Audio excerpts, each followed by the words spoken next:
前世母亲离世后，父亲伤心过度，终日借酒消愁，成了远近闻名的大酒蒙子。而我为了照顾喝醉了的父亲，却忽视了发高烧的妹妹，结果送医院迟了不说，医生还打错了针，结果妹妹成了弱智，以至于让自己照顾他俩几10年。即使后面一路升到了京城市公安局的科长，也一辈子没结过婚。就在他们行进的是年，我在一次冬泳时被一股吸力拽着往河底冲，只觉得眼前一黑，便失去了知觉。等再次苏醒过来，耳中传来了熟悉的声音：哥哥。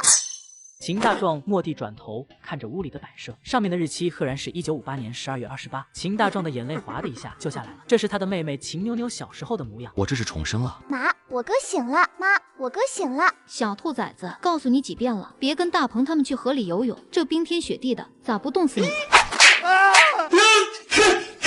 妈，别打了，我不得了。小兔崽子，今儿我要不给你来个狠的，你就不长记性。秦大壮一见他妈就想吐，要不是他妈病死了，家里也不会一下子塌了天。陆秀娥见儿子哭了，这才停下手，气消了不少。妈，我小弟呢？你忘了上个礼拜天让你爸送你奶家了，这要是他给家，得把人气死。你爸去厂里了，他加班把活忙出来，要请2天假。大后天你二哥他们家的狗蛋要定亲，那我啥时候回乡下？明儿早上吧，正好你爸买了20斤棒子面，给你爷他们拿10斤去。秀娥，菜店来了大萝卜，你买不买？买！大壮子，你在家看妹妹，我去买大萝卜，回来给你们包包子。挎上篮子，陆秀娥匆匆忙忙的走了。秦大壮想看看记忆中的院子，也紧跟着出了房门。大壮啊，听你妈说你去跟人上颐和园游泳去了，你说你这孩儿咋这么能做呢？这大冷天的，不得冻坏了。牛大妈，大力还没找到工作呢。可不咋的，你说你们这帮孩子毕了业就在家一待，啥也不干，可太愁人了。牛大妈，我可听我同学说了，铁路机务段正在招司机呢。真假的？啥条件呢？好像是要初中以上毕业，身体强壮，家庭成分好，别的没啥。不过刚开始肯定干的是小烧。哎呀妈呀，小烧也行啊，那工作多好，挣的还多，我得赶紧让你牛大爷打听打听去。总算打发走了。不过记得牛大力确实在年后去铁路工作了，后来也当上了火车司机，天南地北的到处走。天都黑透了，他爸秦庆有才拖着疲惫的身子回到家，他到家，秦家才开始吃晚饭。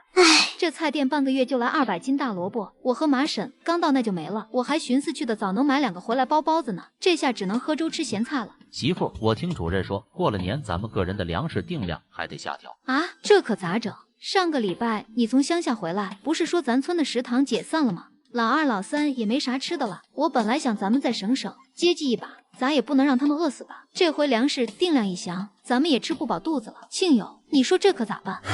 要是不行，我晚上多跑2趟黑市呗，要不咋整？总不能让咱爸妈饿肚子吧？大壮，明儿你回老家，把那20斤棒子面全拿上，二宝一天到晚没个老实气。你爷你奶宁可自己不吃，也不能饿着他，你都拿回去吧。吃饱了？饱了。行了，你回屋睡觉吧，别看书了，灯那么暗，眼睛还要不要了？行。夜深人静，秦大壮躺在炕上，他想进那个空间里去，可他不知道进去是不是需要什么口令啊、密码之类的东西，只能是瞎蒙。土豆，我是地瓜。不对啊，那来个东北的，天王盖地虎，宝塔镇河妖。啥玩意儿？东北的也不行，非得整外国的。我想想，芝麻开门。怎么一点反应都没有？不是到底是啥呀？让我进去呗。话音刚落，唰消失了。秦大壮一晃神的功夫，已经站在了那个神秘的地方，接着试探着叫了声出去，唰一下又躺在了炕上，位置一点都没变。这么简单的事情让自己给整复杂了。他一动念，又来回试了几次，来去自如，而且还发现只要是2米之内，自己想收东西就可以凭意念收进去。收。还有谁？这人生太圆满了，不光是家人都好好的，自己还有了外挂，每个锤子自己的都比脸都干净，浑身上下就那1块2毛钱，太给重生人士丢脸了。第2天早上起来，洗漱完，这才背着一口袋棒子面出了门，走出了院门，找了个没人的角落，把这20斤棒子面扔进了空间。开玩笑，拎着这么重的东西走20里地，我才不干这傻事呢。他要去望儿山秦家沟，坐公交到2趟车，在颐和园下车，再走40多分钟就到了。哥，大壮回来了。没大没小，叫叔。叔。你们干啥去？哦，咱村成立了民兵排，我们哥俩都是民兵，这不3天2头得去村部开会学习。啥？民兵排谁管事？都有啥枪？我庆荣爷让大柱叔当民兵排长，枪可多了，有汉阳造、大巴力、38大盖，对了，还有2挺歪把子。我操，这火力够强的呀！正好一会找庆荣3叔借把大巴力去进山打猎，改善一下家里的生活条件。大壮叔，2宝这几天在村里可出名了啊！不许说。这小子又惹什么祸了？也没啥，就是他把七太爷养的老猫的胡子给拔了，把吴奶奶养的狗扔冰窟窿里了。还有俺家的大鹅，他俩一见面就掐。现在大鹅一看到二宝，转身就跑。走了，我得去看我爷我奶了。你跟大柱哥说一声，我一会去找他。妥嘞，去玩吧。二宝一见哥哥没生气，乐得蹦跶的去找小伙伴玩去了。秦大壮顺着村中间的路一直往前走，就走到爷爷奶奶家。大哥，你可回来了，咱爷咱奶老想你了。这是二叔的2个双胞胎儿子，大的叫秦大军，小的叫秦大全。滚蛋，回去把帽子戴上再出来。好嘞，一会儿上爷家来。孙呐，老婆子，咱大孙来了。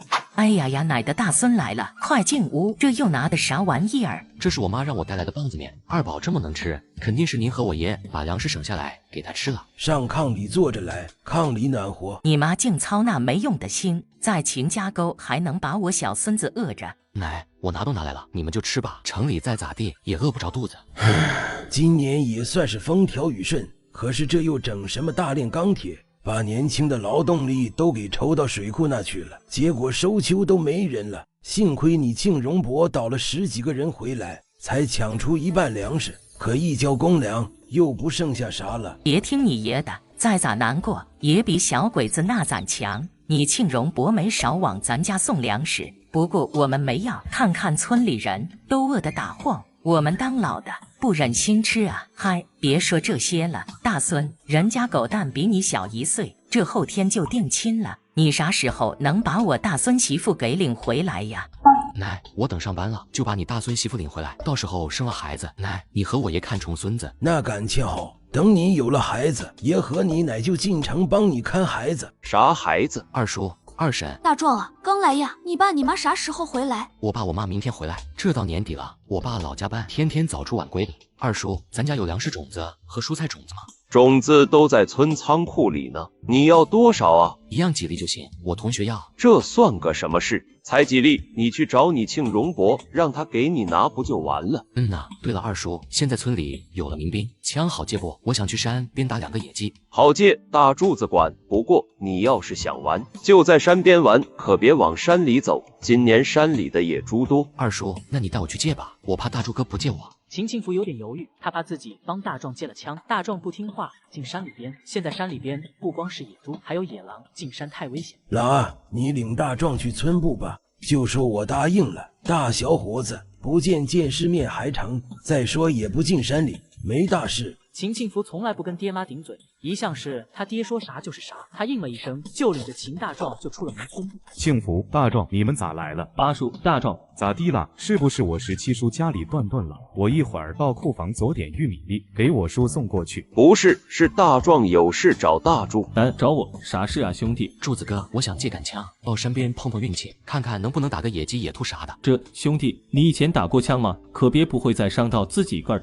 柱子哥，我打过枪，放暑假的时候，学校组织过训练，我打过100多发子弹。那行。秦大柱到库里找了一把比较新的枪，又拿了几10发子弹交给秦大壮。秦大壮又跟村长要了点种子，他想在没人的时候试试在空间里能不能种出粮食。第2天一早，秦大壮就往山里走，来到一处一个凹地时，有供食的声音，跑近一看，发现5头野猪正在地里捕吃的。秦大壮乐了，这下可有肉吃。迅速起来了，这才走到了谷底，将野猪收入空间之中。就在秦大壮要离开时，身后突然传来了低吼声。秦大壮双手持枪，一个转身，小样的还想偷袭！现在的我听力惊人，100米之内2个蚊子打喷都听得见，何况是一只小野狼呢？秦大壮没有立刻收狼尸，而是躲在暗处，把枪架上，看看能拧开。果然，大概20分钟后，5只野狼前踪而至，围成一圈，开始就餐。大壮瞄准了最大的一头野狼，这是个男人击毙一头野狼，却没有立马收尸，而是躲进雪堆里架起枪，看能招引什么新猎物。果然不久后，5只野狼前踪而至，秦大壮当即瞄准头狼扣动扳机。随着枪声此起彼伏，5只野狼嚎叫着栽倒。大壮收了这5头狼尸，可还没等他离开，只见一只豹子从另一侧山坡上窜了下来，100米的距离几乎是转瞬即到。他反应极快，举枪就杀。豹子呜咽了一声，缓缓倒地。这可是一张极品的皮子，表面一点伤都没有。要是有识货的，这张皮子不得能卖几千块。大壮进了空间里的4合院，搭眼一看，院子里都是猎物，有5头野猪、5头野狼，还有1头豹子。都说这野兽死了要趁热乎扒皮，可手边没有刀，怎么给猎物放血剥皮呢？可当大壮一动念，一转眼间，猎物已经被肢解剖开，蹄子凌空悬挂在了东厢房，而肉则出现在了厨房。哦，原来在这个空间里，自己想干啥，只需要一个想法就能控制空间。他跑到了门外，掏出大衣兜里的种子，把地翻了一遍。10几亩地也就是一动念的事，种子分类抛洒在了黑土地里，集了几桶水，洒在了地里，水缸浇上，吓了大壮一跳。只见转眼间，黑土地里就拱出了一片绿苗，而且肉眼可见的长大。休息了一会儿，闪身出了空间，大壮发现不远处有一个傻狍子，他猫着腰，端着枪，啪一枪，傻狍子应声倒地，再往里走，雪地上惊起了2只山跳子，又端起枪，啪啪2枪收进空间。妹妹最喜欢吃红烧兔肉，得多打点。走着走着，只见前方有一棵大树，过去一看，枯树被挖了个大树洞，里面肯定是冬眠的狗熊，只是不知道里面是熊皮还是黑熊。不管是啥，打了再说。他用枪打完转身就跑，紧接着一头巨大的棕熊钻了出来。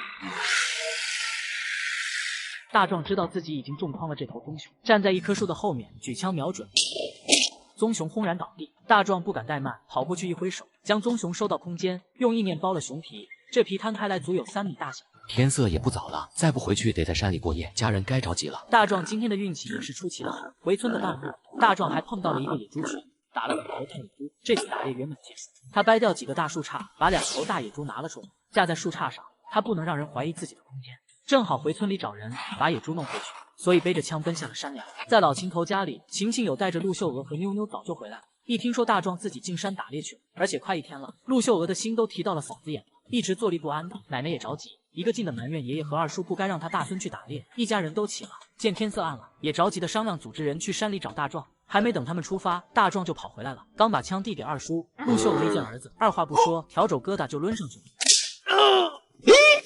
妈，哎呀呀，妈别打了，你和我二叔老叔赶紧的推板车，我打了。哎呀妈，你等我说完话再抽我。我打了2头野猪，实在拽不动了，你们赶紧帮我去整回来。大壮，你说啥？你打了2头野猪？哎呀妈呀，大孙呀，你没受伤吧？没受伤，我拽了1天，累死了，想回来叫青荣伯找人去整回来，还没等说就挨了一顿打。老二老三，走。别急，听大壮怎么说。干啥呀爹？再不整回来就要被人发现了。哼，你瞅瞅你仨那熊德行，一点章程都没有，也不知道随谁了。你放特么屁！你下的种你说随谁了？随谁？随老傻子了。老秦头立刻念了，他这辈子只怕3人，他老爹，他大哥，还有他媳妇。这2头野猪咱家不能自己留下啊？为啥？现在村里几乎所有的人家都断了粮，如果这个时候咱还顾着自己的小家，有了吃的自己留下，自己吃饱了不管乡里乡亲，那咱们家在秦家沟的日子就算过到头了。谁管他们呢？这年头自己吃饱了肚子，管那么多的，谁有能耐谁自己打去。村里人掐着瘪肚子，咱自己家吃的满嘴流油，这样的事咱干不出来，这可是我们老秦家做人的原则。我大孙说的对，老二你去找庆荣，让他组织人跟我大孙把野猪抬回来，给村里人分了。别特么废话了，眼大肚皮小的东西，你以为自己一家把野猪能留得下？听咱爹咱娘的，快去！哎，10几分钟后，随着一顿脚步声响起，秦庆荣还有秦大柱挑门帘进来了。大宝，你跟三大爷说说，你打了2头野猪，真假的？当然是真的，打了2头，放在西山梁那了，太沉了，我从山里拽出来，实在整不动了。哎呀呀，太好了，2头野猪，我大侄儿厉害呀！秦大柱有点不相信。他从部队上下来，平时没事也进山打猎。他知道野猪有多难打，村里那些成年的猎人轻易都不敢对付野猪。一个毛孩子胆这么大，有这么大能耐，说不定就打了2头30、40斤的黄毛子。那傻大宝，那2头野猪多大呀？不大，估计2头加一起也就500多斤吧。啥？500多斤？那等啥？快走啊！这么大的2头猪，即使是村里分，每家也能分上5、6斤。等人到了山上，扒拉开树枝，露出2头大野猪的时候，又震惊了一把众人。大壮，你这2枪打得太准了，几枪都打在眼睛、鼻子和嘴上了。侥幸。亲友，这2头猪咋处理？要不1头交村里，1头你们自家留下。行，这个行。行什么行？滚边拉去！啊？啥意思？莫非这个庆友是想把2口猪都留下？这个就过分了。三哥，这2头猪给村里人分了吧，留到过年，总得给家人吃顿饺子吧。秦庆荣的眼泪一下子没忍住淌出来，拉着堂弟的手，好一会说不出话来。这几个月让他太煎熬了，粮食越来越少，现在突然有了2口大肥猪，怎么能让他不激动呢？庆友。好了，三哥，赶紧的把猪抬下山吧。好，抬下山分肉，再弄几锅杀猪菜，焖上高粱米饭，让老少爷们吃一顿饱饭，这都多亏了我大侄儿呀。有了吃的，下山也有劲儿。大壮走在了最后，等他们高兴的忘了自己，他才从空间里顺出一个黄毛子，能有70-80斤。他这是给爷爷奶奶留的。这一晚秦家都沸腾了，2头野猪去掉头蹄，还能剩出400多斤的大肥肉，这让村民们感到日子有奔头。第二天就是大壮堂侄儿狗蛋定亲的日子。这定亲在农村跟成亲就差办酒席和入洞房，可大壮是知道今天的这场定亲不会成功的，不光不会成功，还差点闹出人命。他想说出来，却又怕人为言轻，只有走一步看一步。大壮也不想掺和，背上枪又要到林子里给感冒的妹妹打只野兔回来熬汤。等大壮拎着2只野兔、1只野鸡从山上下来的时候，秦家沟都乱套。大壮是知道怎么回事，也懒得看这个热闹。原因是女方临时变卦，还要加20斤棒子面彩礼。什么玩意儿啊？不是都说好10斤棒子面5块钱彩礼了吗？怎么想一出是一出呢？就是这彩礼都是讲好的，突然加彩礼，还加那么多，这不是耍弄人吗？娘，大嫂说的对，这女方就是狮子大开口啊！再加20斤棒子面，不给就不成亲，以前给的也不退，这不是欺负人吗？可不是欺负人咋的？30斤棒子面能娶2媳妇了，那是该咋办呐？这狗蛋妈孤儿寡母的，本想早点给儿子娶媳妇，这还一波3折，步步是坎，娶个媳妇比取经还难。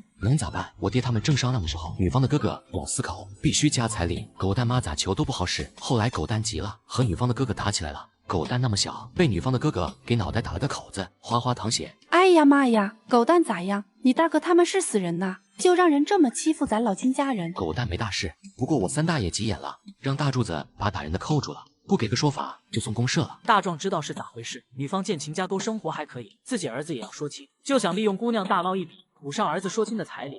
在这个年代，30斤棒子面可多是不少，这要拿到黑市上得50-60块钱。如今在农村谁娶媳妇，彩礼能出这么多啊？这场亲闹到现在是绝对结不成了，都打到一块去了，还结啥呀？过了一会儿，秦庆友也回来了。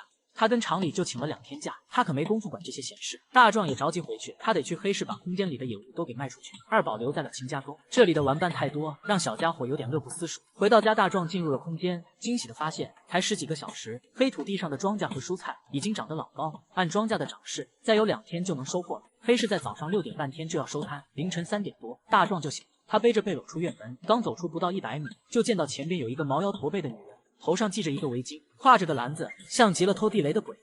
大壮认识这个人，当即蹑手蹑脚的走过去，拍了对方的后背。春儿，是我。妈呀，是你小子，怎么鬼鬼祟祟的？不是，你一个偷我军地雷的鬼子，还敢说我鬼鬼祟祟？我去给我妈买点鸡蛋，再买只鸡。我妈的奶不够，我给她熬鸡汤催催。我也去买点东西，咱们悄悄的进村，打枪的不要。2个人向特务接头，对完暗号各奔东西。这是去黑市的规矩，没有拉帮结伙去的，否则人家该怀疑他们是雷子了。黑市是在一个4合院里的，人家别人组织的黑市都在小胡同里，只有这家气焰嚣张的开在院子里。听说这里面其实是另有乾坤，院子里既有地道也有密室，如果真的有人来抓，组织者就顺着地道撩了。买还是卖？卖，2毛钱。掏出2毛钱递了过去，就进了大宅门。院子里面都是隐隐绰绰的人。大壮没有着急卖，而是慢慢溜达，他想看看有什么粮食卖，价格是多少，等空间里的粮食打了，再决定卖还是不卖。大壮转了一圈，发现没有人卖猪肉，他回了大门口，对着门口抄着袖的看门人招招手。看门人诧异的看了他一眼，才摇摇晃晃的走过来。哥们，有难事，找你们老大谈笔生意。男人第一次来到黑市，就要找黑老大谈生意，不曾想眼前的小弟根本看不上他身上的山货。你背这个背篓，里面充其量有50-60斤东西，还找我老大谈，你没病吧？你特么才有病，瞧不起谁呢？告诉你，2头野猪500斤重，你能做主？2头野猪，就凭你能打着野猪？大壮也不和他废话，转身进了黑市，本想便宜点把几头野猪卖出去，可一看这人不屑一顾的样子，就决定不和他多啰嗦了，自己把肉零散的出了就完了。这时候天光微亮，来黑市的人明显多了起来。来买东西的人一看有人卖肉，立刻围了上来，纷纷压低了声音问价。好肉真肥，怎么卖的？带票1块2，不带票1块5，5斤1块肉，足斤足两。太便宜了，给我来5斤。小兄弟，这2块肥的我要了。一转眼60斤肉卖了个精光，就连猪头都20块钱卖了。不到5分钟，大壮进账110块。大哥，刚才卖肉的就是他。朋友，对不起了，我这个兄弟有点彪，你大人有大量，别跟他计较。我就是卖点肉，无所谓计较不计较。朋友大气，听说你有2头野猪，这么低， 1块5一斤，你有多少？我要多少？还有不到500斤。好，我全要了。你找人带着秤，跟我走，咱们一手钱一手货，爽快。说完，大壮向宅门口走去。老大对看门的人示意，对方秒懂转身走了。出了宅子，大壮趁后面人没跟上来，一挥手把2头野猪从空间里取了出来。朋友厉害呀，这么大的野猪也敢打。没办法，都快饿死了，不拼命不行。是条汉子，来称一下重量。2个手下应了一声，很快称完了2头猪。大哥，一共465斤，697块5。哈哈好，朋友，咱们凑个整，这是700。以后有什么好东西尽管给我送来，我绝对不差事。妥妥的，有好东西我一定找你。把钱拿到手，大壮转身就走。老大望着他的背影，稳稳一笑，把钱拿回来，做得干净点。记您老放心。看门人一挥手，带着2个人顺着大壮走的方向追了下去。大壮听到身后有急促的脚步声，立马转进一条胡同，立刻闪身进了空间。借脚比崽子，腿脚挺快，找一定是躲在哪了。黑吃黑，看来这个黑市没少做这种事。几人找了几分钟，发现人不见了，只能悻悻地走了。大壮从空间里出来，他可不是一个打掉牙往肚子里咽的人，当即尾随着3个人又回到了黑市。废物，一帮废物，收拾个人都跟不住，妈的！大壮纵身一跃，轻轻地爬下围墙。这时他才发现，这后院竟然有一个巨大的仓库，里面堆满了东西。大壮试着用精神力一收，没想到一眨眼的功夫，整个仓库已经是空空如也。在摸索中，大壮发现仓库地下另有玄机。只见下面的密室有3个，面积不大，每个有50-60平左右。第一间里面是10几个半人高的檀木箱子，旁边立着2个麻袋，还有2个黑皮包。第2间密室里面都是自行车、收音机、缝纫机，每样都有几十台。最后一间密室不大，里面放着10几个长条木箱，不知道是什么东西。大壮不管3七21把密室清空，也不看到底收到什么，就顺着围墙跳了出去。这做贼也不容易，心理素质稍差一点都干不了这行。回到家里，大壮直接进了空间，才发现4合院里的2侧厢房落的全是麻袋包，有大米、白面、玉米面。初步估算了一下，大米1吨多一点，白面少一点，剩下的2吨都是玉米面。看来所谓的饿肚子吃不饱，针对的都是没能耐的普通老百姓。对于有能耐的人，粮食是吃不完用不尽的。打开箱子，有2箱金条，大小不一，拿出2块掂了掂，小的10两1块，大的16两1块，还有10来箱古董字画。古董基本上都是大明朝代的，字画倒是不错，有2幅竟然是唐伯虎的真迹。古董字画要30几年后才值钱，现在100块钱一筐，还可尽挑。盛世存古董，乱世存黄金，现在还是存粮食吧，这些东西不当吃的。等把那2个麻袋和黑皮包一倒，可把大壮高兴坏了。麻袋里全是钞票，一共是58300多，黑皮包里装的则是各种票据和粮票。太美了，只是来个黑吃黑就实现财富自由了，重生的福利待遇就是香。自行车有28辆，收音机17台，缝纫机25台，还有3麻袋棉花，100多匹素色的布料，全是紧俏物资。打开10几个长条箱子，可把秦大壮吓了一跳。3箱全是步枪，还有1箱勃朗宁手枪，2箱长柄手榴弹，剩下的全是子弹。这3箱步枪，每箱10支，都是新枪，枪上涂着黄油。这么多的军火，怎么会在黑市老大的手中？如果是10支8支使用过的步枪、短枪，这还算正常，毕竟战争结束不到10年。可是这些军火都是新的。大壮心里即使怀疑，现在的他也做不了什么。他现在想做的就是怎么样合情合理的把空间里的东西拿出来给家里人用，这是他最挠头的。大壮出了空间，拿着牙刷牙杯出了屋。陆秀娥和牛大妈正在洗衣服，大冬天在水池洗衣服，手指冻得跟胡萝卜似的。大壮，糊糊在锅里。大壮闷声嗯了一声，回身到堂屋拿出铁皮暖壶，把热水倒进洗衣盆。哎呀呀，这点热水你留着刷牙洗脸，妈不用。你看你这孩子都道理了。这孩子一天一个样，昨儿还像个跳马猴子似的，今儿就长大了，知道心疼妈了。俺家大壮老厉害了，前天回乡下打了2头大野猪，昨儿又打了2只野鸡，给他妹炖汤。哎呀，真假的，2头大野猪没带回来呀？这要是卖给轧钢厂食堂，可比工资高多了。果然，群众的智慧是无穷的，这光明正大的来钱倒不是有了吗？洗漱完，大壮就跟陆秀娥打个招呼就出门了。不许和大鹏他们去玩哈，不听话等你回家的，老娘扒了你的皮。知道了。大壮之所以背着书包出门，就是为了从空间取东西方便，总要掩人耳目吧。刚才牛大妈的话提醒他，他可以把空间里的野猪肉和狼肉卖给轧钢厂。95号院的何宇柱就在红星轧钢厂食堂当大厨，晚一点去找他。如果他们食堂能收野猪，那以后我的钱物就可以堂而皇之的拿出来了。快到师傅住的4合院时，大壮找了个没人的地方，从空间拿出1块肉，有20多斤，还有20斤大米，20斤白面。大壮一进4合院，3个大妈一下子就围上了，看着那一大块猪肉，哈喇子都快淌下来了。哟呵，这块猪肉好啊，全是肥的，有20斤吧？小伙子，你是姓秦吧？那什么，能不能商量一下，卖我2斤呗？是呀，我家孩子平时总和你们玩，打个商量，卖我点，我出1块2一斤，咋样？我出1块3。都闭嘴！谁敢卖东西，滚开！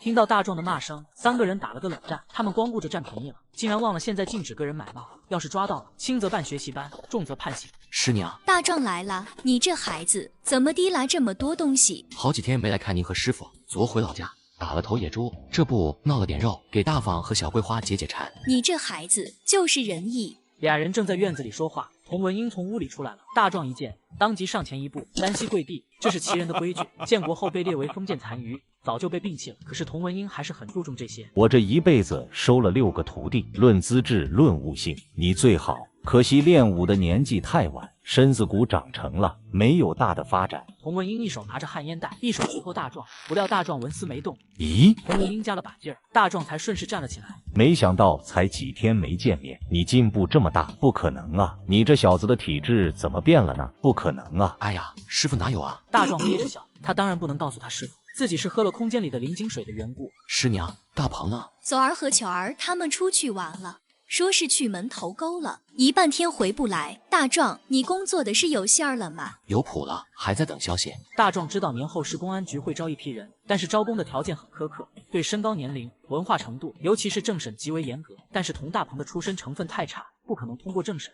师娘，你放心，我这边会尽全力帮大鹏找到工作的。待了一会儿，大壮就跟师傅师娘道别，从童家出来。大壮直奔供销社，他知道快过年了，供销社里的商品会被抢购一空，接下来就开始了物资大匮乏的时期。供销社里的所有商品都很紧缺。同志，你想买什么？我要3个大砂锅，还有酒，再要几盒烟。砂锅需要工业券，酒嘛，你有酒票、烟票吗？有，我有5张工业券，2张甲级酒票，3张乙级的烟票有5张。3个砂锅，3张工业券，2块1。甲级酒只有茅台和西凤，乙级有2锅头。你的烟票是甲级的，能买中华和重酒。那我要茅台和中华。行，1瓶茅台4块，2锅头1块2，中华1盒9毛6，都买吗？那都买。你是东北的？不是，我老家大兴那边的。砂锅2块1，2瓶茅台8块，3瓶2锅头3块6，5盒中华4块8，一共是18块5。哦，真便宜，这个年代的钱太实了。对了，我还要2斤白糖，1斤大白兔奶糖，1斤水果硬糖。这姑娘的眼睛又亮了起来。这个年代你有酒票不稀奇，这只能说明你家庭经济条件还不错。可是有这么多糖票的，可就妥妥的证实你家里很富裕。一转念的功夫，女孩连以后和大壮生几个孩子都想好了。不过她也没忘了旁边的同伴。凤儿，糖果糕点归你卖，你来吧。另一个女孩有点羞涩，点点头，把大壮领到快到门口的柜台。这是那个年代供销社的规矩，糕点柜台在进门左侧第一节。同志，你叫啥名字？我买个东西，你至于告我你叫啥吗？哦，我叫秦大壮。今天有桃酥，不过有点碎，是瑕疵品，不要票，你要吗？这把大壮高兴坏了，连忙点头。其实啥是碎桃酥啊？明明是姑娘见色起意把桃酥给捏2半了。2斤桃酥有1大半是整的。大壮大包小裹的走了。张彩玲凑到王凤耳边，咋样？问他叫啥了吗？王凤轻轻的摇摇头。他虽然瞅着羞涩一点，可是心眼极多，这样的好小伙当然不能共享。只有期待下次见面再问了。出了供销社，大壮当即前往轧钢厂。这红星轧钢厂上辈子可没少来。他老爹秦庆有在车间当钳工，后来因为酗酒被强制提前退休了。有什么事？我找何宇柱。厂里有1万多人，我哪知道谁叫何宇柱啊？就是傻柱。嗨，你就说找傻柱不就完了，还提什么何宇柱？行，你等下，我这就去找他过来。男人为了合理花掉从黑市拿到的钱物，他来到了红星轧钢厂寻求合作。小同志，你找我啥事？柱子哥，你不记得我了？我叫秦大壮，住在113号院。你是钳工车间秦师傅的儿子。柱子哥，问你点事儿，你们食堂缺肉不？缺啊，这年头哪都缺肉。咱们轧钢厂1万多工人，多少肉都不够吃。这么查，兄弟，你有门路。兄弟，我没听错吧？你有路子能弄来肉？柱子哥，我倒是有门路弄来一些。能弄来多少？8、900斤吧。兄弟，你等我，我去叫我们主任。过了能有10分钟，傻柱就带着另一个人火急火燎地跑出大门外。小老弟，傻柱说你能弄来猪肉，是不是真的？能弄来多少？大壮，这是我们食堂潘主任。潘主任，我能弄来猪肉，但我有一个要求。你说，我要现金。明白，没问题。小兄弟放心，我们轧钢厂归重工业不管，对粮食、蔬菜和肉类有额外的计划外指标。你卖给我们肉，绝对不犯毛病。大壮当然知道，否则也不会来轧钢厂卖肉了。他现在不缺钱，缺的是一个能拿得出来的借口。那潘主任，你们这能吃下多少猪肉？小老弟，有多少我要多少。我能卖给你们1000斤左右的野猪肉，你们能出什么价格？哎呀呀，小老弟放心，我全都给你按黑市最高价走。猪肉去掉头蹄下水，净肉1块8一斤，咋样？大壮这一迟疑，可把潘主任吓够呛。现在临近年底，全场大会战，主管后勤的李副厂长命令潘主任，无论用什么办法都要保证工人师傅的营养，意思就是不管你老潘用什么手段，一定要弄来肉和蛋。这一下可把他给愁得完完的。小老弟，你放心，我们轧钢厂肯定不会让你吃亏，我再给你加2箱汾酒。成交。这样，咱们换个地方交易。半个小时后，轧钢厂往东走，有个树林。往东走的树林，我知道。我把肉运过来，咱们在那交易，记得带秤。没问题，没问题。潘主任连声答应，拽着傻猪回厂里找车去了。到了树林，大壮看左右无人，空间的黑土地上，水稻、麦子都已经成熟，可是没有脱粒。大壮不知道该拿到什么地方去脱粒磨粉。对了，这个空间的控制是由我自己来完成的。那么，能不能把小麦一下变成面粉，把水稻变成大米呢？大壮试着摘下一个麦穗，一动念，麦穗在他的手上就变成了雪白的面粉。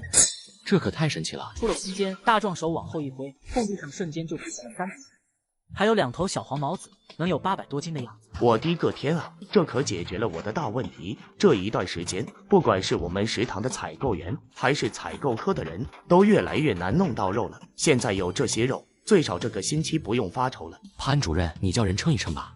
猪肉还有温热，这再新鲜不过了。这么冷的天，是现杀的猪，否则怎么会不动呢？小兄弟，你可太有能耐了。傻猪指挥着小徒弟过秤，过了10几分钟，傻猪过来说道：“主任，大壮一共928斤，930斤，凑个整。兄弟，1800，你查查。不用查，做生意讲究的就是互相信任。”潘主任高兴的直点头，跑到卡车旁，从驾驶室里搬出来2箱酒，屁颠屁颠儿的跑回来。兄弟，不好意思，汾酒没有了，我自作主张把汾酒换成了茅台，你不介意吧？要不是知道车里还有2箱汾酒，我就信了你的鬼话了。哎呀呀，这多不好意思，谢谢潘主任。哎，别叫主任，叫潘哥。那个兄弟，我冒昧的问一句，就这些肉，以后还有吗？不瞒您说，这是我上山打的，以后嘛，应该有，但是不知道什么时候才能有。没关系，如果要是有，兄弟你尽管拉来，多少我们轧钢厂都要，价格你放心，肯定比黑市高。妥了，只要你们钱到位，没问题，你放心，兄弟，咱们厂子不差事。那只要是有了，我就让朱哥通知您。大壮说完就从树林后面走，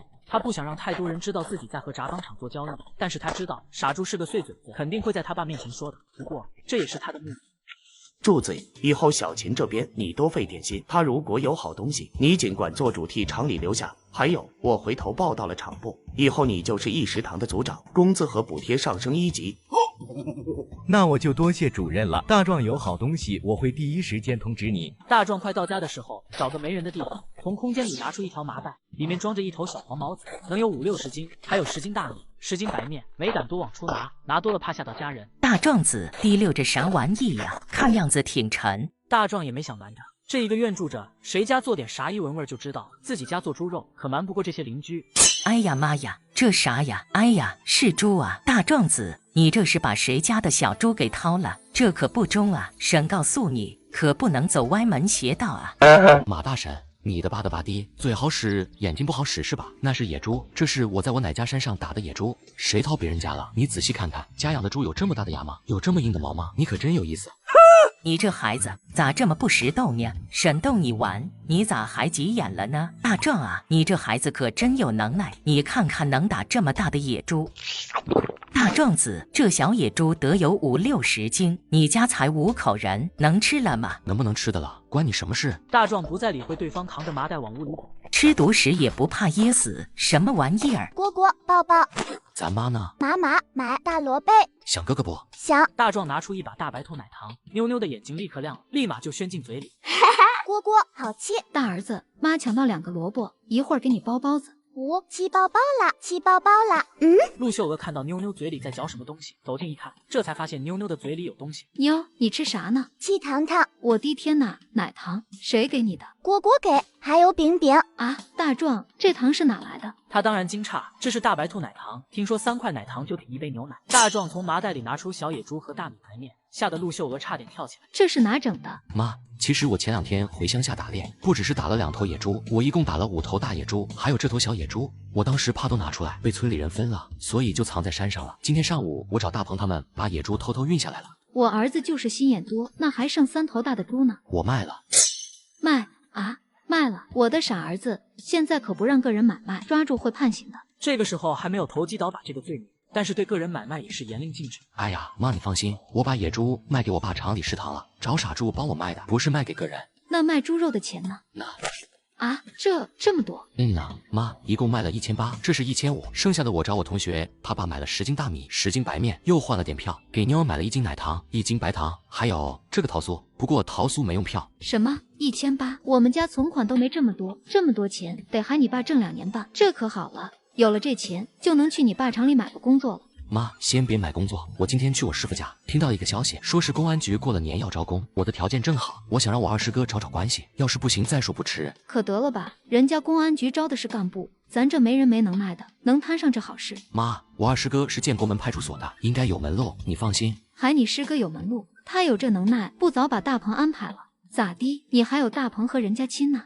妈，大鹏不行，他成分不好。陆秀娥这才半信半疑，这成分现在最重要。虽然陆秀娥20年前和家人失散，但是晴晴有的成分好啊，8倍贫农，外加曾是地下交通员，这政审条件杠低，谁都挑不出毛病。等着，妈给你们包包子，肉兜子馅的。呜呼，鸡肉啦，鸡肉包包啦。包子包好了，刚蒸上。晴晴有下班回来了。媳妇，里面有一个窝头，还有半盒大白菜炖豆腐，你通一下给孩子吃。你看你累的，这是咋的了？身上咋都是血？划了个跟头，幸亏傻猪拽了我一把，要不就崴了脚了。没事，大壮回来了吗？早回来了，在屋里给妞妞讲故事呢。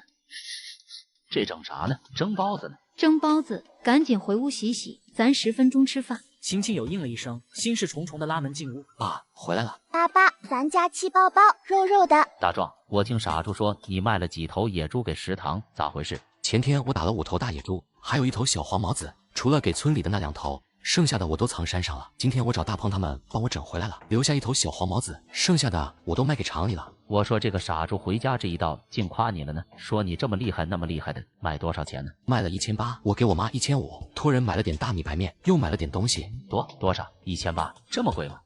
食堂的潘主任按照黑市的价格给我的。大壮到柜子里从米包里拿出2瓶茅台酒，这是陆秀娥没看着，否则就得给没收了。这是潘主任给我的，我留着给你喝的。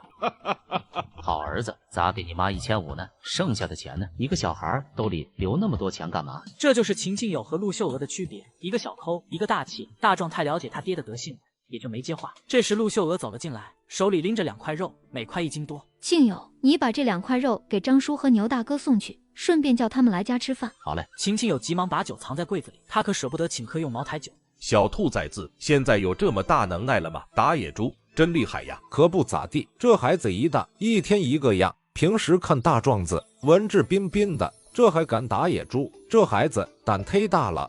那是大壮啊，我听你大妈说，铁路机务段招火车司机，这是靠谱不？靠谱，我同学已经报名了，过了年就考试，好像是先干小烧，然后再学开火车。哎呀，这可挺好，牛大哥，你得赶紧给大力报名啊！我一个干窝脖的，旧社会就是个苦大力，没人冒水的，人家能招咱们孩子吗？说的也是，这铁路咱也不认识人了。这要是大壮和大力一起去，咱们看看能不能花点钱，这样俩孩子工作不就都解决了吗？大壮不用你们操心，我5月份退休，让大壮顶班。哎呀，张叔，那可不中，你离退休还有4年，怎么能早退休呢？这可不中。咋不中？我一个孤老头子，没家没业，没儿没女，这些年全靠你们2口子照顾，要不我老头子连口热乎饭都吃不上。我的工作不给大壮给谁？再说了，就凭大壮的孝心，以后还不给我养老？得打住，老头子，你把身体养好，多干几年，我工作的事不用你操心。你是我孙子，我不操心谁操心？你可得了，你那工作我可瞧不上。你个坏小子，我那工作咋了？放心，我有章程，工作的事你们不用操心。牛大爷，你拿着户口本和街道办介绍信给大力把名报上，完了我再找我同学看看有没有关系，争取让大力上班。那可好，儿子，你有章程，是啥章程？到时候你们就知道了。男人带妹妹出门吃早点，可屁股还没坐热，外面突然就传来一片混乱声。我靠，是赵厂长家的小子赵素觉，他吃枣子卡住了。陆叔，帮我看一下妹妹，这可是要命的事，要是不紧急处理，几分钟就得憋死。大壮分开人群，这个男孩大壮很熟悉，叫赵子觉，是那个傻大姐的弟弟。孩子的脸都憋紫了，这得赶紧救，要不都拖不过5分钟。大叔，把这孩子给我，我能把他救活。大壮一把将孩子接过来，用力拍打了几下，很快小孩吐出了一枚枣核。可没等大壮松口气，就被人一脚踹了个前。哪来的混小子，敢欺负我弟弟？你大爷的赵素春，你踹死老子了！傻老大，你刚才给我的大枣差点噎死我，大壮哥救了我，你还踹人家！赵素春，你想要老子的命啊？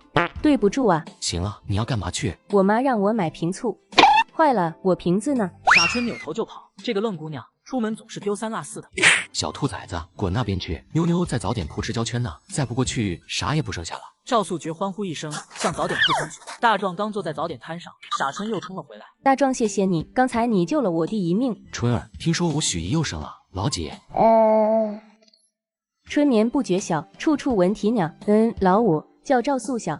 赵叔威武，这文化人就是厉害，真想招半首诗生啊！走了，吃饱了回家了。回到家，陆秀娥也回来了。大壮把带回来的早餐给他妈，可他妈没舍得吃完，说是留点给小儿子。这2天家里吃好的，二宝都没赶上。大壮，我昨晚上又眼皮一个劲的跳，总觉得有啥事。你上午去把你弟接回来吧，在你奶家能把你奶烦死。妈，二宝没事的，你实在不放心，那我就先打个电话问问。哎，你换新手机了，那之前的旧手机怎么处理啊？我放爱回收卖了。下单就有工程师免费上门，价格满意等免回收。我用了很久的那台 iPhone 12 Pro 还卖了3000多呢。靠谱吗？那肯定啊，爱回收是上市公司，全国近2000家门店，像平常用不到的手机、平板、笔记本也都可以放爱回收了。那我一会就去看看。行，我收拾一下就走。大壮背着书包出了门，找了个没人的地方，从空间里拽出一辆自行车。不过他骑自行车像做贼似的，因为他骑的自行车没有到派出所打刚毅，怕在半路被人截住。蹬了2个多小时，才到秦家沟。大壮从空间里拿出10斤大米、10斤白面、50斤玉米粒，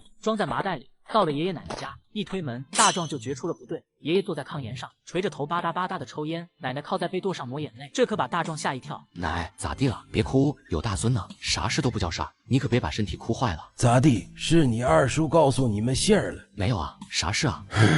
二宝贝，昨天和他2个哥哥出去玩，也不知道是冻着了，还是被啥东西吓着了。半夜就发高烧，你奶把老刘婆子请来叫了半天，也没啥用。我叫你二叔老叔给二宝送乡卫生院去了。大壮的心都提到嗓子眼了，上辈子妹妹就是因为发高烧送医院打错针排成的弱智，难道这命运又降临在了弟弟身上？他不敢往下想，但又不能表现出来，让爷爷奶奶增加心理压力。没事啊，奶，不哭了，别担心，小孩发个烧感的冒很正常，肯定没事，否则我二叔老叔早就去我家告诉下了。老秦头和老太太听大壮这么一说，才好多了。爷奶，这是我找人弄的粮食，你们别舍不得吃。我同学他爸是粮食局的，手里有计划外用粮，你们敞开吃，吃完了我再给你们拿。大孙呀，你拿这干啥？我和你爷都是有今儿个没明儿个的人了，吃多一点少一点有啥关系？你赶紧的拿回家去。大壮没等爷爷奶奶说话，赶紧往外走。爷奶，我去卫生院看看。你们放心吧。大壮小跑出秦家沟，碰到人跟他打招呼，他都来不及回话，找个没人的地方，拿出自行车，一顿猛蹬，过了小路，一路打听才赶到乡卫生院，也没管有没有人，收起自行车就往卫生院里跑。哎，刚才那小子是骑自行车来的呀，这咋一眨巴眼，把车子放哪了？哎，不能再喝酒了，这眼睛都花了。大壮一进门，迎面就碰上了老叔，俩人急匆匆的差点撞上了。大壮，你咋来了？谁给你的信儿呀？我去了我奶家，二宝咋样？退了一点烧，还是高。大夫又开了2瓶药，我和你二叔身上的钱没带够，这不正要去找你爸？我带钱了，走，赶紧去交钱。等等叔，大夫又给开啥药啊？有药单吗？好像是叫什么西林东林的，给我看看。老叔拿出了巴掌大的一张纸，递给大壮。大壮只看了一眼，眼珠差点瞪出来。这个药太让他刻骨铭心了，就是这个药副作用太大，不光是妹妹遭到了毒害，在全国有无数的孩子因为这个药成了傻子、弱智。这种害人的药流行了20-30多年，直到78年才被彻底禁止使用。这要是我不及时赶到，二弟就……大壮心知不能因为这个要去和医生争执，他揣起药单，不给这看了。老叔，我带二宝去军区医院。老叔有点发懵，不过看到大壮焦急的表情，也就点点头。到了留观室，二宝已经打完了点滴，正昏昏沉沉的睡觉。哎，这城里的孩子就是娇气，俺家大全大军就不会得病。二叔、老叔，我送二宝去军区医院，你们累了一宿就别去了，回去告诉我爷、我奶，二宝没事。现在的卫生院没有后事手续那么复杂，跟医生说一声就能出院。这卫生院的医生大部分都是来混日子的，看病只会开药，别的狗屁不是。大壮抱着二宝，一路几乎是跑过来的，足足13公里。大壮的脸上、身上全是汗，但是一点疲惫的感觉都没有。现在没有挂号这一说，大壮直接去到了内科。孩子怎么了？昨天晚上发烧，后来到乡卫生院输了点滴，也没多大效果。这是即将给我弟弟使用的药，我看过一本书，上面说这个药有副作用，我就没让他们给我弟用。庸医害人。他拿出体温计给二宝加上，又看了看二宝的舌苔，把了一下脉。医生拿出体温计看了看，38度5，小孩体温比常人高，还是高烧，不用输液，我开3剂药，把烧退了就好了。这个医生是中医，给二宝开的是中药，张仲景的桂枝汤。大壮从药房借了个砂锅，到走廊里的炉子上熬中药。马上快熬好药的时候，走廊里传来一声叫喊：“大壮，大壮，妈，你弟咋样？退烧了吗？”在里面呢，没啥大事，我给他熬药呢，马上就好。陆秀娥推门进了病房，不久里面传来二宝的哭声：“妈，你出来谁看着妞妞呢？让你牛大妈帮着看一下呢。你二叔上家一说，可把我吓够呛。大壮，医生怎么说的？就是风寒引起的感冒，指定是和别的孩子疯跑，玩了一身汗才感冒的。该这回看还嘚瑟不？这么一折腾，到了下午，二宝总算退了烧。那个医生看过之后，让他们带二宝回家休养，再把剩下的2剂药吃了就好了。到了家，大壮拿了副食品本和2本肉出来，他想给弟弟做点好吃的。大壮来这家买油盐酱醋，没去供销社，是因为这家店的黄酱是一绝。要说老京城人最得意拿口吃的，那肯定是炸酱面，而做炸酱面就一定要用的就是黄酱。快到家的时候，又从空间里拿出2根黄瓜、3个西红柿，不敢拿太多，这反季节的蔬菜那得是大领导才能吃的，小老百姓连想都不敢想。大壮进了正房，见妞妞正像模像样的用毛巾给二宝敷额头，他过去摸了摸二宝的额头，已经完全退烧，只是浑身无力。看妈妈在外面熬药，大壮决定自己做饭，让妈妈歇歇。大壮做饭的手艺很好，不到10分钟，炸酱面就上桌了。陆秀娥一进来，看到眼前几碗面，顿时愣住了。做母子17年，我还是第一次知道大壮会做饭。你是我儿子吗？这时候下班的晴晴有回来，到了门口问问谁家做饭这么香啊？哎媳妇，你咋熬药了呢？谁咋地了？那是我儿子吗？大壮，你做的炸酱面，哎呀妈呀，这咋还有黄瓜丝呢？这可是稀罕玩意，儿子你搁那整的？我师哥给的，还有西红柿，叫他俩吃了，赶紧的放桌子吃饭。吃饭了。一家子吃完面条，晴晴有才看见放在香袋上的中药。谁有病了？还不是你老儿子啊？咋地了？不是你早上跟我说让大壮把小二接回来吗？昨天出去疯跑，半夜发烧，咱爸咱妈让老二老三给送卫生院去打点滴了。晴晴有感冒，摸了摸二宝额头。哎呀，早退烧了。他哥一看卫生院的水平不行，又把他送军区医院了。人家大夫给开了3副药，吃了1副就退烧了，一会儿睡觉前再吃1副。妈，我都好了，不吃行不行？不行，太苦了，药太苦了。妈给你2块糖。妈，我也要7糖。好，一人2块。2个小的欢呼了起来。大壮在厨房洗碗，听到欢呼声笑了起来。这就是家，我心心念念的家。我能重生回来，最大的意义就是维护这个家。第2天，二宝彻底好了。又活蹦乱跳的，但是陆秀娥禁止他出屋。大壮抱着妞妞出了院门，这寒冬腊月的没地方可以去，只能去供销社。妞，想吃啥？哥给你买。妞妞怯生生的看了一圈，小手指着果丹皮。同志，这个果丹皮咋卖？1毛钱1卷。要票吗？不要票。给我来5卷。行。大壮出了供销社门口，看到对面副食品商店门口站着一个小伙子，双手操袖，不停的来回跺脚，脸色冻得青白。大壮认识他，叫内三儿，专门倒腾烟票酒票的，60年被抓到投机倒把，被判了3年，发配到大西北修理地球去了。这时一个男人凑近了内三儿，俩人鬼鬼祟祟的低声说话。过了2分钟，戴眼镜的男人掏出几张票塞给那三儿，这是谈好价了。内三儿挨张看完，然后掏出钱给了对方。眼镜男左右瞅瞅，跟做贼似的转身就走。没走2步，3个带红胳膊箍的人不知道从哪冒出来，一把将一个男按住。内三儿顺势躲在了角落里，另一个带胳膊箍的人冲着内三儿一摆手，那三儿就溜了。看来这钓鱼执法不论什么年代都有啊。妈，供销社买的吧？1块2呢，我前天就看到了，没舍得买。小丫头，你哥对你真好。蝈蝈好，妈，糖糖好吃。小妹，小哥和你玩，你能把果丹皮给哥1半不？蝈蝈走。见到吃的就没命。哥，我也要。哥，不行，你今天已经吃了2块奶糖。果丹皮明天吃。大壮跟妈妈说了一声要去建国门派出所找二师哥问工作的事，陆秀娥爽快地答应了。他去建国门派出所找二师哥，不过不是为了他自己，而是为了自己的损友童大鹏。童师傅的二徒弟朱志雄是军人出身，从小跟着童师傅练拳，10几岁时参军，前年因伤复员，被武装部分配到了建国门派出所当了副所长。大壮今天也算赶巧了，朱志雄正好值班，到了派出所，一说是找副所长，就有公安把大壮带到了副所长办公室。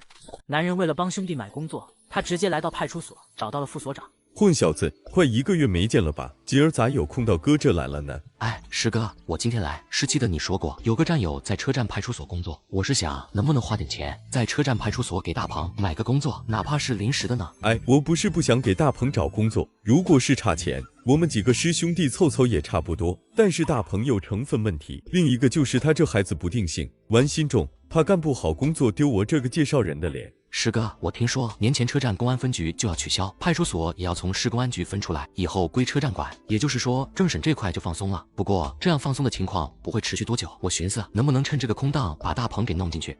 我早听说车站分局要取消，但是啥时候取消还不清楚。小六，你的消息确实满。大壮当然肯定，上辈子他有一个朋友就是这个时候弄进去的。后来他一喝酒就自吹自擂，说他老爹一辈子就干过这一件正经事。那我打电话问问。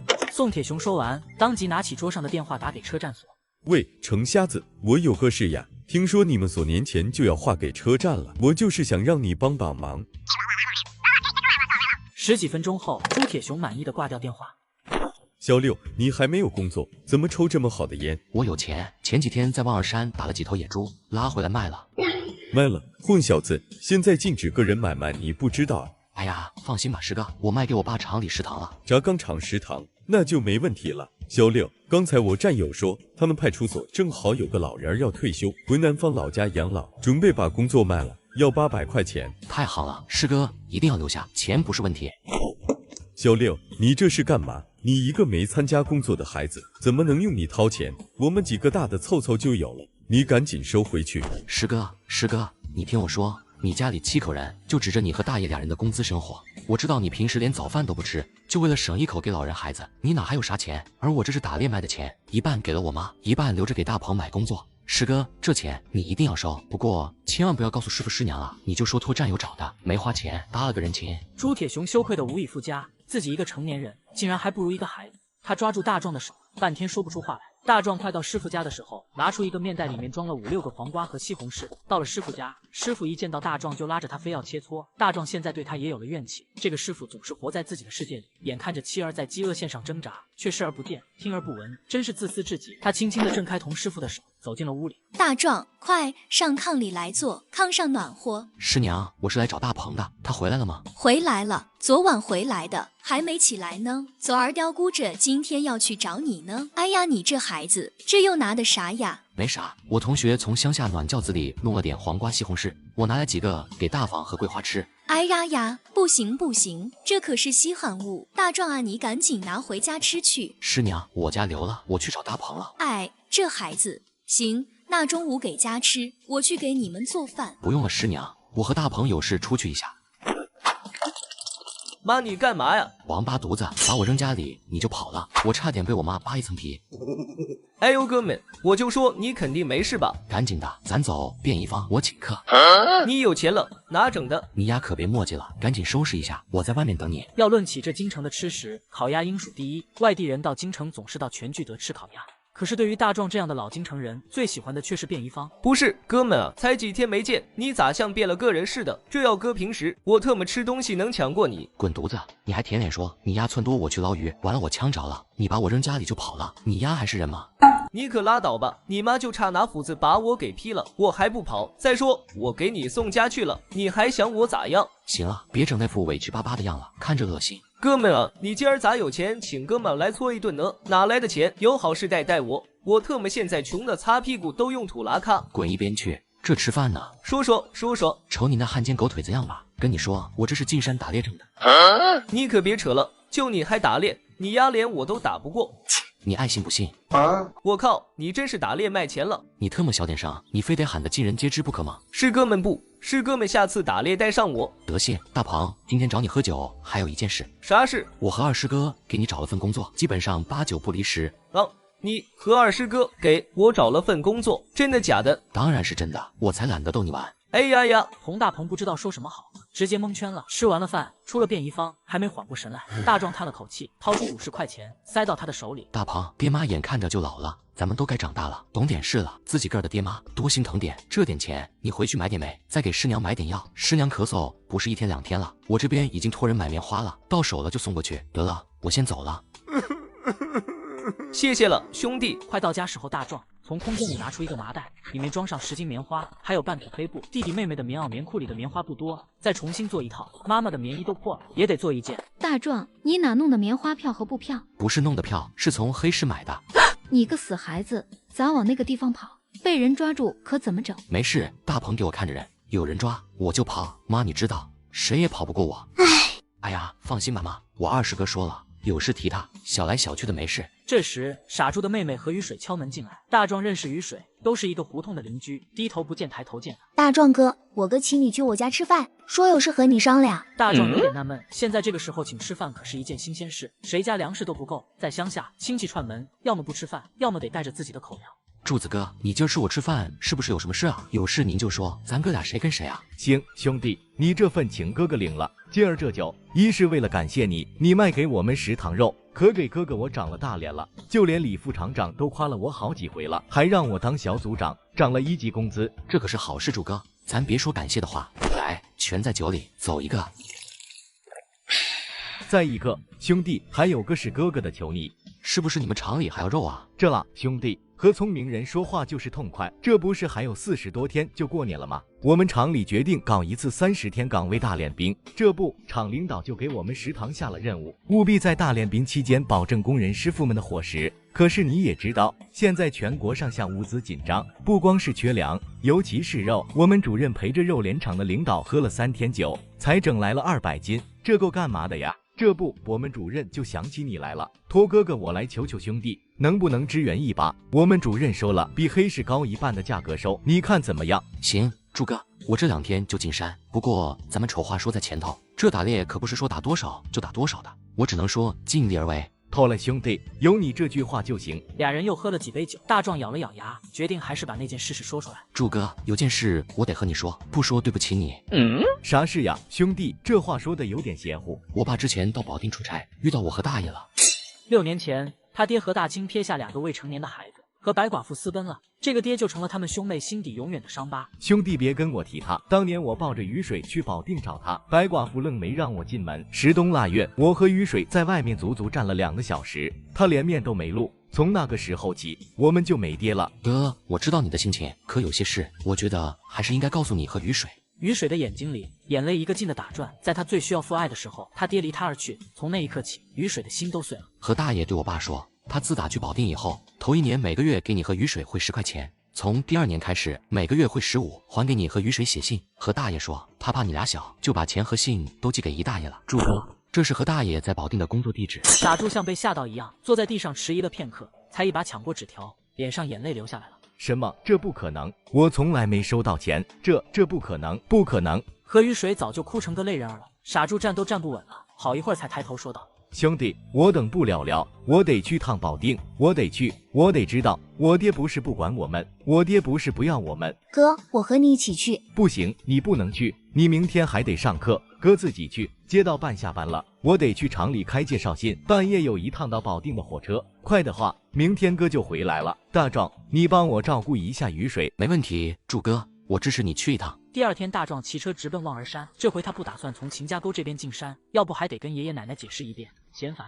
骑了3个多小时，大壮进了望儿山。这时候有几只兔子从大壮面前穿过，一想到麻辣兔头、红烧兔肉，大壮口水都快忍不住流下来。他开了7枪，就打进3只野兔。等他完全进入了深山以后，他的空间里已经有了11只野鸡、15只野兔了。来到一处山地时，大壮看到不远处有5头野猪在啃食，公猪看样子得有300多斤，母猪也差不多，但是让大壮垂涎3尺的却是那3头黄毛子。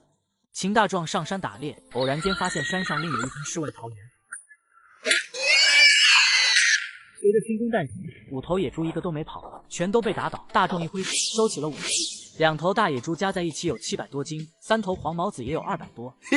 这近1000斤的肉，可以保证家人和爷爷奶奶这一年都不缺肉吃。之后，大壮远远看到一群羊，可跑过去却惊了山羊群。眼看着羊群钻进了一个山缝里，大壮到了山缝口才发现这条缝足有2米宽。他顺着山缝往里面摸去，走了20多分钟，视野豁然开朗。这山缝的外面竟然是个山谷。这个难道是陶渊明写的《桃花源记》？一个大湖边上，山羊、野鹿成群结队的在湖边玩耍。让我找了半天，原来你们来到这湖边喝水，这下妥了，过年的嚼合都有了。他在身前摆放10支枪，个个装满子弹，还将这10支枪80发子弹10分钟之内打光了。只见湖边布满了野羊的尸体。等收完野羊，大壮空间里一查，当即被看傻了。我去，野山羊21只，这下可妥了，再打几头黄毛子就可以过年了。大壮的手试着探进了湖泊中，精神力铺天盖地的卷了出去，发现湖里全是鱼，最小的都有10几斤，最大的得有上百斤，而且品种繁多，足有60、70种。大壮大喊一声收，瞬间100米之内的鱼一空。他换了个方向，又扫荡了一次，初估计了一下，最少收进空间里的鱼有5万斤以上。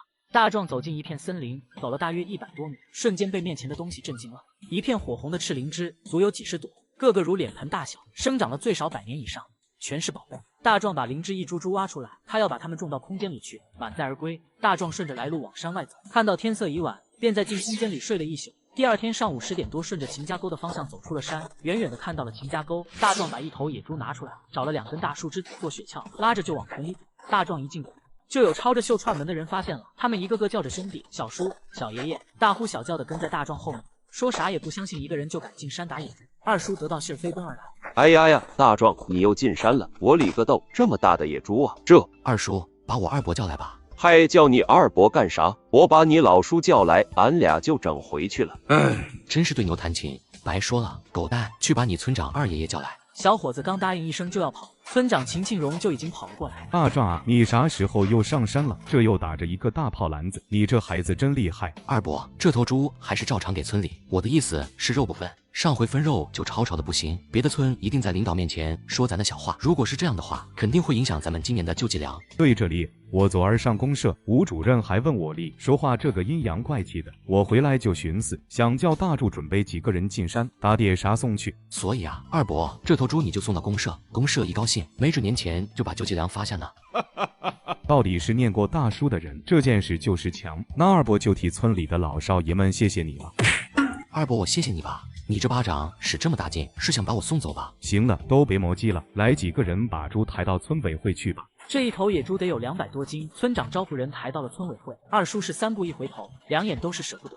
见人都走远了，大壮拽着二叔往山上走，二叔一脸懵，直到大壮从一棵树后拿出了一头小黄毛，还有2只山跳子，他这才高兴了起来。走吧，我们回爷爷家。不用回去了，你爷爷奶奶惦记二宝进城里了。大壮知道爷爷奶奶不在秦家沟，也就不待了，跟二叔打了个招呼，回城了。马大叔守在门口，见大壮拎着一个鼓鼓囊囊的大麻袋，禁不住眼睛一亮，想起媳妇前2天说的话，急忙迎了上去。大壮子，这2天你干嘛去了？这麻袋里是……还没问完，大壮连瞅都没瞅他，从他身边一闪而过。钱大壮，你这孩子太没礼貌了。大壮根本不理会，这就是一个小人。再过几天，马大叔到街道办毛遂自荐，当了他们院里的管事大爷。之后没少找秦家的事，之后他还捏造事实，污蔑牛大叔和杜家，导致这2家被发配到了乡下务农。大壮知道宁可得罪君子，不能得罪小人的道理，但是现在的他可不是前世那个老好人，他会找机会先踩死这只臭虫。爷奶，哎呦奶的大孙儿呀！啊，好沉呐，儿子，这又打了啥呀？大壮开始往出掏东西。我到了咱村了，听说我爷我奶奶家了，就给了咱村1头野猪，又给我二叔扔了点，剩下的在村里收拾完了，我就拎回来了。我的个天老爷，这大冬天哪打的鱼哟？这么大，我大孙咋这么能耐呢？嘿嘿，妈，我刚去便宜坊买的，给我爷下酒。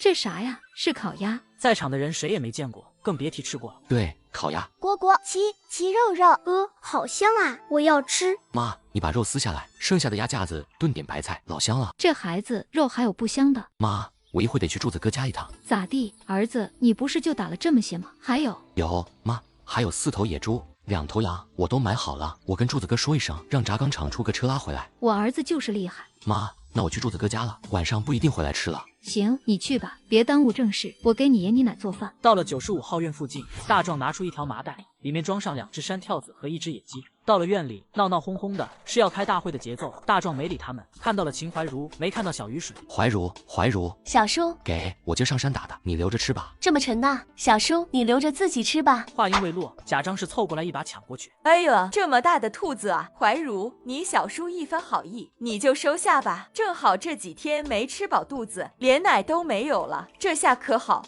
吃了下奶。行，我还得去柱子哥家一趟。怀茹他小叔。傻柱子家有啥好去的？你有好东西，可得惦记你侄女呀，他还奶着孩子呢。你没事带孩子上我家串门，你太爷太奶搁我家呢。啊，我太爷太奶来了，我们儿就去。大壮点点头，没搭理贾张氏，拎着麻袋绕过人群进了傻柱家。什么特么狗屁亲戚，连里外拐都不知道。大壮刚进了傻柱家，严谢成来通知开全院大会，一家必须去一个人，这下连雨水也得去。什么玩意儿？还让不让人消停点了？天天开会，人家孩子还没吃饭呢，不去还不行。见雨水站都有点站不稳，大壮只能扶着雨水出门开会。同志们，我们的国家正在经历着一天顶20年的伟大时期，我们要拿出实际行动支持国家。街道办领导班子决定，我们街道要组织人员参加劳动，为国家建设添砖加瓦，摇旗呐喊。这任务我们必须完成。一听是上面的任务，院子里的人鸦雀无声，连想放屁都得憋着，生怕出现不和谐的声音。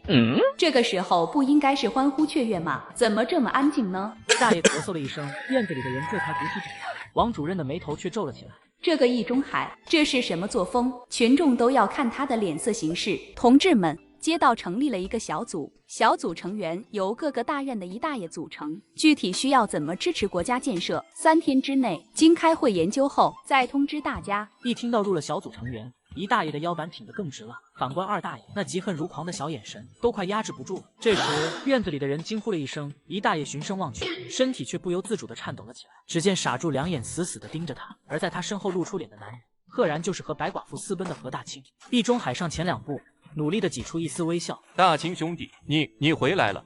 回来了。兄弟，有话回家说。说你大爷。何大清，你住手！怎么能无缘无故打人呢？王主任，我要控告易中海这个人面兽心的东西。你冷静一下，有什么事说出来，我给你做主。我说吧，王主任，各位邻居，原来我爹没有不让我喝雨水，我爹自打去了保定，每个月都打钱给我们，第1年每个月10块，之后每个月15，还定期每个月给我和雨水写信，逢年过节都会给雨水邮一副鞋子。这些钱和信都被易中海给扣下了，他还假仁假义的把我爹给雨水买的一副鞋子说是他给买的，让我们兄妹感恩戴德。你们说，这世上还有比他更坏的人吗？院子里的人轰的一下就炸，一道道目光像一把把刀一样刺在易中海身上。易中海，你说这是不是事实？肚子要不疼啊，就别怕喝凉水。你这耍的是哪一份呢？你这是贪污，是犯罪。易中海脑瓜子嗡嗡作响，整个人都懵了。突然，一大妈踉跄着从人群中跑出来，跪在何大清面前。大清兄弟，这是不怨老义，全怨我没用，给一家没有生下1儿8女，我们老2口年纪也大了，我想叫柱子给我们养老，我做主扣下了你邮的钱和信，我怕柱子还对你有感情，到时候给你养老不关我们，是我的错，和老义无关。你寄来的信还有钱全在这，我们1分钱都没动。兄弟，你要打要骂就冲我来的。就是这回事，我1个月工资99元，我至于去贪你的1800块钱吗？你当初拍屁股和寡妇跑了，这些年不都是我们2口子照顾他们兄妹吗？既然你走了，不要这对儿女了，那我要这个钱，我是打算柱子结婚的时候给他的，我没想过贪污你的钱。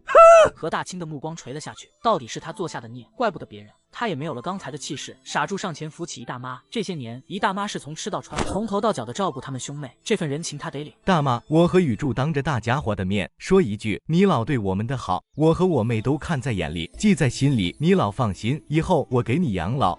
易中海，一大妈是啥样的人，邻里邻居的都知道，你也不用把责任往一大妈身上推。今天这件事，我和雨水也不追究了，到此为止。不过我告诉你，从今往后，你我恩断义绝。既然你们当事人都不追究了，这件事就算了。不过易中海，你这个管事大爷就不要当了。老严，以后这个院子你负责，明天你到街道办来开会。主任，你看我。你看你个屁！你消停待着得了，哪都有你。院里人一看他那副呆样，哄堂大笑。续接上集，易中海风波过后，秦大壮从何大清得知轧钢厂有敌特存在。真没想到易中海是这么一个狼心狗肺的东西。何叔，你当初到底是为了什么去的保定？可别说什么为了爱情之类的话，说了我们也不信。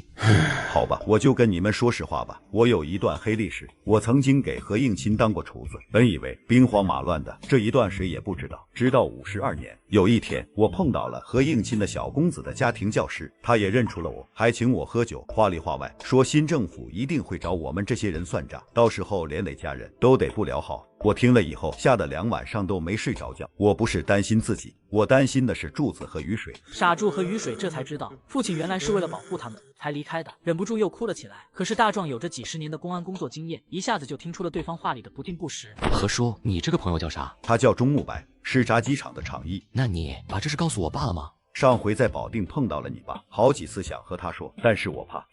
大壮不受控制的倒退2步，一屁股坐在地上。傻柱急忙过来拉住，大壮推开他，踉踉跄跄向外跑去。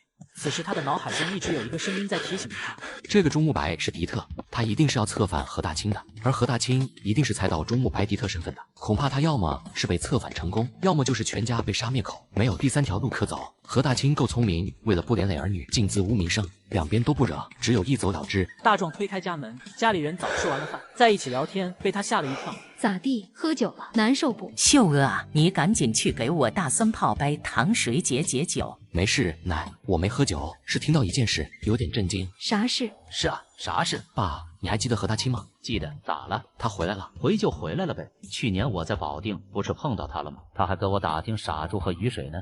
你不是去找傻柱有事了吗？啊，哎呀，今天的事太多了，让我给忘了。你这孩子啥事都能忘，那你干啥去了？大壮把95号院发生的事儿一五一十的说了一遍，秦庆友的脸色越听越严肃。虽然他没有把何大清说的事儿全部说出，但是作为老地下工作者的秦庆友却一下子就听明白了。他赶紧拉住大壮，孩他爸，你干嘛去？没事，我和大壮得出去一趟。这天都黑了，你们去干嘛呀？有事明儿再说不成吗？哎呀，你懂什么？大壮，赶紧的！俩人快步往鼓楼大街派出所走，边走边说：“大壮，你寻思过来是咋回事了吧？”爸，何叔一说我就明白了，这个何叔历史不清，那个钟慕白是个敌特，想策反他。行啊，小子，那你当时咋不直接去派出所？我去有啥用？人家再以为我是个毛头小子，不理我。再说你去派出所报告立功才最好，如果证实了，爸，你这个先进就没跑了，还能涨1级工资呢。就你小子心眼多，老子用你当功劳。你没想过，如果你立了这功，整好了能直接给你分配工作？我不用，我自己有章程。爸，你看着，我过了年肯定能有工作，还是好工作。行，老子看着你能找个啥工作。秦家父子跑进大厅，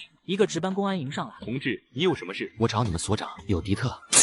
当大壮把情况说完以后，接下来的事就不用他们爷俩，派出所也处理不了，自然要报给市局。第二天早上，大壮准备将野猪交给傻柱，到了何家才知道傻柱和雨水起早送何大清去火车站，他只好出来自己去轧钢厂找潘主任。大壮拿出来4头大肥猪，2头黄毛子，一过秤1187斤。潘主任大手一挥，照1200斤算。这次潘主任更爽快，全都按2块钱1斤给，反正花的又不是他家的钱。等卖完了猪肉，口袋里又入账了2400元。回到家，陆秀娥告诉大壮，傻大姐来过了，说他爸赵雨初要请吃饭，说是谢谢那天救了赵素珏。大壮有心不去，但是又有事想投赵雨初，这才硬着头皮去赵家赴宴。小七，今天请你吃饭，叔是真心想谢谢你的救命之恩的。叔也知道薄酒素菜是报不了恩的。我听春儿说你还没工作是吧？那就到叔的厂里来，叔是厂长，一个正式工的工作还不成问题。或者是你有什么想法，尽管和叔说。大壮一喜，他知道对方年后就去了重工业部，成了重工业部的3把手，位高权重，就是在中枢都有话语权。他既然这么说，正中秦大壮的下怀。赵叔，我不想顶岗上班，我想当公安。当公安不行不行，这工作太危险了。叔，我想继承老一辈的遗志，我就想当公安。当公安倒是不难，听说市局最近要招一批干部，既然你决定了，我就去打个招呼，应该问题不大。吃过饭，从赵家告辞出来，路过95号院，院里隐隐约约的传来好像是孩子的哭声。大壮本没有在意，只见傻柱和贾东旭从门里走出来。柱子哥，你们院里怎么有小孩哭得这么惨呢？嗨，我们院出大事了！前院陆百文2口子前天接到信儿，他妈得了重病，这2口子赶紧请假回乡下。可谁知道光天化日之下碰到打劫的了，结果2口子都被害了，可怜留下的孩子。那你们干嘛去？这不是要设灵堂吗？我们俩去玄墨地方买点香烛烧纸啥的。哦，那你们赶紧去吧。傻柱和贾东旭2人急匆匆的走了。大壮心情有点沉重，可刚走2步，身子剧震了一下，他想起来了，陆百文夫妻2人被害一案曾经轰动一时，3年后才破案，元凶竟然是陆百文的弟弟陆千川。他们被害的动机很明确，就是图财害命。大壮走到院门口，发现一个小女孩正站在门口向巷口眺望。小妹妹，这么冷的天，你怎么在外面？哥哥，我在等爸爸妈妈回来。哥哥陪你等。这时候，一大妈陪着一个农村老太太从门里出来，见到小女孩就大呼小叫了起来。文文，你咋往外跑呢？你看把你奶奶给急的，这么点的岁数就知道勾男人，跟他那个不要脸的妈一样。你怎么打人呢？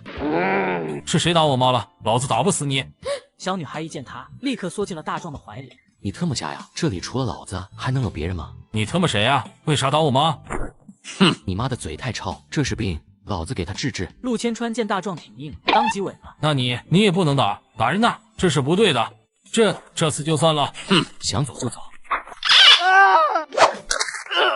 妈呀，当家的呀！不怕，咱不怕。哥哥是打坏人，文文不怕，他们是坏人。是他们掐的。昨天晚上奶奶、二婶不让我哭，我不听，他们就掐我，还用针扎我。那是你二婶。小女孩点点头。大壮飞起，这一脚就把他踢昏过去了。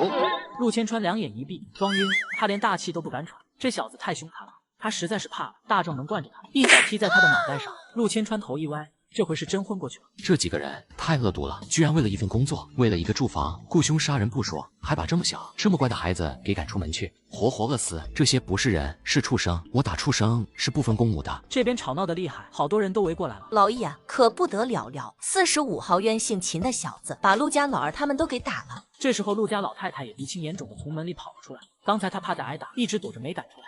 这时候一看人多，就扯开嗓子开嚎。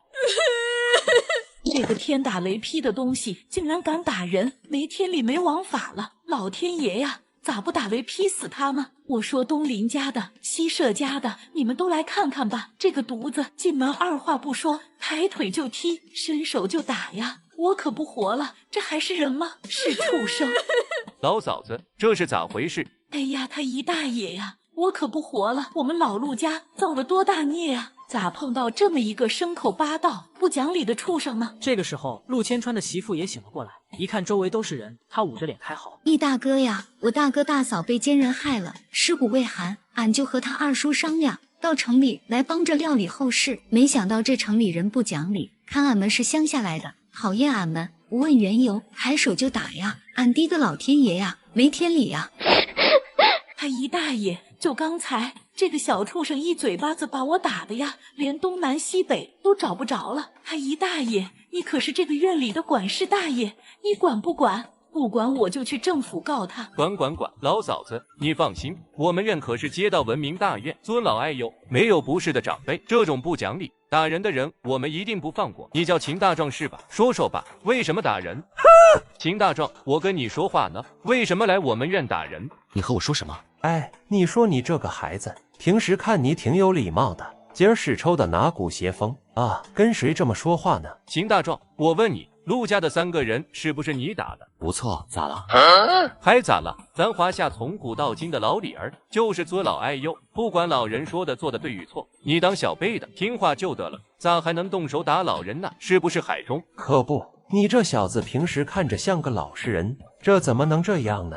这2位管事大爷不问青红皂白，一开口就带上节奏，围观的人不明所以，都来劲了，七嘴八舌的指责大壮。这是啥玩意儿呢？连老人都打，也不怕遭报应？下雨天出门可得加小心，别让雷给劈着。可不咋的，你看他跟姨大爷说话那样，七个不服，八个不忿的，这样的人以后也没啥出息。就是这样的主儿，咱这胡同可容不下他，得让孩子离他远点，别学坏了。不过人群中还是有明白事的人。行了，都消停会吧。这小秦是前公车监秦师傅的儿子，从小在胡同里长大的，啥人咱不知道啊。这么仁义的孩子，不给逼到范儿，能这么干嘛？这话说的不对，无论是因为啥，也不能打人呐，还出手这么狠。这百文的弟弟还在地上趴着了，这谁是谁非还不明白吗？行了，易中海，你听过一句古话吗？未经他人苦，莫劝他人善。你若经我苦，未必有我善。你了解事情的前因后果吗？秦大壮，不管什么前因后果，这都不是你打人的理由。告诉你，今天这事在我这就过不去，我做主了，你磕头赔罪，否则把你送派出所去，蹲大牢。哼，易中海，你可太牛逼了，你让我磕头就磕头。赔罪就赔罪，你是封建帝王吗？让谁生就生，让谁死就死。秦大壮来到95号院，凭借上一世的记忆救下小女孩，并将嫌疑人们送进局子里。易中海，我问问你，如果有人为了谋夺你家的工作、房子，不惜杀害你的父母，即使这几个人是你的至亲骨肉，你该怎么办？你把话说清楚。是啊，小秦，快说咋回事？昨天我无意中听到这个人和他们说，为了顶替陆百文的工作，成为城里人，给陆百文捎信，说什么他妈生病快死了，让陆百文两口子回乡下，路上安排了人劫杀。在路上，陆百文夫妻被他们雇来的凶手杀害。你放屁！满嘴胡沁的畜生！我是生病了，让我儿子媳妇来见我最后一面，这是孝道，有问题吗？我怎么知道路上有劫道的？对呀，这当妈的有病，让儿子儿媳妇去看看，这不很正常吗？这小秦平时看他一副老老实实书呆子样，这边起下话来一套一套的。我觉得秦大壮说的有一点招人信，你看那陆老太太凶气十足的，哪像个生病要死的人？秦大壮，老话说抓贼拿赃，你红口白牙，没证没据的诬赖陆家三口。告诉你这是什么？这是诬告，是要坐牢的。哼，我诬赖，呵呵，我说的每句话都会负责任，我会向派出所报案。还有，我今天打他们，是因为他们不是人，是畜生。你们看把孩子打的。文文举起小手，只见上面布满青紫和针眼，离得近的人都看得清楚。这满身的伤痕，加上小女孩楚楚可怜的小脸，立即激起了所有人的同情心。人们纷纷的喝骂了起来。现在舆论向大壮一面倒。都胡说什么？老婶子他们是从乡下来的，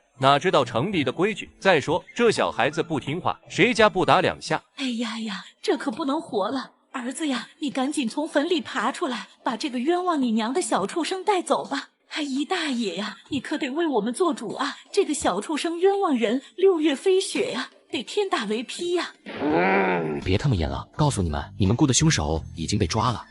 什么？不可能！他们不可能，呵呵，你们雇的凶手不就是房山孔桥村的范二、范三吗？那不是你那个老娘改嫁以前生的儿子吗？这话一出，宛如一个炸雷，将陆老太太和董桂花吓得半死。陆千川刚刚苏醒，听到大壮的话，嘎的一下又吓晕了。出什么事了？大壮抱着小女孩迎了上去，把事情的经过说了一遍。3个公安和王主任越听脸色越凝重。我叫谭永军，是鼓楼派出所的所长。秦大壮，你刚才说的有人雇凶手杀害这个孩子的父母，这是真的吗？是谭所长，昨天晚上我无意中听到他们说，凶手是兄弟俩，叫范二、范三，家住房山孔桥村，是陆千川妻子的同母异父的兄弟。而且我还听到他们说，这俩凶手还是从东北跑回来的土匪余孽。你胡说！起来，跟我们走一趟。秦大壮，等下你也一起到所里做份笔录。不，我不去，我没干过，我是陆百文的娘，怎么能害他们？冤枉啊！哼，走回所里再说。怀茹，麻烦你帮我照顾一下文文，我明天过来看他。得嘞，放心吧，小叔。乖，先跟着婶婶玩，哥哥明天回来看你。谭所长，我再告诉您一个秘密啊。啊，好嘞。第二天，大壮回到95号院，刚赶走了易中海派来要文文的人，没想到又被贾张氏给拦住了。贾大妈，你有什么事吗？他小叔，这文文爹妈死了，不是留下2份工作吗？你看你留下1份就够了，剩下那个就给我儿媳妇吧。这样的话，他也就是城市户口了。贾大妈，这工作你就别想了，这是文文爸妈留下的，房子也是，谁也不要想打主意。还有，别乱套关系，也没这个交情。小钱，你这人咋这样呢？我家这么困难，你就不能伸手帮一把？你自己留1份就完了，那1份大不了我们出钱买。别说了，这工作不是我的，你跟我也说不着，滚开！你这小子咋这么不开窍呢？你想想，你自己闹了1份工作，再把另1份工作给了我儿媳妇，我们能不念你的好吗？你虽然不在这个院里住，但也是这个胡同里的人，不搞好邻里关系，我可是说不出你的好话。到时候看看你名声臭了，有谁家姑娘能嫁给你？现在这个年代，名声很重要，说媳妇多数都是靠人介绍，一旦坏了名声，别说邻居介绍，就连媒人都躲着你走。贾张氏的这个话不可谓不恶毒，而且致命。我不跟你说，你也是个外人。文文，来，上奶奶这来。你个死老娘们，以为文文爸妈没了就能欺负这个孤儿了？告诉你们，瞎了你们的狗眼，还大言不惭的要人家的工作。敢打我娘，找死！去你丫的！住手，不许行凶！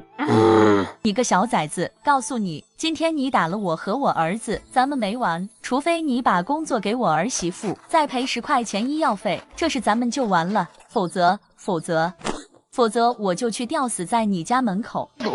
上吊好啊，没啥痛苦，还能为国家省粮食。知道我家是哪个院不？用不用我带你去？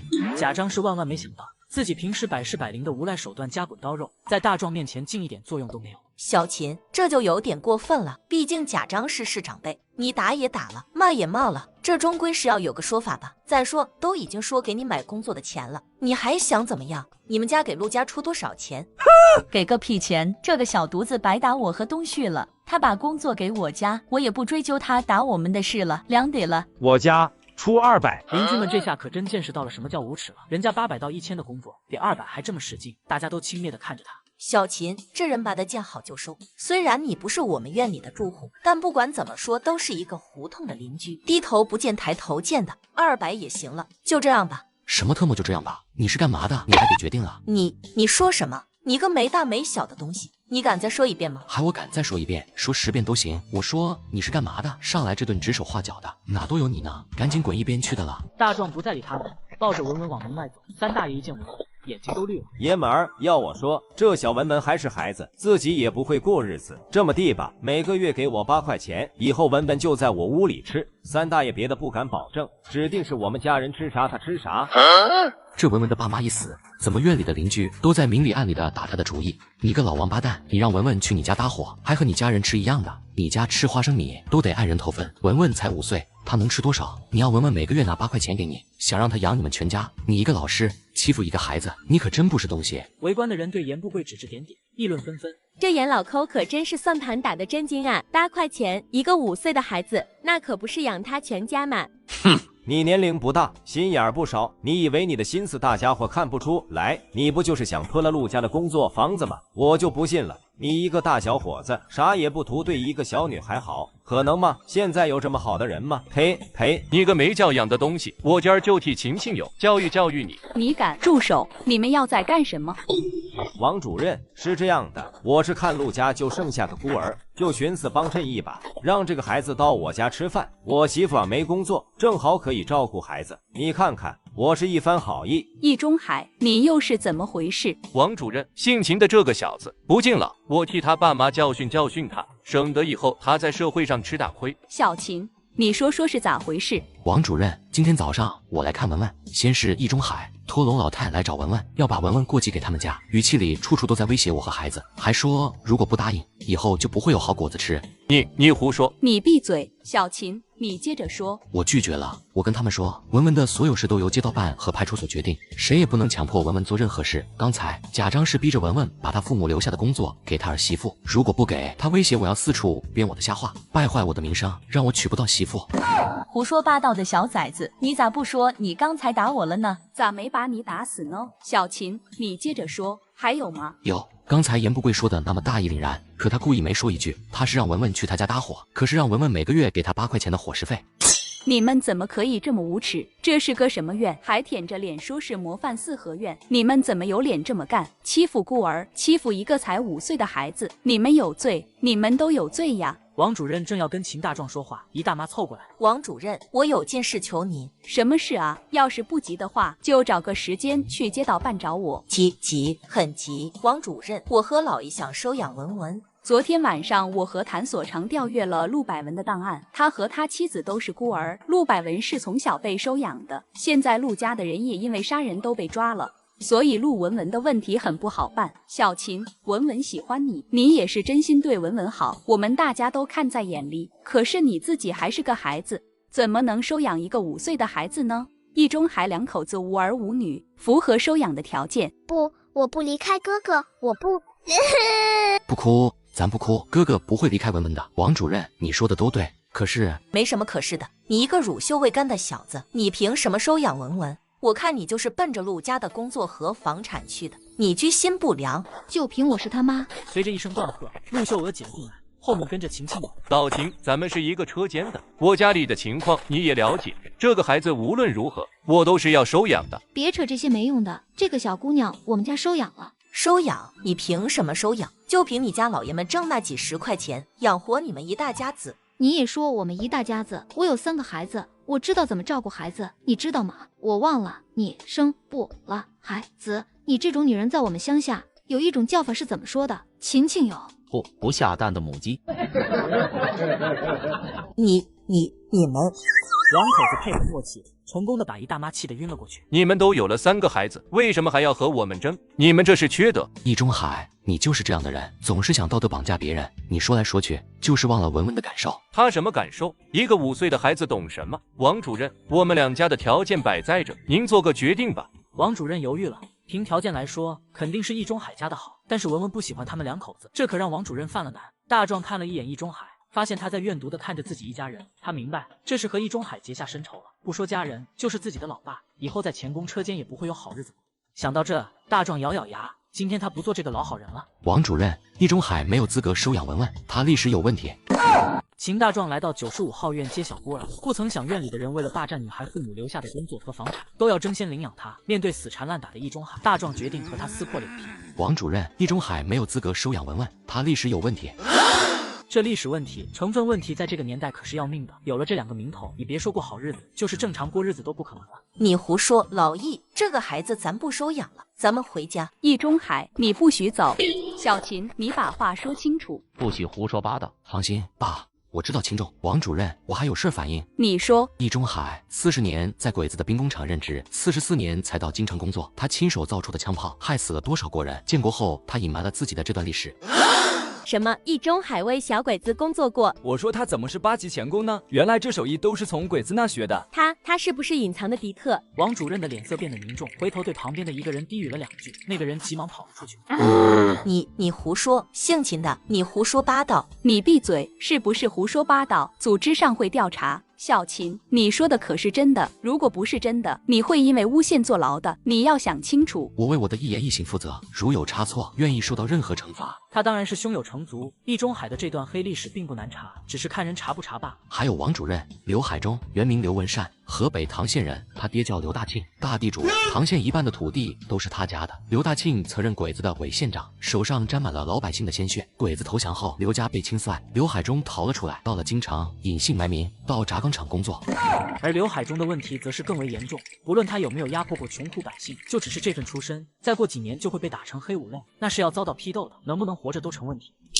王主任，我不是地主啊，我不是汉奸的后代。是啊，王主任，我当家的是贫农，这档案上都有。您是青天大老爷，一定得明察秋毫啊。王主任也是从战争中走过来的干部，自然不会被眼泪打倒。况且秦大壮说的有名有姓，有鼻子有眼，他基本上已经相信这是真的。这时谭所长带着人也赶到了，王主任低声把情况说了一遍，谭所长的脸色也极为严肃。是不是先把易中海和刘海中带回去？王大姐，你也知道现在是什么情况，还有30天就过年了，所里哪有人出去搞外调啊？再说带回去往哪关呐？况且现在还不知道事情的真伪，那咋办？总不能不管吧？大姐，让轧钢厂保卫科来人，这俩人都是他们厂里的，这种历史问题的调查，他们保卫科本来就有责任，等调查结果出来后，咱们再介入。对呀，那正好交给轧钢厂保卫科。保卫科虽然是工厂的一个职能部门，但是权力一点不比公安少，一样穿制服，佩戴手枪，也一样有执法权。而且保卫科的科长是公安编制，接受厂领导和公安局的双重管理。把他们送到轧钢厂保卫科，人被带走了，一大妈和二大妈瞬间仿佛老了10岁。他们踉踉跄跄的各自回家，想想怎么去厂里找关系救自己的老爷们儿。收养一个孩子不容易，我给你们2天考虑时间，如果决定不收养，我会联系福利院的。不用考虑，从今往后文文就是我的女儿，在俺家他说了算。那你们明后天来街道办个领养手续，然后到派出所上个户口。陆秀娥点头答应，她的目光始终没有离开文文的小脸，稀罕的不要不要的。好孩子，你做了一件大好事，以后有什么事尽管来街道办来找我。哎，好了，王主任。秦大壮没想到还有这意外的好处，别看王主任职位小，可权力大，在鼓楼街道就没有他管不到的事儿。想想刚才随口处理易中海等的，就知道他有多厉害。乖乖，是不是饿了？饿了，还不去给妹妹买早点，多买点。这脸变得也忒快了吧，女人呐，善变。还不他妈赶紧去，欠揍的玩意儿。谁让你打我儿子的？妈，我爸偷摸骂你呢。喊完撒腿就跑，这个世界上只有他妈才能揍他，他爹都不行。等秦大壮回到家，陆秀娥和秦清友把他拽到一旁，神情严肃地询问事情的经过。大壮把来龙去脉讲了一遍，还没等讲完，陆秀娥已经哭得一塌糊涂了。儿子，这事你做的不错。哎，爸，你别担心家里的花销，别说文文厂里会给补助，我现在上山打猎都能让咱们全家过得很好。你就是这么想你爸的，小犊子，你爸至于那么小心眼吗？大壮，你长大了，爸妈能教你的不多了，爸就想嘱咐你2句，你听就记在心里，不听就当爸啰嗦吧。爸看得出来，你现在变化挺大的，也有了能耐，可是你记住，不管做什么事都要有个度。比如易中海和刘海中，这次你的手黑了点，以后遇到烂人烂事躲远点。爸，我知道了，下次打他们我再使点劲。妈的，老子是这意思吗？该打该打。我是可惜了陆百文2口子，这2口子可是好人呢，平时在厂里不多言不多语的，跟谁都是客客气气的。哎，好人不长命啊。陆百文，我咋没印象？你有啥印象？陆百文是去年在纺织厂调过来的，2口子都上班，你上哪间去？爸妈，我知道收养文文是给你们添麻烦了，不过事情再重来一次，我还会这么做的。儿子没有别的要求，只希望你们对文文和妞妞2宝一视同仁。滚边拉去！我用你告诉我，你妈是啥样人，你不知道啊？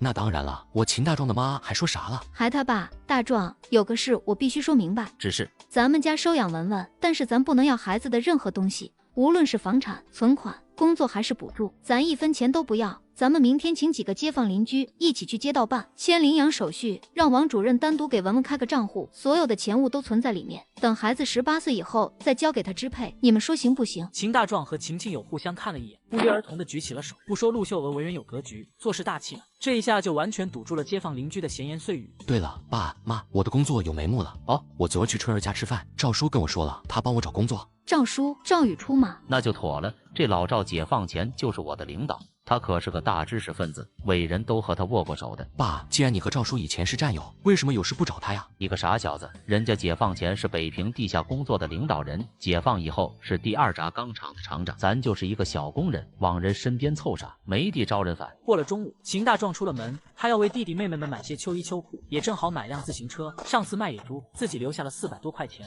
这个跟爸妈也好解释。现在的百货商店和供销社是没有专门的童装柜台的，没办法，他只能买了6套大人穿的秋衣秋裤，回家再让妈妈改。秋衣秋裤挺贵的，1套2块4，再加4尺布票。不过他的空间里最多的就是布票和粮票。秦大壮顺利的买了一辆上海自行车厂出品的永久自行车，就是传说中的最抗摔的28大杠。到了派出所，给自行车上了证，打上了钢印，这才让自行车合法化了。来到了鼓楼大街的裁缝铺，事先把空间里的狼皮、布皮、鹿皮拿出来，整整1大麻袋。秦大壮拎着麻袋就进了裁缝铺。你好啊，请问是想做什么衣服？我想做几件皮衣。女经理眼睛一亮，她摸着皮毛，好皮子，柔软细腻，如丝绸般光滑，好久没见过这么好的皮子了。这么多皮子都做吗？都做，我们家人多。女经理记好了尺寸，柔声说道。还剩不少呢。哦，那都做成帽子吧，全做成小孩的。您算算多少钱？还有，能不能做得快一点，等着穿？好的呢，好的。加工费18块5，材料费3块8，一共22块3毛钱。您给我22吧，还要2尺布票。成。1个星期后您来取货吧。登上车子回家，后车架又担上个麻袋，里面装着秋衣秋裤，还有几根黄瓜和西红柿。他现在苦恼的是不能敞亮大方的往出拿东西，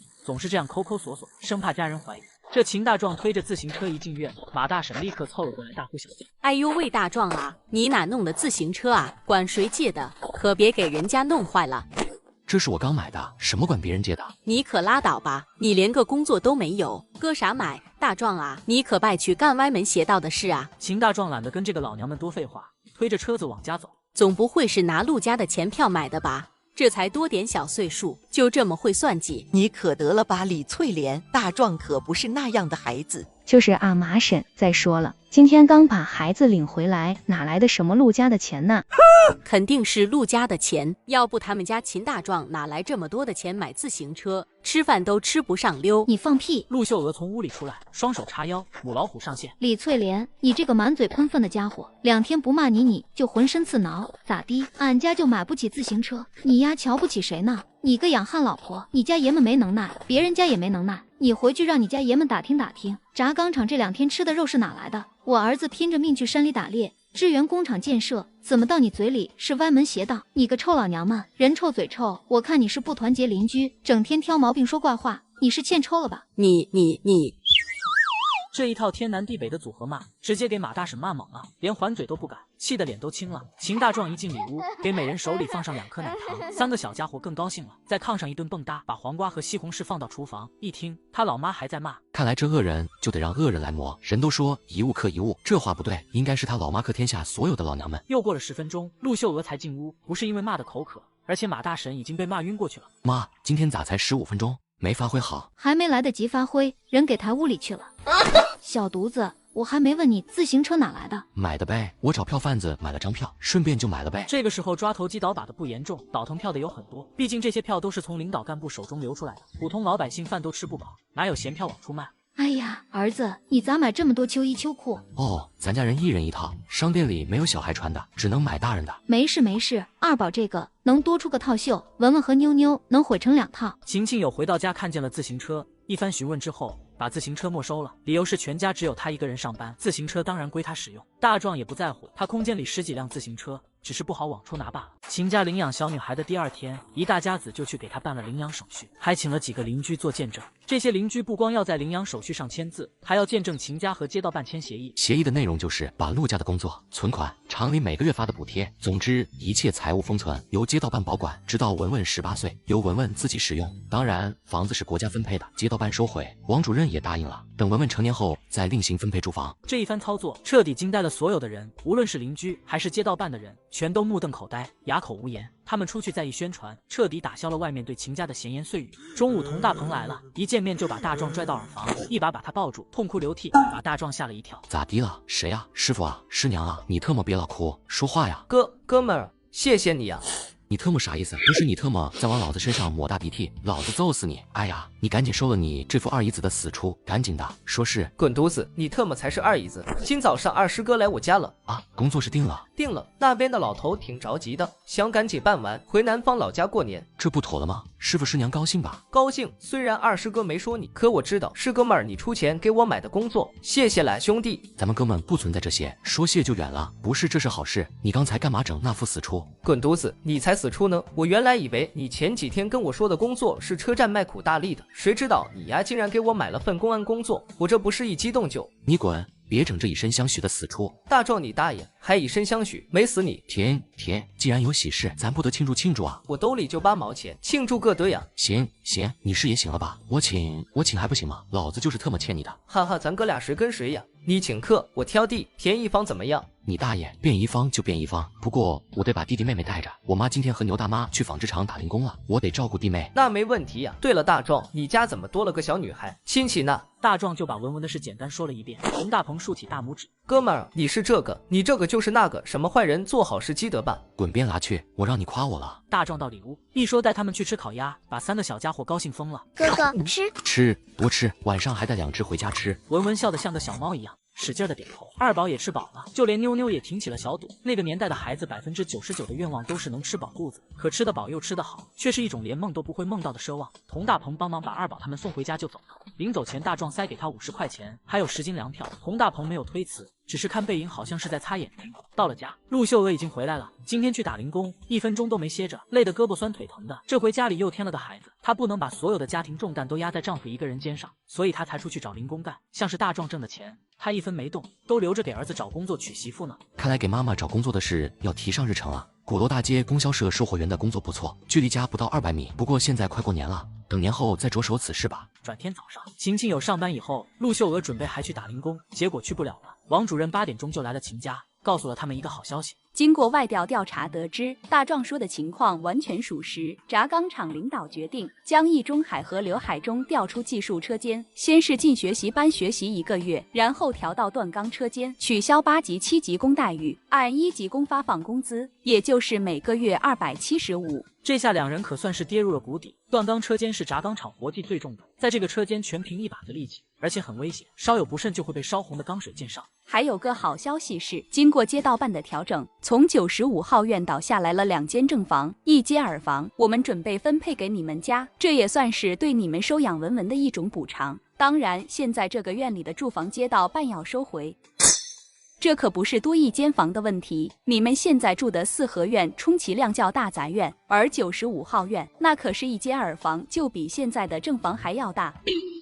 陆秀娥不用跟秦庆有商量，立马拍板决定了，换，这是咱应该得的。大壮送王主任出门，王主任看着他们，笑容可掬。大壮啊，我听谭所长说了你和你爸举报迪特的事儿，好样的，奖励应该很快就会下来。以后你们家有什么困难，尽管到街道办找我，组织上一定会帮你解决。谢谢组织的关心，谢谢王主任。你这孩子善良有担当，我很看好你，以后别叫什么主任不主任的了，叫王姨。王姨，既然分配了新房，我想把那边的房子整修一下，可不可以？这是规定，不管谁家想整修房子，必须要得到街道办的同意。可以，只要不改变房屋的结构，你想怎么整都行。你去后面的帽儿胡同找一个姓雷的师傅，他就是专门给人修房子的。见了他你就说我让你去找的。大壮见过95号院的房子，可陆秀娥没见过，于是娘俩抱着文文妞妞，领着二宝到95号院转了一圈。后院挺大的，有正房3间，两边各有一个耳房，其中右边的一间正房一间耳房住的是轧钢厂的放映员许大茂。这房子挺长时间没住人了，损害严重，不光是窗户要整，就连房顶的瓦都得换。整个算下来工程不小，可是冬天不能大修，最后娘俩决定只把屋里整一下就成。这得赶紧搬过来，防止夜长梦多。这么好的房子，惦记的人肯定不少。于是陆秀娥带3个孩子回家，大壮去找人修房。大壮按照王主任说的地址，转到后巷的茂胡同雷师傅家。雷师傅好啊，你好，是你找我？是的，雷师傅，是街道办王主任让我来找您。我家里需要整修房屋。好，你家要修房，是想大动还是想小改？现在饥荒灾年马上来临，想修房的人家不多。这雷师傅是靠这份手艺吃饭的，没活干就意味着没收入。这一听有活干就很兴奋。我想大动，除了不能改变房屋的结构，剩下的我都要动。不过现在是冬天，有些室外的活干不了，所以先弄屋里的吧。大动好，大动好。你家在哪？多大面积？我家在前巷95号，有2间正房，1间耳房。哦，那也不小了。等我一下，我去拿点东西，去你家晾一下。进了4合院，雷师傅不禁长叹一声：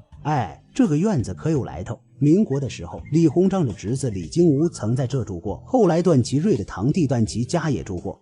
雷师傅到了屋里，打开工具包，开始排尺计数，过了20多分钟才从屋里出来。大壮把自己的本子拿出来，和雷师傅细细的商量。雷师傅是行家，听了大壮的设计规划，手下也不闲着，把构图就画出来了。这些倒是不难，就是这个洗手间，我还得找材料。下水倒是好办，这院子里原本就有厕所，只是后来拆了堵上了。房梁嘛也没问题，我师弟那还有一些楠木，足够修房用了。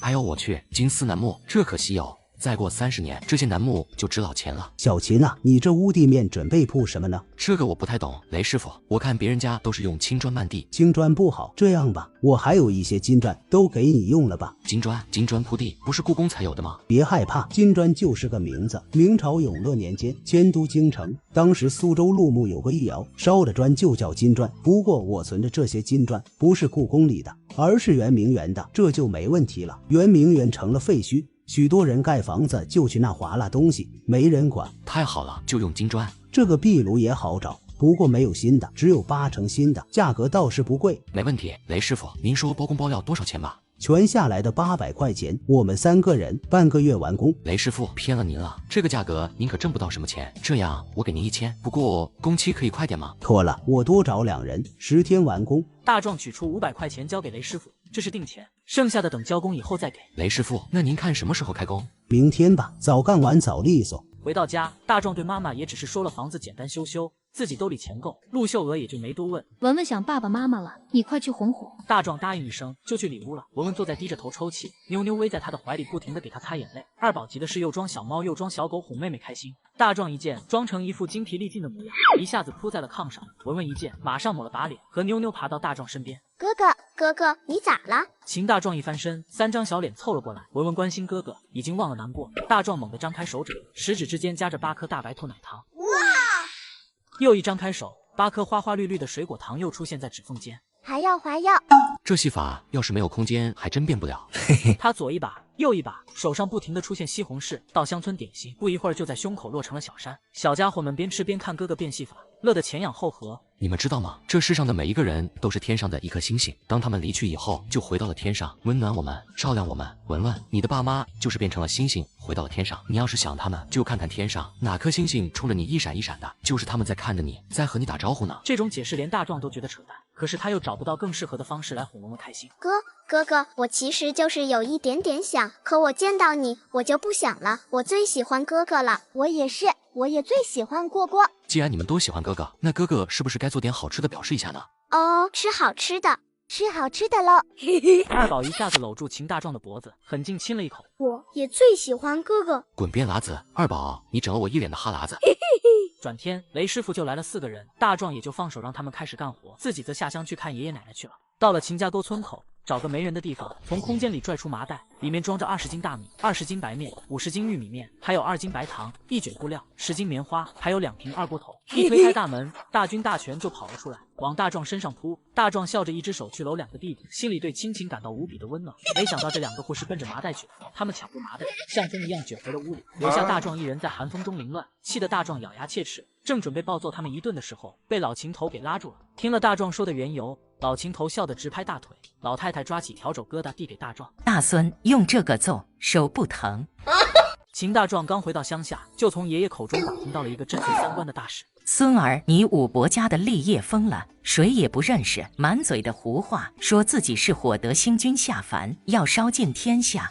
我大叔哥家的老二立业咋疯了？他干啥了？一宿点了屯子里12家的柴禾垛，咱家也烧了。这不你二叔老叔起早进山砍柴去了吗？奶，这立业不是比我还大几岁吗？因为啥疯的？可不是比你大5岁吗？因为啥？说出来不够丢人的。咋了？立业抓到他媳妇儿和他爹一被窝了。啥玩意儿？这大厨从小就不是什么好东西，年轻时候在外面当货郎，没少和人搞破鞋。这年纪大了才回的村，这不又和自己儿媳妇搞到一块儿了。立业这孩子从小就老实，哪受得了这个？孩子挨家点柴火垛，就说太脏了，得用火洗洗这个世界。那现在呢？秦大叔这畜生，他人呢？跑了，带着儿媳妇跑了。你七爷爷已经开了祠堂，把他从族谱里除名了。老秦头话音刚落，只听外面传来大喊大叫的声音，这声音叫得人心里难受。秦大壮赶紧和爷爷出门看是怎么回事。只见村东头有一个房子，上空浓烟滚滚，许多人拎着水桶往外跑。那是立业家，这孩子从昨晚上起一直把自己和对儿女关在屋子里，不吃不喝，也不见人。幸亏农村盖房子，除了父母兄弟，就没有紧挨着盖的，也预留了防火道，这场大火才没烧到邻居家。秦大壮扶着爷爷步履蹒跚的回了家，老太太没有出去，见人回来了，就一个劲的追问是咋回事。是立业他们家不知道咋着的火。这下可妥了，秦家沟可出大名了，以后村里的孩子说媳妇儿都不好说。要我说，这根子就在七哥身上。你胡说八道，关七哥啥事？哼！咋不关他事？我问你，大厨和人扯犊子是第一次了不？上次去丁家坡扒人家寡妇门，让人堵屋里了，被打个半死，就差敲锣打鼓的送回来了。七哥当时咋说的？还老爷们儿哪个在外不逢场作戏，扒寡妇门不算啥事，一句话把这事给抹了。像这样的事，没10次也有8次吧？要不是七哥这一次把秦大厨的胆子灌大了，他敢偷自己儿媳妇，什么东西？可怜立业和俩孩子了。那也不能怪七哥呀，他一个族长不得压事吗？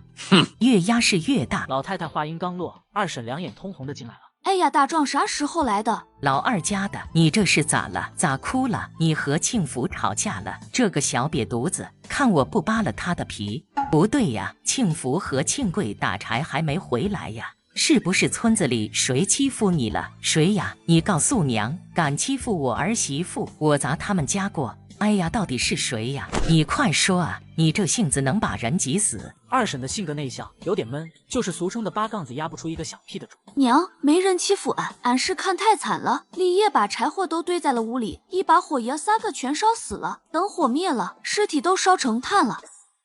老太太愣住了，禁不住泪如雨下，真是造孽呀！一时间屋子里都沉默了。大壮也没心思待了，就要回城里。老太太拉着大孙的手，舍不得让孙子走。大壮又哄了半天，抬出了门。到了家，已经下午4点多了。陆秀娥一看大壮就知道儿子心里有事，仔细一问，才知道村里发生哪些事情，这差点没把陆秀娥给气死。行了，咱也别操这心了。妈想吃啥，我去做晚饭。炸酱面吧。刚把面和好醒上，赵素布跑了进来。大壮哥，大壮哥，素布，你来有事？我爸来电话了，让你后天上午拿着户口本和毕业证去厂里找他，他领你去报名。这是工作有着落了。本来嘛，找工作对于咱爹这样的工人千难万难，对于赵雨初这样的领导就是一句话的事儿。素布说完了要走，可是一看到妞妞就又舍不得走了。去跟妞妞一起玩吧，在这吃完炸酱面再回家。陆秀娥见过傻大姐他们姐几个，也很喜欢素布，一个劲儿的留她吃饭，素布也就答应了。转天早上起来，大壮去95号院看看雷师傅他们干活的进度。雷师傅4人的手艺真不错，才2天的功夫，屋里已经有样了。他从兜里掏出一把水果糖递给雷师傅。哎呦呦，这可是好东西，谢谢小秦同志。雷师傅，还得几天能完工？还得5天半，我找人把屋子里全都打扫干净。雷师傅，我再多给20块钱，能不能多找2个人？我想尽快搬过来。成，我再多找几个人，争取3天交工。秦大壮往出走，刚到中院就见到傻柱和贾东旭，后面是垂头丧气的易中海和刘海中。这2人现在是生活在水深火热之中。在厂里，他俩不需要参加劳动，但是每天仍旧去上班，只是上班的地点是在保卫科里，捧着书进行思想学习。兄弟，你咋上后院去了？柱哥，以后咱们要成邻居了。街道办把后院的2间房换给我家了。但昨儿看到雷师傅收拾房子，咋问都不说是谁搬来，到厂里还打听呢，原来是兄弟你们家搬来，这可太好了，以后喝酒可有伴了。柱哥，这大中午的你们怎么回来了？嗨，这不是大炼钢铁吗？区里号召年前再冲一把字，努力加油。街道看我们都是轧钢厂的，这不给我们一个令，要练出成绩。向新的1年县里，厂里放了我们3天假整这个。这时许大茂推着自行车从院外走了进来。这个许大茂可是4合院中的话题人物，他一向的作风是损人不利己，在这个4合院里，他的人缘最次。吃了吗您呐？吃了，您刚下班？下啥班呀？回来取2件衣服，还得下乡回见了您。得嘞，忙您的。许大茂是轧钢厂的放映员，负责给几个乡村放电影，这可是个好活，有名还有外捞，到哪去放电影都被当上宾对待。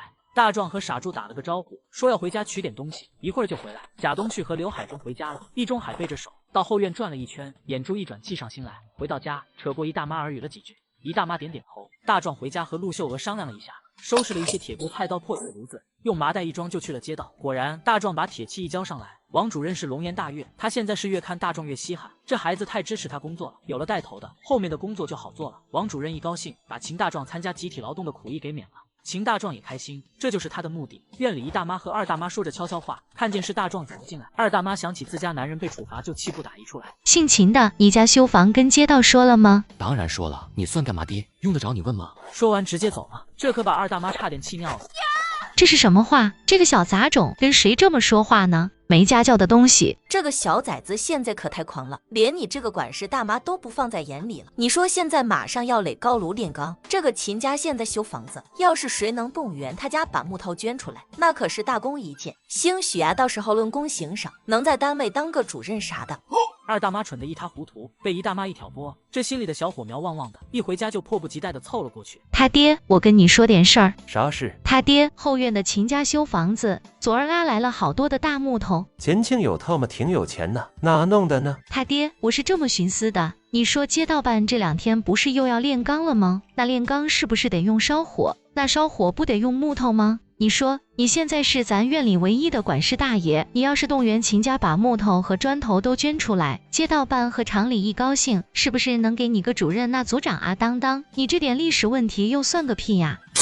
刘海中一听，眼睛亮起来，得了吗？那人秦家能同意吗？人也是花钱买来的。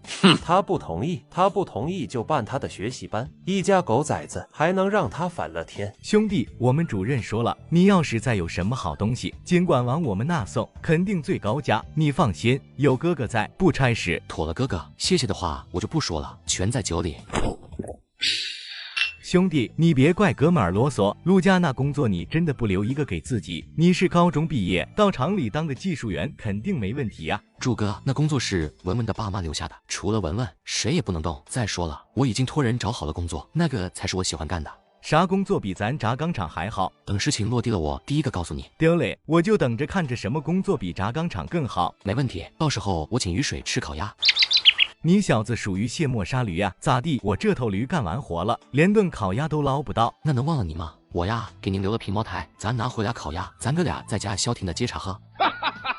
门外传来2声干咳，这可把傻柱和秦大壮给腻歪坏了。谁呀？哇，你刘大爷哟，小哥俩喝着呢。哟和我说2大爷，今儿你可来晚了，我俩快喝完了，你看酒瓶里就剩个底了，就不请您喝了。哼，傻柱，该改口了，我现在可是院里唯一的大爷，你要么叫我1大爷，要么叫我刘大爷，再叫2大爷，小心我跟你急。怎么查刘海中？你这是到我家里来教训我来了是吗？刘海中这个别人没多大尿性，他一看情况不对，急忙后退一步。我告你傻柱别犯浑，我可不是来找你的，我是来找秦大壮的。找我？你找我有啥事儿？秦大壮，你们家现在也算我们院里的人，街道办下发的号召也有你们家一份。现在我命令你立刻停止整修房子，把木头和砖头捐出来，支援大炼钢铁。我去你！刘海中催了房，惨叫一声就摔出门外。他的这一声把院子里的人都吸引过来。二大妈一见刘海中爬都爬不起，惊叫一声扑过来，扯开嗓子开嚎。这些人像是复古之躯，甩都甩不掉，还以为对付了易中海，这些人应该消停了。现在一看，还是下手太轻了，都不长记性。闹得越大越好，我马上去喊街道办。一大妈在刚才吃饭的时候就把挑拨二大妈的事说了。易中海一琢磨，这件事对他是有百利而无一害，既然这样，闹得越大越好。他偷偷的溜了。谁干的？因为啥打人呢？我踢的，怎么了？还怎么了？秦大壮，你刘大爷是个长辈，就算是平辈，也不该你揍的呀！你这是什么作风？抬手就打，你这分明是旧社会军阀的作风。你可真会说风凉话。我只想问你一句，如果有人想扒你的房子，让你露宿街头，你会怎么样？那要看是怎么说了。如果是响应政府号召，那我觉得是可以的。我可算是知道了，这刘海中草包一个，怎么会想到让自己家捐木头和砖头呢？看来源头是在这儿。好啊，刘海中命令我把修房子的木头和砖头捐给街道。你又说的这么大义凛然，既然如此，我同意。但我有一个条件，就是你一家和刘家也要响应号召，把自己的房子扒了一起捐。总不能我成了先进，而命令我的人成了落后分子吧？此话一出，不光是一大妈的脸色突变，就连刘海中都脸色铁青，邻居们更加不敢说话。现在的房子还住不过来，为了当什么破先进，还得把自己的房子扒了捐献出来，捐出来全家住哪？住露天地吗？要说这人性就是卑劣，说别人那是小嘴巴巴的，轮到自己就成了尿尿哗哗的。傻猪一直听着，实在是忍不住了，上前一步。我说你们是怎么回事啊？就是见不得人家有一点好事不？姨大妈，我一向敬重您，上回要不是您求我，我早把易中海送局子里去了。您怎么也跟他们一样往死里逼人家呢？都说响应号召，这没毛病，可政府没让人把房子扒了支援建设吧？如果真是这样，那上面就应该把这4合院都扒了，大家一起上街上打地铺。我想不管是上面还是街道办，都不会允许这样吧？你姨大妈，你刘海中，以前我很尊敬你们，因为我觉得你们都是好人，都能明是非，讲道理。现在一看，呸，姥姥，你们就是狗屎，看一眼闻一下都觉得臭的东西。秦家怎么你们了啊？让你们这么往死里欺负，我告你们，今儿我撂下一句话，从今往后谁敢再欺负人，我和雨柱第一个不答应，我把你们家锅给砸了。刘海中，今儿个的事咱俩没完，本来我想放你一马，但是现在你好自为之吧。你什么意思？我让你捐木头，不还是想让你积极进步吗？这还错了，还你放我一马！告诉你小子，今儿你踹我的一脚，咱们没完！光起气上派出所报案，就说有人行凶杀人。谁行凶杀人啊？谁行凶杀人啊？怎么回事？谁打人了？我谭所长。咋地？你打人了？你说你这么大岁数，怎么还打人呢？不是，是我被人打了。谭永军听易中海说了大壮踹了刘海中的事儿，不过没说踹几脚，只说很严重。不过易中海和刘海中忘了一件事，就是大壮和他爸把迪特案给了他，这就算是上赶着给自己送功劳一样。所以谭所长对大壮印象很好，一直挺感激的。人都是偏心的，他也不例外。谭所长，我被这个小崽子给打了。谭所长转头和王主任说话，装听不见。我被姓秦的这个小崽子给打了。你喊那么大声干什么？我看你中气十足的样子，一点都不像是被人打了。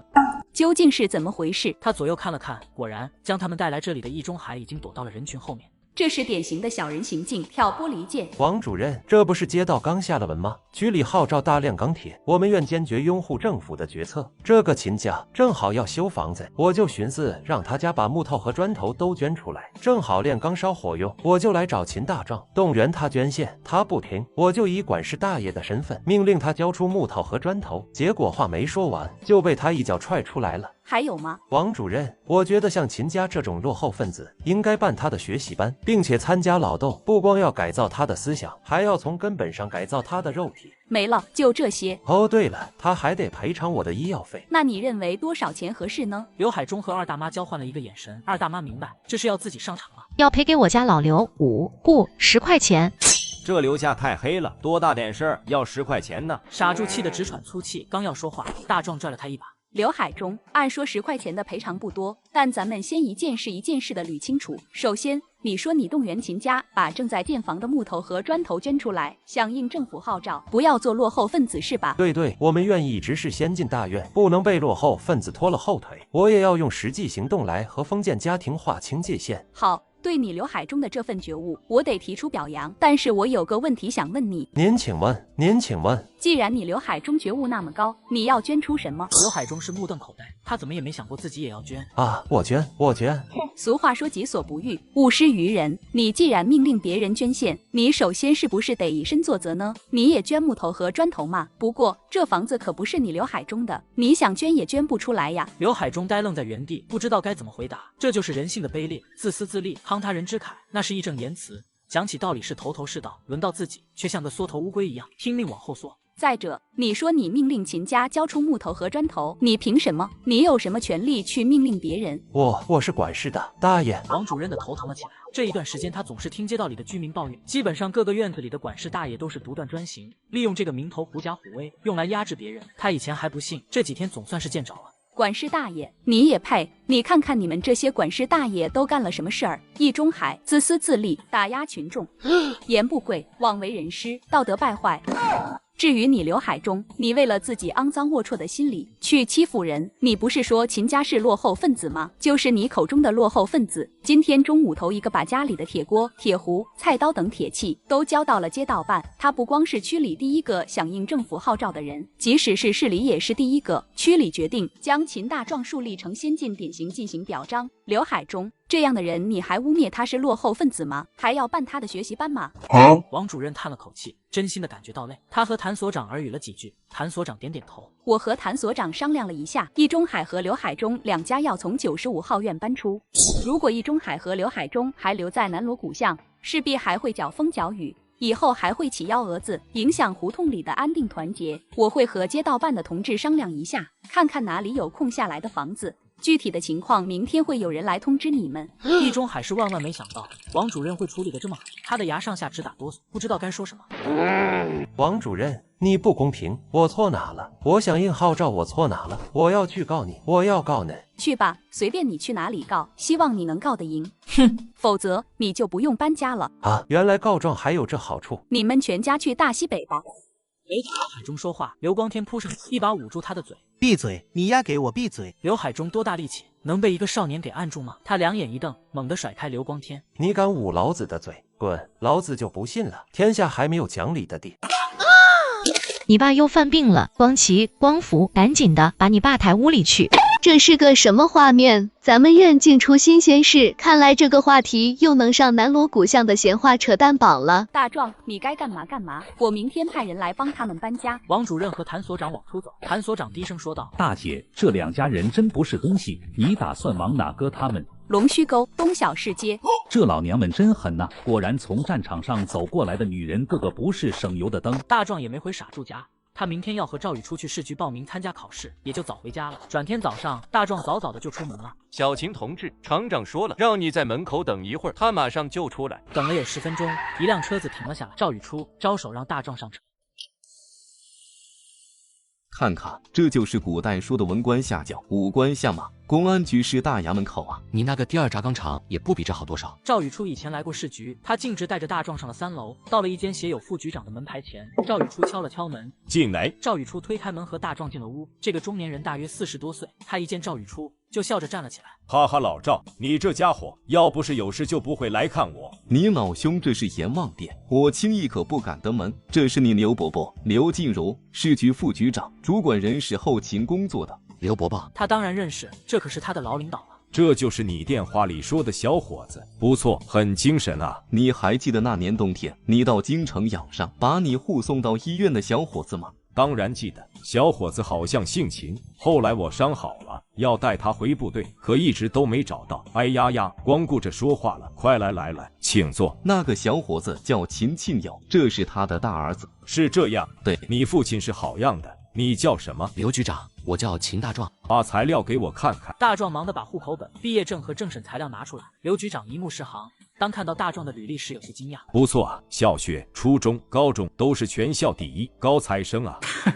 老刘，小秦可是个不得了的孩子，聪明绝顶。要不是今年取消了高考，他肯定能上京大。这孩子可谓是博览群书，才高八斗。就连我那个目高于顶的二女儿都佩服得五体投地。老赵啊，你可是从来不夸人的，连你都这么说，我岂不是捡到宝了？老刘，和你说句心里话，这孩子的父亲曾经是我的交通员，当年为了掩护华北省机关，独自一个人引开了敌人的追捕，是有功之臣，为国家做出了很大的贡献。本来我是不赞成这个孩子到你这来的，毕竟现在公安工作太危险了，我是打算把这个孩子留在我身边当接班人的。可是这个孩子就想当公安，我只能听从孩子的意愿，所以就给你送过来了。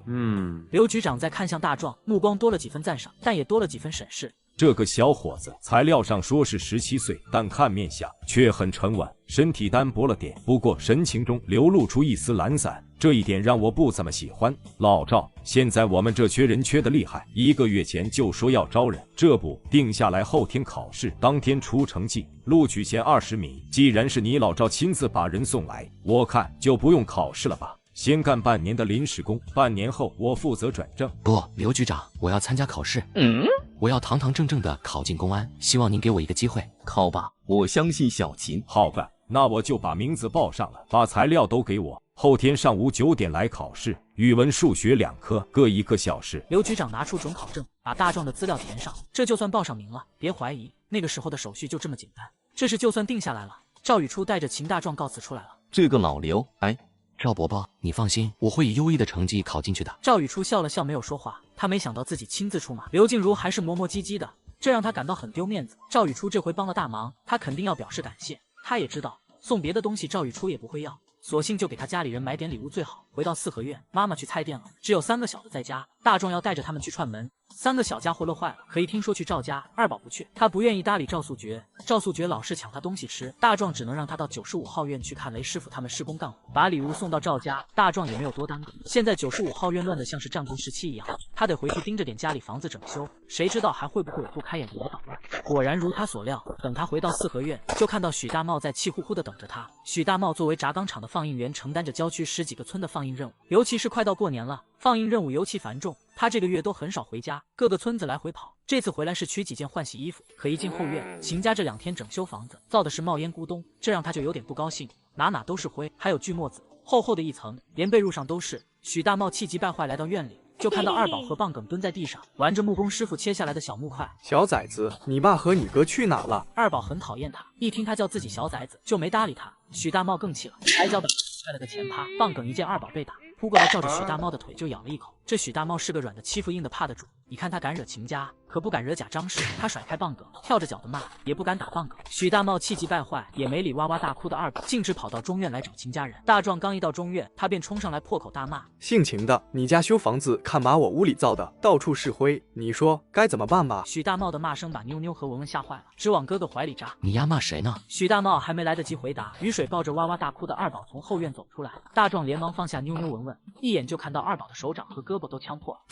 咋整的？谁干的？许大茂打的，他踹了二宝一脚。你敢打我弟弟？续接上集，秦大壮回到95号院，得知了许大茂打二宝的事。你敢打我弟弟？怎么茬儿小子，就是我踹的，怎么了？听说你们家要搬到我隔壁来了。操，和你们住一个院真他妈倒霉！你说搬就搬吧，修他妈什么房子，整的哪都是灰。还有你这个弟弟，个丫养的像个哑巴似的，问话都不吱声，萌的，踹他一脚算轻的。告你，今儿你不找人把我屋收拾干净了，我连你一块揍！许大茂越说越兴奋，不过就是邻居们瞅他的眼神，不像是什么好事儿，个个看着他就跟看二傻子似的。还记得哥哥教过你们什么吗？3个孩子点点头，紧紧地闭上眼睛，2只小手捂住耳朵。你撒愣的，给我！话未说完，只见大壮抓住许大茂的手，往后一撅，疼得许大茂尖声惨叫了起来。大壮翻手抓住他的手腕，一转头，轰的一声，结结实实的砸到了地上。这摔的也太失诚了吧！这要是个身体差的，这一下就能被送走了。大壮蹲下身，提起拳头，一拳擂了下去，许大茂嘎的一下就被打昏了。真特么没用，才2下就完球了。大壮真的太凶残了，平日里傻柱和许大茂掐架，还得有来有往，走上几个回合，这怎么咔咔2下就完事儿了呢？许大茂不知道自己是什么时候才苏醒的，睁开眼睛，只觉得天比刚才暗了许多。他刚要爬起来，身体脸上无一不痛，一点劲都没有，爬起步来。转头看看周围，许大茂不奇怪为什么没人来扶他，自己的人性刺他是知道的。他又来回看看，怎么院里发生了这么大的事儿，1大爷、2大爷、3大爷都不出面呢？这3个老登平时就像事儿妈似的，哪有事哪到。今天人呢？1大爷打死人了，2大爷3大爷，你们管不管呢？人呢？还敢不敢把我弟弟？许大茂吓得一激灵，站了起来，撒腿就往后院跑。性情的你他妈给我等着！这一刻，大壮成了95号院最不好惹的人，也收获了所有小孩子的崇拜。傻猪下班回来，还没进院就听说大壮把许大茂给揍了，他兴奋地跑回家，把饭盒一放，撒腿就跑到了隔壁院秦家。大壮正在炒菜。兄弟，我听说你把许大茂那个孙子给碎了，说说，因为啥？哎呦呦，咣，油蹦出来了。丢嘞，我来吵，你跟我说咋回事？大壮拿他没办法，只好把事情的经过讲了一遍。兄弟你真猛，就该这样。对了兄弟，今天厂里都在议论易中海和刘海中的事儿，听说要把他2家搬到龙须沟那边，是真的吗？我该做的已经做完了，接下来的事就不管了。反正这2只臭虫不会在眼前晃来晃去了，等到大风暴来临之后，这2个人全家一定会被打成黑五，10年内无法翻身，能不能活下来全靠命了。傻猪没有在秦家吃晚饭，尽管陆秀娥和秦庆有一个劲的挽留，他也没留下。陆秀娥等傻猪一走，立马抄起笤帚疙瘩。秦大壮，你个小犊子，听说你又把许大茂给打了，你说95号院还有几个人你没打了？那也不赖我呀，他打我弟我不消他啊！很显然传话的人没说这个起因，陆秀娥慌了。二呀，那个兔崽子打你哪了？你哪难受不？嘿嘿，没事吗？那个大长脸骂我，踹了我一脚，然后他就被我哥嗖的一下摔在地上了。唉，儿子，今天打得对，打得好，以后再有人欺负你弟弟妹妹，尽管出手，妈不怪你。那个许大茂可不是什么好玩意儿，阴损毒辣坏。大壮，以后你得小心点的。我小心点他？开玩笑吧，我会怕他？等以后还不定谁怕谁呢。大壮正要说话，王主任和2个男人掀开门帘进来。吃饭呢？是啊，王主任、齐主任、李科长，你们咋来了？秀娥，这是轧钢厂的齐主任和李科长文文父母的事，结果下来了，他们代表厂里来给文文送抚恤金来了。陆同志、秦师傅，我代表厂里向你们全家表示感谢，感谢你们收养了这个孩子，你们为厂里解决了一个大难题。这是工作介绍信和厂里的一点心意，1500块钱，还有一些票据。厂里的领导说了，你们还有什么要求尽管提出来，厂里一定尽量满足你们。大壮，这是区里和派出所奖励你爸和你的1000块钱，咱们街道没钱，但是给你家批了1张自行车票和收银机票，奖励你们父子为国家清除敌特做出的贡献。陆秀娥接过齐主任递过来的信封，她连看都没看，直接递给了王主任。主任，这个请街道给文文保管，还是那句话，我们家收养文文，不会用别人的1分钱，这些和厂里每个月的补贴，等到孩子18岁以后，由文文自己处理。齐主任和李科长惊诧的互相看了一眼，他们不知道是怎么回事。王主任深深的看了陆秀娥一眼，笑着点点头。秀娥，你们全家都是好样的，我们街道办缺1名办事员，我报到了区里，区里决定这份工作名额给你，你看看有什么意见吗？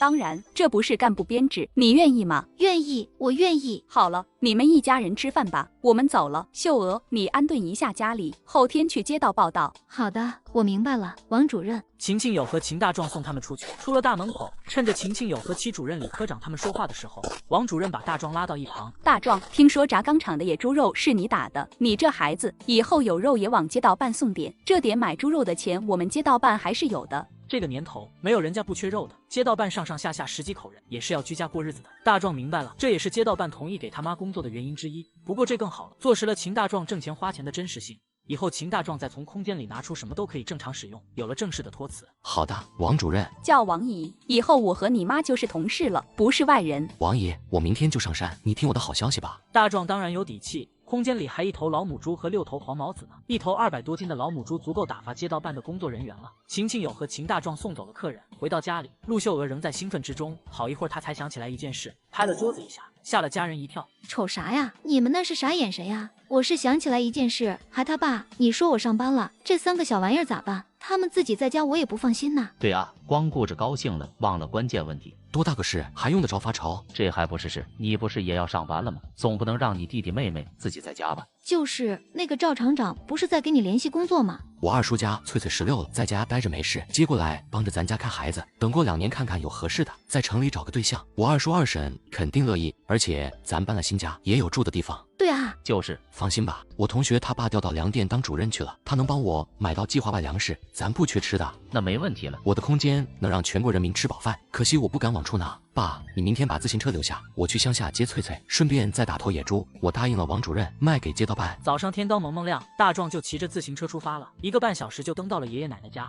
爷奶，我饿了。大孙，咋来这早呢？赶紧的进屋。好嘞，爷，我饿了。你奶起来了，我让他给你汤窝窝头吃。一进里屋，老太太正洗脸呢。大炕上，秦大军、秦大全哥俩睡得小脸红扑扑的。大孙呀，咋来这早呢？有啥事呀？奶，有点事，好事儿。这俩臭小子昨晚上没回家，在这睡的。这俩东西昨儿上山打兔子，回来晚了，怕他爸削他俩，就在这睡的。大孙啊，这么早有啥事呀？爷奶，我妈有工作了，我这边也有信了。这不，我们一上班，家里的3个小的就没人看了。我和我爸、我妈一商量，正好翠翠也大了，不念书了，就接到城里帮着看孩子。我这边看看，有机会的话，给翠翠也找份工作，这以后不是也有条出路吗？哎呀，你妈咋找到工作了呢？啥工作呀？这可太好了！这不是咱家收养了文文吗？人家区里和街道办奖励的，我妈到街道办当办事员。上回爷爷奶奶就知道了文文的事，老秦头老太太没说啥。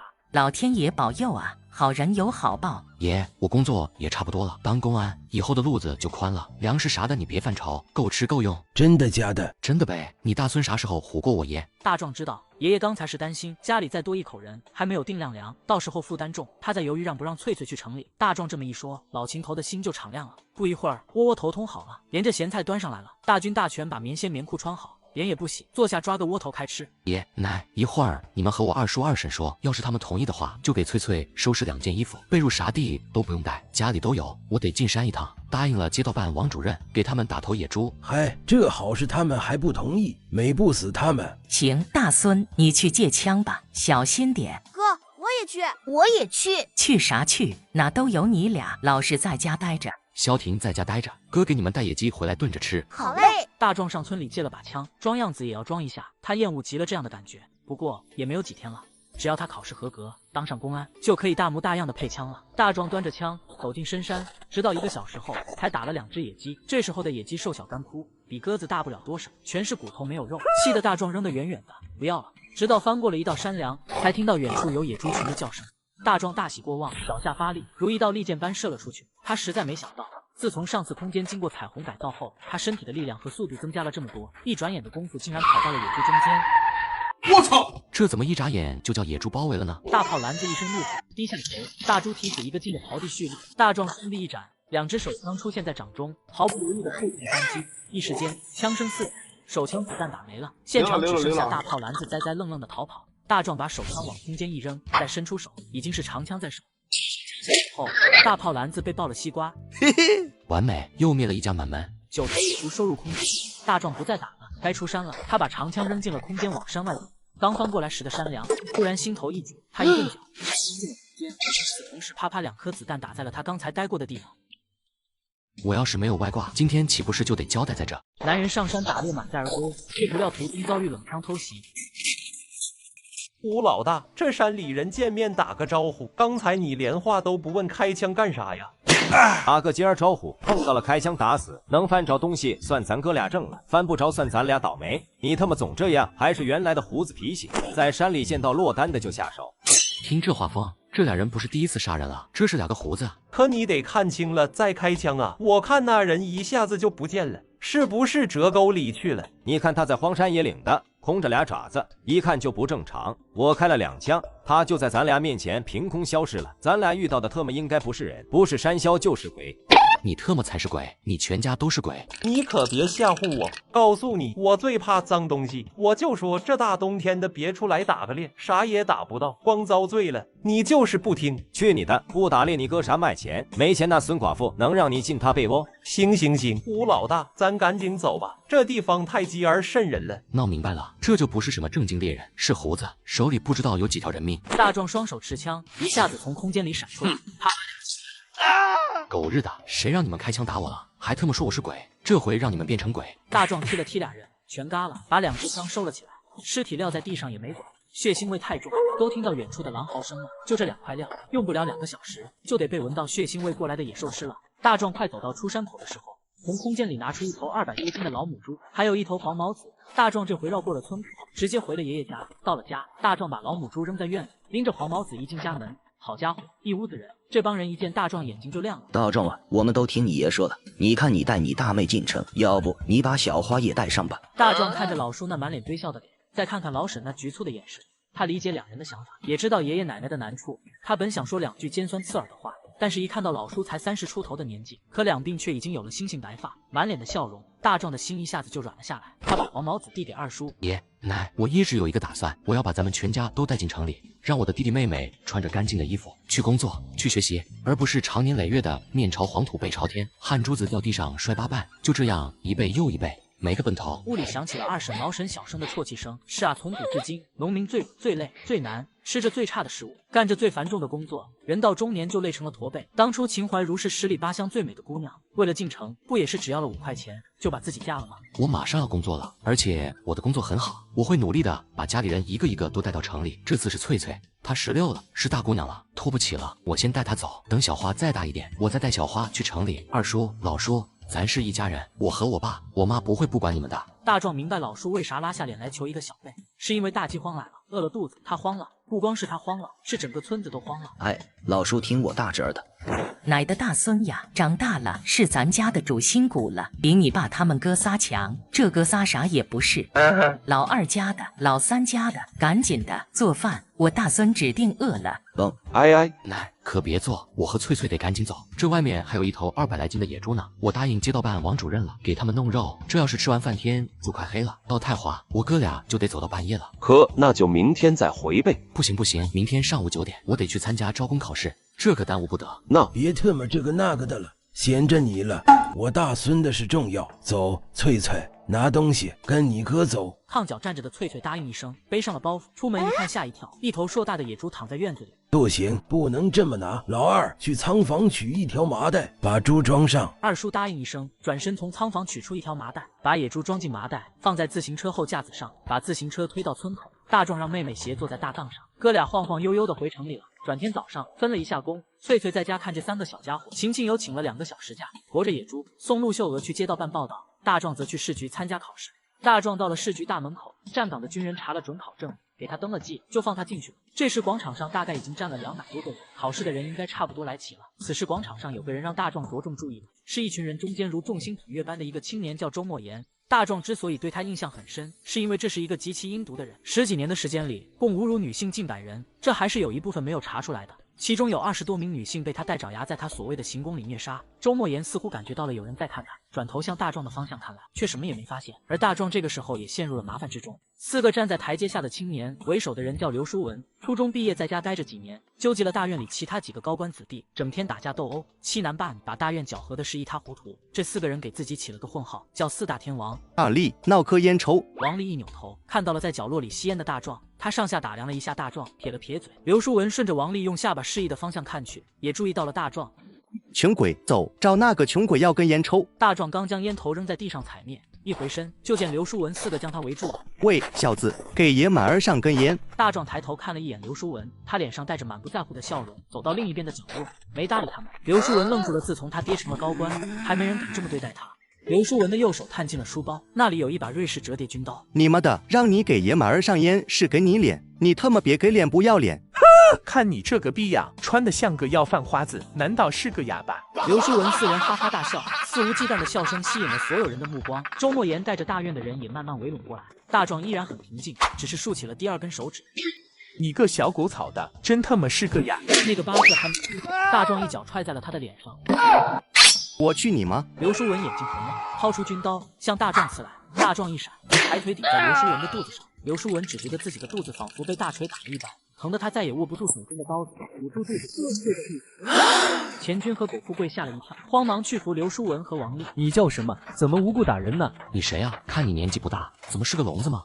很久没人敢跟老大这么说话了。上次和他这么说话的人已经被打断了双腿，成了残疾。你他妈说话咋这么冲呢？谁是聋子啊？这是周莫言，我们的老大。不管你是谁，说话小心点，别给我带脏字，否则下场就和他一样。2个狗腿子就要往前冲，周莫言伸手拦住狗腿子。我操，你丫真特么狂！小子，别太狂了，别以为这是市局，我就不敢怎么样你。你可以试试。周莫言的眉头挑起，目光森冷，看向大壮，却忍不住倒退了半步，只觉得眼皮跳个不停，一股迫人的气势扑面而来。仿佛他面前站着的不是人，而是一头将要出闸的猛兽。干什么？都围在一起干什么？围观的人群散了开来，两个穿着公安制服的男人走了过来。怎么回事？怎么回事？舒文，表哥，他打我。这个岁数大的公安是黄旗，是市局管治安的处长。是你打了我表弟？是我打的他们俩。黄旗愣了一下。他没想到大壮这么轻易就承认了，他表面上是个莽夫，可内里却是个心机很重的人。这次市局招工，为了表弟，已经打听过了，来报考的几百人都是有关系的，而且关系都很硬，甚至有几个是表叔刘大贵都惹不起的人，更别说我一个小小的治安处处长了。难道说这小子？不过见大壮一身破旧的衣服，他的脸上顿时带出了几分的不屑。哼，敢在公安局里打人，你胆子不小啊！你也是来考试的。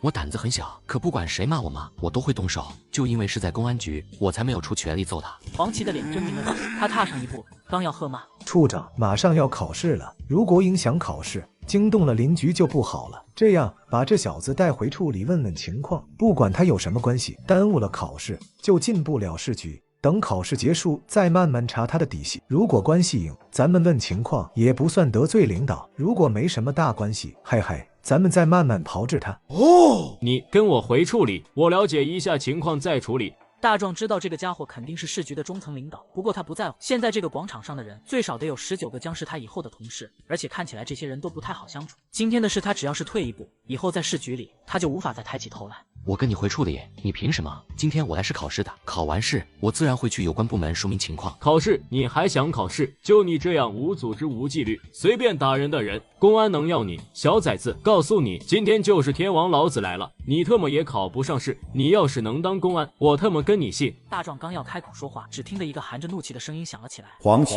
你好大的官威呀！我倒要看看你究竟是怎么让他考不上试的。刘局，您怎么来了？都愣着干什么？还不进去考试？考生们这才反应过来，快到考试时间了，一窝蜂向大厅涌去。大壮轻蔑地看了一眼黄旗，黄旗气得快疯了。小子，你叫什么？秦大壮。说完扬长而去，这把黄旗气得差点原地生烟。大壮路过刘静茹身边，刘静茹笑着踢了他一脚。小兔崽子，滚！考不好，老子扒了你的皮。这特么两人是啥关系？父与子吗？他没敢再说什么，灰溜溜的走了。一个小破处长，在我面前还能翻得了天哪？刘静茹淡淡的看了他一眼，这才背着手进了市局的会议室。今天的考试内容很简单，就是语文和数学2科。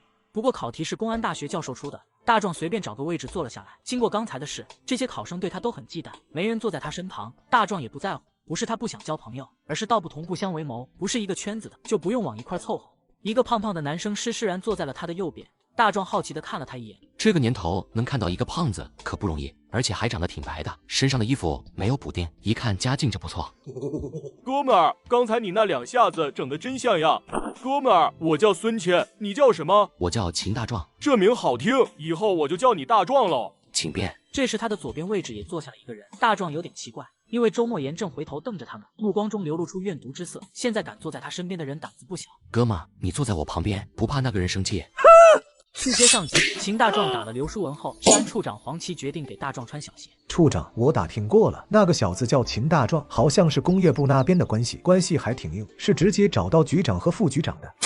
么呢？这要搁前几年，敢这么跟我讲话，我早就崩了他了。现在不行，志平，这口气我一定得出。么的，老子还没受过这种气。你先说说，舒文那边怎么样？有把握吗？处长，这次考试十分严格，考试题是局长请公安大学的教授出的，判卷的现在都不知道是谁，从中做手脚很难。我用了很大的力气得到的考题，希望舒文那边不要泄露出去，否则会有很大的麻烦。麻烦一定会有，我的这个表弟我清楚，混蛋一个，但是没办法，我表叔那边我推脱不了。算了，中午我找老纪，他是人事科长，一定会有办法，顺便看看能不能把姓秦的小子压下来。处长，舒文的事儿你找季科长，这没毛病，谁还没有个3亲6故？就算是局长知道了，也没什么大不了的。就是这个秦大壮，您不能出这个头。既然关系已经找到了局长那里，咱们再做手脚就犯不上了。那你说该怎么办？好办，如果秦大壮没有通过考试，那就天下太平，咱们也省事了。如果通过了考试，就把他要到咱们治安处来，到时候在咱们手下随便找个错处就处理了他，相信他的靠山也挑不出咱们的毛病。处长到咱们手底下干活，还不是您想怎么样就怎么样啊？哦，好，就这么办。哥们，你坐在我旁边，不怕那个人生气？那个犊子算个鸡儿，我会怕他？这些人就你是个爷们儿，看着还挺顺眼。我叫朱军，我叫秦大壮。午饭这边。哥们儿，这是我表弟，也是我从小到大的死党吴帆，我叫他书呆子。吴帆，秦大壮，你好。朱军眉头皱了起来，没有理吴帆，这让吴帆很尴尬。大壮笑了，他可看出来了，朱军对谁都是一副冷冰冰的样子，但是内心火热，是个值得交的朋友。大壮把两个人的手按在一起，交个朋友而已，放松一点。朱军，吴帆，哈哈哈！考完试别走，说不定以后就是同事了呢。我请大家吃饭，烤肉季怎么样？行，那我们就不客气了。行。考试开始，题目对于大壮来说没有任何的难度，也就初中水平。可这不代表别人就没难度。考场上抓耳挠腮的人大有人在。2场考试结束后，孙谦拽着几人非要去烤肉季吃烤肉，几人边吃边聊。孙谦的爸爸是京城供销总社的副主任，所以家里条件很好。吴帆的爸爸是科研人员，常年不在家。朱军只说自己的父母都是军人，在东北驻扎，他留在京城和爷爷一起生活。算起来，这几个人中，就是大壮的家世最普通。回到了市局，大家议论纷纷，都在说考试的内容太难了。周莫言冷冷的斜眼看着大壮。上午他被大壮对的丢了大脸，他脑海中已经想了几条计策要置大壮于死地。到了2点，2名人事科的文职女公安把一张红纸贴在了告示栏上。秦大壮、吴帆、朱军、孙谦、孙彤、简红军、周莫言，20个人名念完了，现场轰的一下开了锅。虽然一开始就知道200多人，只录取20人，但是没考上终究是希望落空，心里肯定不好受。咒骂声还夹杂着哭泣声。这心理素质，还想当公安，一定是光想着穿警服、挎着枪威风了，忘记了公安是和平时期最危险的职业了。你们这些人还有脸咋咋呼呼的？你们有的人连字都认不全，算术连100以内的加减乘除法都不会，能录取你们才怪呢！给你们10分钟退场，否则永远取消公安录用资格。此话一出，人群慢慢散去了，现场里只剩下留下的20个考生。又等了快半个小时，10多个公安走上了过来，刘静茹不在其中之内。我是市局副局长冯红年，主管刑侦、治安。你们这20人，除了个别人会分配到秘书处之外，剩下的全都要分到刑侦处和治安处。现在是面临过年，咱们公安工作任务很重，你们要有打硬仗的准备。好了，季科长，你来宣布人员分配名单，完事以后各处把人领回去，明天就安排上岗。受局党委委托，我宣布以下人员分配：秦大壮、朱军、孙谦、孙彤，治安处；周莫言、简红军，刑侦处；吴帆，秘书处。看来自己工作的第一个大难关来了，得罪了领导，以后小鞋是不愁穿了。不过像黄旗这样的人，上辈子见得多了，我倒是看他能拿我怎样。行了，赶紧把人领回去，办理入职手续，把服装配枪工作证领了。各处处长20分钟后小会议室开会。一进治安处，这里面的屋子就传来惨叫声，那可真称得上是鬼哭狼嚎。伴随着惨叫声，还有噼里啪啦的抽打声。那个时代的审讯手段一直都是使用记忆恢复术，很少有人抗得起来。王大话，王大话，来了来了，干啥？带这几个新兵去入职，领服装配枪。等一会儿贾志平来给他们分科室。你就天天指使我能耐，这点破事叫谁去不行？赶紧的吧，我还得去开会。王大花骂骂咧咧地带大壮等人出去，他们一出去，贾志平就推门进来了。志平，舒文那边安排妥了。妥了，哎，我和老纪打听过了，这个舒文把答案全抄错了。如果不是前20名的考卷几个局长要过目，还能操作一下，现在没办法了。哼，这个老纪老狐狸一个，没好处的事他才不干。我敢说，至少有3个人的考卷是他给换了才录取的。啊，那这个老纪胆子可够肥的。不过处长，我可听说了，这个叫秦大壮的可不简单，语文答了100分，数学98分，名列第1。局长都说这是个人才，你看咱们要不要？哼，人才怎么了？在我手底下，永无他出头之日。那是人才，咱们见多了，用他才是人才，不用就是个废材。处长，您说给他扔哪去？哼，扔哪去？当然是哪的事多扔哪。我看那个朱军和他走得挺近，一起扔3科去。哼哼，至于3科，车站派出所不是一直缺人吗？他们站长和我说几次了，让3科派人过去协助，就把秦大壮和朱军派过去吧。哈哈，这下可有苦头吃了。2个新兵能不能撑过3天呢？那谁来当他们的师傅呢？谁？就老油条吧。哈哈哈，处长您太高了，这俩人交给老油条可算是废了。处长，那舒文那边怎么办？我晚上请老谢吃饭，让舒文到东城分局去上班，先当临时工，1年后办转正，我再给他调回来。工作证发了下来，大壮就正式成为市局的1名公安，基本工资275。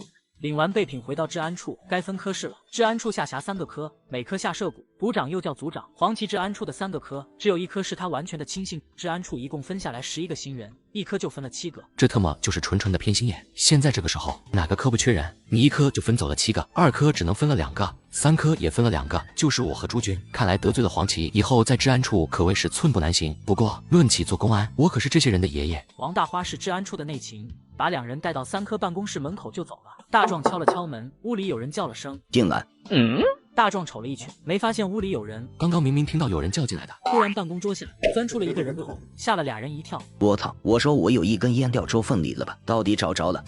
你们就耳新分来的吧？报告，我叫秦大壮。我叫朱军。行了行了，以后就是一个马勺里搅和的弟兄，别太客气了。我叫秦维德，在3科当个小组长，科长带着人去巡逻了，留我在科里等你们。科长临走前说了，你们以后就跟着我，我是你们的师傅。这个年代新来的公安都是有师傅带的，这个师傅可跟后世的不一样。所谓师徒父子，一损俱损，一荣可未必一起荣，所以认个好师傅非常关键。师傅对你用心，你会少走许多弯路。秦师傅，嗨，有人的时候叫声师傅，没人的时候叫秦哥就成。啊，秦哥，哎呀，我去，太不要脸了！你的年纪比我爹都大，让我管你叫哥？你们先回去，明天早上7点半上班，到时候科长分配工作。是，秦师傅。哎，看来以后悠闲的日子没了。大壮在前门大街买了一双皮鞋，带票23块钱，着实不便宜。买鞋还在其次，主要是把空间里的3张奶粉票和5张麦乳精买了。2个妹妹还小，吃点奶粉身体长得结实点，麦乳精留下2桶给爷爷奶奶吃，剩下的家人吃。票没了没关系，再去打劫一回黑市就妥了。快到家的时候，找个没人的地方拿出了一兜黄瓜、西红柿、茄子，还有10几个苹果。咦，没有拿肉，家里的肉还能吃个10天半拉月。路过厕所的时候，和严不贵打了个照面。严不贵拎着大扫帚，身上一股厕所味儿，刚打扫出来，既然翻了脸，无所谓打不打招呼，对视了一眼，擦肩而过。妞妞一看大壮走进院子，立马向哥哥跑去。哥，好吃的。原来是奔吃的来的。哎，这个小吃货。文文和二宝也跑过来。大壮从大衣兜里拿出5块奶糖，分给了弟弟妹妹。哥哥，我好喜欢你呀！我也是。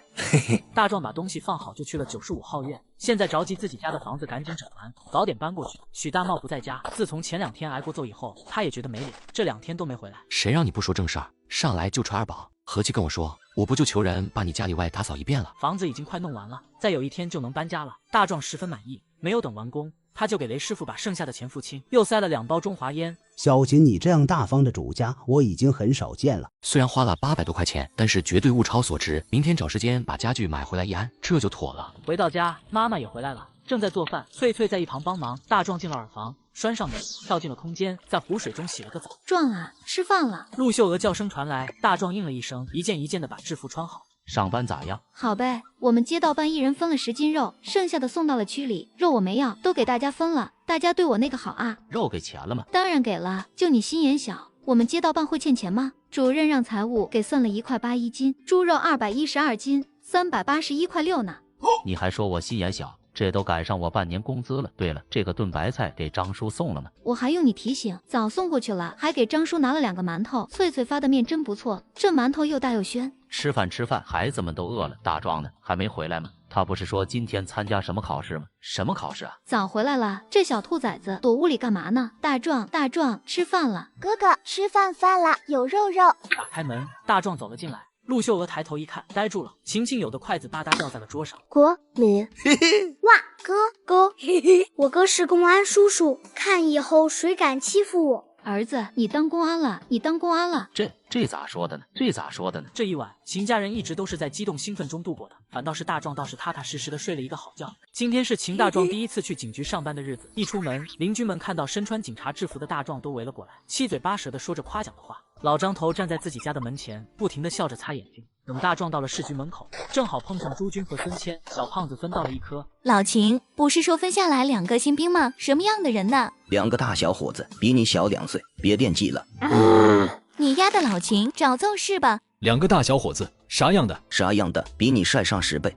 吹吧，全49城很难找到比我和武和更帅的人了，是不武和？这话没毛病。随着敲门声，办公室门被推开，大壮和朱军走了进来。老秦，你说他俩比王大图帅10倍？对呀。你丫是不是瞎？这明明就是帅100倍呀！花姐，你几个意思？这咋刚进门就吵起来了呢？报告，我是秦大壮。报告，我是朱军。我是王富贵，是3科科长。昨儿黄处长不是说了吗？这2个新兵秦大壮、朱军以后跟着你。这不是坑人吗？梨花、大图，你们带着小秦，他俩熟悉一下咱们3科。妥嘞。樊梨花拽着王大图，领着大壮、朱军出去了。科长，这俩小子是得罪谁了？还让我带，我能带出啥？昨晚我去2科老豆那问了问，这个小秦昨天上午把黄旗表弟给塞了。你说他们还能得好吗？我操，那个小晴长得斯斯文文的，脾气这么绿吗？你可别小瞧他。听老道说，这一批招的人上头都有关系，关系还不浅。你想，200多人才录取20个，这还了得？那我咋带？该咋带还咋带呗。所谓的带，就是师傅带徒弟的那种。这个年代的师徒可不是随便说说，如果一旦是认了，这是可以托付婚丧嫁娶，甚至是后事的。喂，我是王富贵，黄处长。哦，我和王大图、赵武和去广场，老秦和秦大壮、朱军去火车站，樊梨花留守。不是黄处长，火车站呢？你觉得老秦带着俩新兵去好吗？那人流动的，情况复杂。不是还有车站派出所吗？让老秦他们和派出所打配合，就这样吧，立刻出发。这个黄旗一点儿也不像军队里出来的，只会是阴谋诡计。樊梨花带着他们回到办公室，一听让老秦带着大壮、朱军去火车站执勤，立马就翻了，大骂黄旗。王富贵好不容易才把这个姑奶奶劝好。京城火车站承载着巨大的人流量接送，这里既是人来人往，又是施工建设，环境复杂至极，不知道有多少敌特想对这里搞破坏。所以黄旗派2个新人来这里，就能看出他有多用心险。车站派出所所长是军人出身，叫冯成，40多岁。冯成一见秦维德，心里忍不住骂了一声娘，干公安的，谁不知道老油条的大名？本来我跟市局申请，请多派几个干将过来，结果最后过来的却是你老油条的2新兵，我天都塌了。其实也没什么工作可交代的，就是在车站的广场和候车室巡逻，发现有犯罪分子就抓住，送到派出所就好了。大壮和朱军一身笔挺的公安制服，腰上佩戴手枪，站在站前广场上，那就是一景。路过的行人十有8九会回头观看。行啊，你小子，本来看你的穿着，以为你家庭条件一般，没想到我是走了眼了。他还没惊讶完，见到朱军塞给大壮2包白皮中华，他彻底起飞了。爷们啊，见面分一半，快快，一人1盒。大壮分了1盒给他，老秦也不打开，装进了上衣口袋。好烟就是好烟，我说你2个小子究竟是什么来头？师傅，我哪有什么来头？我爸我妈是普通工人，我偷我爷爷的。走，咱们找个旮旯去待着，站在这跟个指路明灯似的，等一会儿什么破事都得找咱们。果然如他所说，一对农民打扮的夫妻脸色苍白的跑过来，说钱丢了，问在哪丢的，也说不上来。大壮问多少钱，夫妻俩说3块钱。老秦一看朱军想掏钱给这对夫妻，赶紧拽了他一下。你这个傻徒儿，干公安要有责任心，这没错，可这样的善心不能有。这火车站每天客流量上万人，丢钱的海了去了，你能可怜几个？老秦都没用大壮他俩，自己麻溜的把丢钱的2口子送到了车站派出所。回来一看，又一堆人围着大壮2人，挤进去才知道是问路的，好不容易把这波人打发走。老秦赶紧拽着他俩躲到一个犄角旮旯眯着去了。我们是治安处的，是来盯着犯罪分子的，你这成了骗警，还干什么工作？明天开始你俩都不许穿制服了。可怜我自己一个老油条，怎么收了这俩徒弟还变得勤快起来了呢？执勤是不需要回科里的。下午3点，老秦就让他们回家了。大壮没有直接回家，去了百货公司，明天要搬新家了。他要买的东西有很多，零零总总的买了2大麻袋。自行车又买了永久的。路过鼓楼大街派出所，他拐进去给自行车办证打钢印。今天正好是谭勇军值班，他一见到大壮穿着公安制服，很是诧异。在得知大壮经过考试成了公安，也不禁为他高兴。朝中有人好办事。没到10分钟，自行车的手续就办完了。市局刑侦处已经通过钟木白挖出了12名潜伏的敌特。文文的奶奶和二叔二婶已经没有了价值，应该在这2天就宣判了。陆千川夫妻犯2犯3是绝对要吃铁花生米的，但是陆老太太罪不至死，应该是送到大西北去劳改。大壮一想，他这么大的年纪，到了大西北也活不了几年，也就放下了这块心病。和谭勇军分开后，大壮骑着自行车回南锣鼓巷，他总算也享受到了行人的注目礼。这种感觉还挺爽的。等陆秀娥和秦庆友回来，大壮偷偷和他们说了文文奶奶二叔的事儿。陆秀娥想了想，不能告诉文文，孩子这2天刚好点，别再勾起孩子的心事，让孩子难受。第2天，大壮3人刚到站前广场，就听到有人抓小偷，抓小偷啊！3人一回头，就见到2个男人推开身边的人，边跑边回头看。他们后面一个戴眼镜的男人拼命向他们追来。大壮反应最快，撒腿就追。朱军也反应过来，随后追去。大壮见离那2个小偷越来越远，急忙一按前面人的肩膀，从他头上越了过去，接着飞踹，出去，脸都呛破了。这时候朱军也到了，掏出手铐给他们铐上。朱军提着2个人，大壮四处寻找被偷的提包，却没有看到。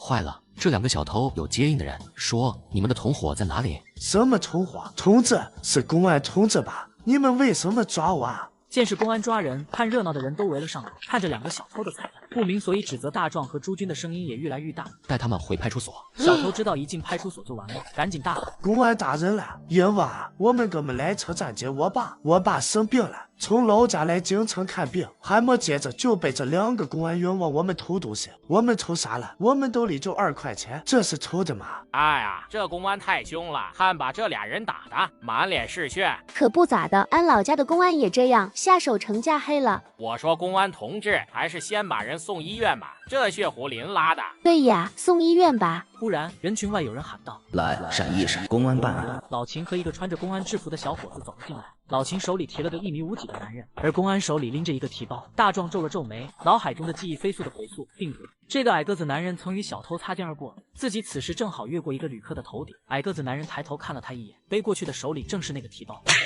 丫养的还喊不喊冤了？用不用给你们介绍个包青天呢？2个小偷知道今天是栽了，也没了声音。我叫王成，车站派出所的，2位同志的身手真好。哪里，我叫秦大壮。把小偷带回派出所，戴眼镜的男人正在大厅里垂头丧气的登记笔录。不要抱太大的希望，在京城火车站，一天来报案丢东西的，怎么也有20-30起，基本上都找不回来。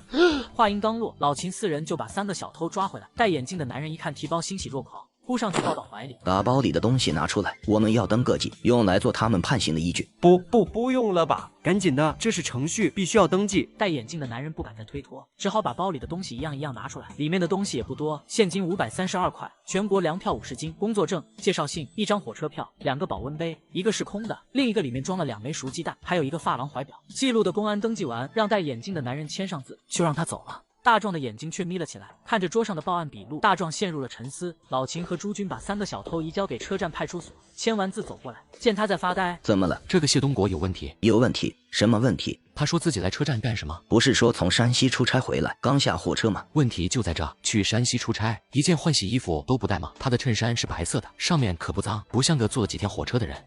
你说的有道理，还有一点，他是采购员，出差的车票是会报销的，可是他的包里只有1张车票。看来咱们得提审一下那几个小偷。他们要提审可太容易了，这3个小偷正被公安施展记忆恢复术，全都服软了，问啥说啥。你们是在哪偷的这个提包？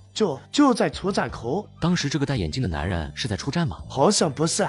是就是，不是就不是，什么叫好像？不是出站，他是在等人。等什么人？人太多，没看清。当时出站的是哪趟列车？好像是从山西太原来的。大壮和老秦、朱军出了审讯室，互相交换了一个眼神。果然有问题，否则为什么撒谎呢？大壮没有说出口的是，当他对谢东国有了怀疑的时候，曾用精神力探查过他带的东西，别的都没问题，有问题的是鸡蛋，鸡蛋的壳上有字，不过从表面上什么也看不出来。秦师傅，咱们该怎么办？向科长汇报，然后由科长包给处理，看处理怎么说。回到市局，老秦把谢东国的事一说，特别说明是大壮发现的。王富贵脸上的表情凝重了起来，这抓迪特可是头等大事。王富贵到了处长办公室，把情况一说，特别说明是大壮发现的线索，顿时2个人的眼神中充满了不屑。老王，你是当领导的，可不能听风就是雨，这仅凭着一点莫须有的怀疑就扑上人力物力去查办，是不是太不谨慎了？还有这个秦大壮才上班2天就上蹿下跳的，连公安工作内容是什么都没摸清，这个人可不咋的，你回去要批评他。他现在首要的任务是学习如何当一个公安。再说现在咱们要把所有的精力放在新年的治安上，这个是过了年再说吧。王富贵碰了一鼻子的灰，黄旗的一番话差点气得他原地爆炸。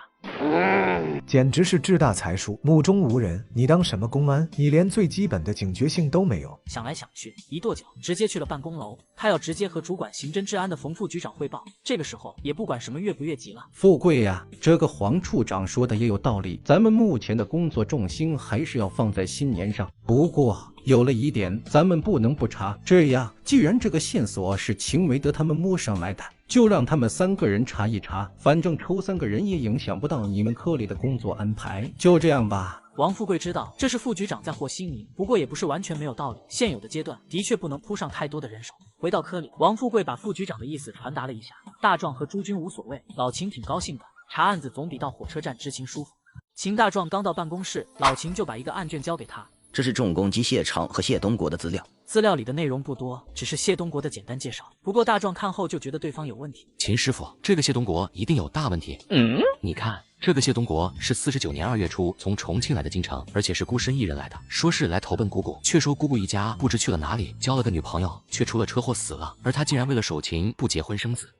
大壮，这有啥不对吗？当然不对，你看他来京城的时间怎么了？李话，京城是什么时候解放的？49年1月31日，这谁不知道？也就是说，他是在最混乱的时候来京城寻亲的。你想想，那个时候兵荒马乱，谁敢在这个时候来京城？对呀，京城那个时候被我军重重包围，敌军也封锁了城市，谁会那么傻往最危险的地方跑？除非是别有用心的人。谢东国的历史不用查，既然他敢来潜伏，那么所有的历史肯定都安排好了。我现在怀疑的是他女朋友的死。